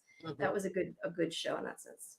Although sometimes like Doctor Who, it like it's timey-wimey and it's okay, it works, but in that sense, it was supposed to be that way and it fit. Right. When's the next season? October. I haven't the slightest clue. Oh no, that Daryl Dixon's coming out in September. Daryl Dixon is in September. And this won't come out until 2026. Yeah, this is not going to be out for a long time. Yeah. It won't be. So, but I mean, we can. But Daryl Dixon, they actually want, and if people want, we can cover the other, Daryl. We can do Daryl. The thing with Daryl is they shot. Well, we're going on season 3 now. They have shot 3 and 4 already. Can you imagine? In Spain. So that means we're probably going to get Daryl in September, and then we may get Daryl again, like maybe February or March, and then Dead City after that. That's what I'm. Was the main character from 12 Monkeys in one of The Walking Dead? Yes. He was in, was it Fear? I'm trying to think which one it was. I'm blanking. I think it was Fear. Let me look it up. Hold on. Aaron Stanford. I still regret, I don't know. Some of you probably may have heard this story before. Let me see which one it was in. I think for some reason I'm thinking of Westworld though that he was in, but he was in. No, that isn't Fear. Wait, Fear. Yeah, he was in Fear. Which character in Fear? He like invented something. I don't even remember what it was. I can't remember. But anyway, he invented the beer. The beer, yeah. The guy that fell off the top of the building. Yeah, he fell. Yeah. Okay. But what was I laughing? I lost my train. Oh, I know what I was going to say. I have a story, and I said I think I probably told this story before, but I was just really sad when I didn't get to go because I was going to go to the 12 Monkeys set. I was invited to go to the 12 Monkeys set. Me and Karen were going to go, and it was for 12. I think it was for 12 Monkeys, Killjoys, and something else. It was like a triple. Anyway, we were going to go, and there was like a huge bad snowstorm, and we couldn't get through. And I remember I called them to tell them I wasn't going, and like they seemed surprised we weren't going. Like where we would drive through New York to get there to Toronto, like it was like the roads were closed. You couldn't. Oh wow! It wasn't a choice. Anyway, I wanted to go to that set so bad because that set would have been so freaking awesome. I don't remember what the third set though was. It was Killjoys, which I've been to, and 12 Monkeys. I don't remember what the third show was. I really don't. I don't know, but I really wanted to be on that set because it would have been really cool. But yeah, we couldn't. The road, like I told the person that on the thing, I'm like, we can't go. I'm like, the roads aren't open. We have no way of getting there. We can't drive there when the roads are closed. Because we had to go through New York. That was the only way we could have got there. half expected Bruegel to take her gold kill tooth after he killed her as a walker. Wait, Navarez, yeah. That's funny. I'm so kind of surprised that she didn't. And yeah, I think he did fall off a building. I don't remember exactly, but I think he did. Yeah. Yeah, Amanda Scholl was cool. But again, I don't know that I can really comment on the hotness, but yeah. There's been a lot of people that have been crossovers. I was thinking too, like Maggie Grace was on Fear. I'm like, it's from Lost, same as like. Oh yeah, Maggie Grace. Yeah, that's right. Terry O'Quinn. Yeah. Who else? I don't know. A lot of people from a lot of different shows. Well, Morgan. He's been in a lot of British. Morgan's from a lot of things. Yeah. Yeah, he's cool. I love him. Lenny James is such a great actor. Yeah, he's awesome. You know, when I watched the pilot again recently of The Walking Dead, oh yeah, I love that. I love the pilot. He embraced that role of Morgan immediately. Immediately, he got that role down pat. While Andrew Lincoln did not embrace Rick's role right away. It took him a little bit. But Lenny James, immediately he was Morgan. It was amazing to me. Yeah, that's true. Yeah, Lenny James is good. That's why I said a lot of the cast are really good actors. It's just Jeff Goldblum. Something to be desired. No, Jeff Goldblum was not in The Walking Dead. I don't think Jeff Goldblum has ever been in any of them. I don't think. No. But, yeah, I don't think anybody. Terry Crews was in. I was trying to think like who was in Tales of the Walking Dead. Terry Crews was in it. Terry Crews was in Tales of the Walking Dead. Yes, I remember that because I did the roundtable for it. I'm trying to think who else. I don't know the names of some of the other ones. Interesting. Yeah. Yeah, but anyway, guys. So I think we're going to wrap this up. We're on almost 4 hours. Yeah, Robert Patrick was in it. Oh, he was? Yeah, he was in, I think, the regular series, wasn't he? Robert Patrick? Yeah, Robert Patrick was in it. I tried very hard to get an interview. I think it was the regular series. Let me look.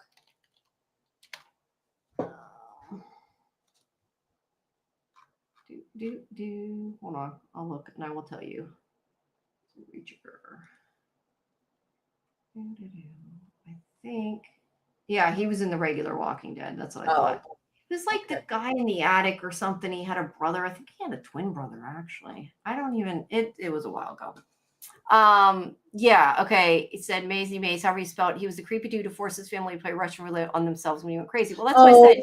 He had a twin or something, didn't he? Or he was a twin? I don't remember. Yeah, he had a very small role. Yeah, it was like a 1 or 2 episode thing. Yeah, it was one episode according to the thing. Yeah. All right, so Jane, it's almost it's kind of late. I think we should 3 a.m. I'm sorry, what? We're on almost 4 hours. We should wrap it up. Yeah, I know. We've been on too long, I think. Oh, no, it's fine. It was fine. I'm starting to like my back's hurting and I'm falling asleep. Yeah, I think. And you have that interview tomorrow. I mean, I gotta get up to do an interview. But thank you everybody for coming. Please make sure that you come back tomorrow night at midnight for as in 11:59, actually Monday night. That's why I say it that way. For Murderbot, we have our watch party at 11. Thank you, Genesis. Yeah, my interview's tomorrow. Thankfully, it's not till like 2:00 in the afternoon, so I can sleep. Oh, that's good. But yeah, it's 3 here, Night Rider. So we're like, it's 3. We're dark. No, you're good, Genesis. I've said before, I appreciate getting different points of view, even if we don't necessarily agree. It's cool. I like that. We should not all agree. But yeah, it's 3 a.m. here. But thank you guys for coming. We'll have Murderbot on Monday. Like I said, Tuesday is our roundup show. I don't think Karen's going to be here, but AJ hopefully will. Otherwise, we might cancel it. Hopefully, AJ will be here. And then Thursday is Librarians at 11. And like I said, I am going to do some kind of, I don't know, birthday bash thing beforehand and on Thursday. And what's the interview for? The interview is for Stephen Ogg for Revival. And Laurie and I have our Revival show on Friday at 11. So, yeah, make sure you join all that. Make sure you subscribe to both of our channels if you haven't. We'd appreciate it. And yeah, check out all, have a good morning, right? Because this is so late. Check out all of our interviews on our video tab. You can check them all out. I just thank you, Genesis. I just put up, I think I put it up last night. I don't know, can't even remember now when I made it live. I did put up the interview with David, who plays Dana's father, the sheriff Revival. I haven't put up, I don't think I put the written part up for that yet. I'm still playing catch up with everything. But I put up a few different interviews. I put up the last Murderbot interview. So those are all up there for now. I still have producers of Revival to put up, and I have some Resident Alien stuff left. I'm trying to think what else. Buccaneers, Ballard. Yeah, I have some more things coming up yet. But thank you, everybody. Yes, early birthday, said Thursday. That's why I want to do something. I just don't know what yet. So if you have ideas for me, what we should do in the stream, tell me on Discord. But yeah, I don't know. We'll do something. Yeah, and also I'm going to be doing a video on this particular episode, so stay tuned for that. And if you haven't seen my video that I put out last week called High Anxiety about Maggie, please watch it, because this is kind of where the writers are going with this. And in this episode, they really focused on Maggie's trauma a lot. So, and I spoke a lot about that in the last video. So please check that out also. And please like and subscribe to both of our channels. And if you can put a comment in after the stream is over, it would help the algorithm. It would very much. I thank all of you for being here. We really appreciate it. Everybody has such great feedback in the chat. Thank you for the active chat tonight. It was great. You can't have male strippers though here, Genesis. Sorry. Genesis, you are so funny. I'd lose my channel, I think, if I did that. Yeah, let's get Jeffrey. No, I'm just gonna. She wants Jeffrey Dean Morgan. I know. And I'm like thinking maybe I better not say that. Yeah. So everybody, good night, Kelly. Good night, Genesis. Thanks, Muncher. I'm glad that you enjoy us so much, Muncher, and that you guys don't want us to leave. Yes. I do have to get some sleep so I can actually talk to people when I do interviews. Yes. Not fall asleep. Oh, Muncher. Yeah. Well, we'll be back next week. And well, we won't be back for this though, obviously, because this is over. But we will be starting the Institute on Sundays. So yeah. Pretty and soon. Night Rider, thank you for being here, Night Rider. We had some way before. Thank you for being here. Yes. Just going through the chat, Kelly. Just me. We had Muncher Lunch. Just me, Kimberly, Mike Woe. Who else? Oh, we got a lot of people here tonight. Yeah. Oh, Dieter was here. Dieter was here earlier. Kelly. Doc. Doc was here very briefly too. Yes. I know he dropped the like. It's appreciated. Yes. Mike, you said Mike. Yeah, lots of people. Thank you, all of you. How's that? Yes. That's probably the best way. Thank you, all of you. Thanks to all of you. You guys made the stream fun. You really did. I mean, we had a ball here. I mean, this is pretty long. Yeah, no, we obviously went a lot longer than we normally do. But we appreciate it. And we're sorry that, Dead City's over, but we'll be back on Friday for Revival. So if you want to see the two of us then, make sure you come back. And make sure you're in Discord so you can and don't forget Thursday is Jamie's birthday. So see if you guys can come for her birthday bash. What time do you think you're going to start it? Well, the show's normally scheduled for 11. I'm going to see if I can maybe get her earlier, but I have a feeling it's probably still going to be 11. I don't know if I can be back earlier, but but all of that will be on the schedule in Discord if you guys join. That's the best way to always know the schedule. But yeah, the first thing is Murderbot. Tomorrow and or tonight, if it's easier to say tonight, because it's already 3 a.m. But yeah, that's tonight. But yeah, so and if you guys want me to do a I was thinking about trying to do a video for the revival for the opening credit thingy with the web. Oh, yes. I Yes. was doing that. Thanks, Genesis. But yeah, I was thinking of doing that. If people want to see it, that I think I could do a video on. I need to start doing separate videos. I just tend to want to do it and then never end up doing it. But that's my intent, is to do that. All right. Well, good night, guys. Get some sleep. I know I need some sleep. Yes, me too. My eyes are closing. Yeah. Good night, everybody, and we'll see you all soon. Good night. Have a good night, everybody. Bye-bye.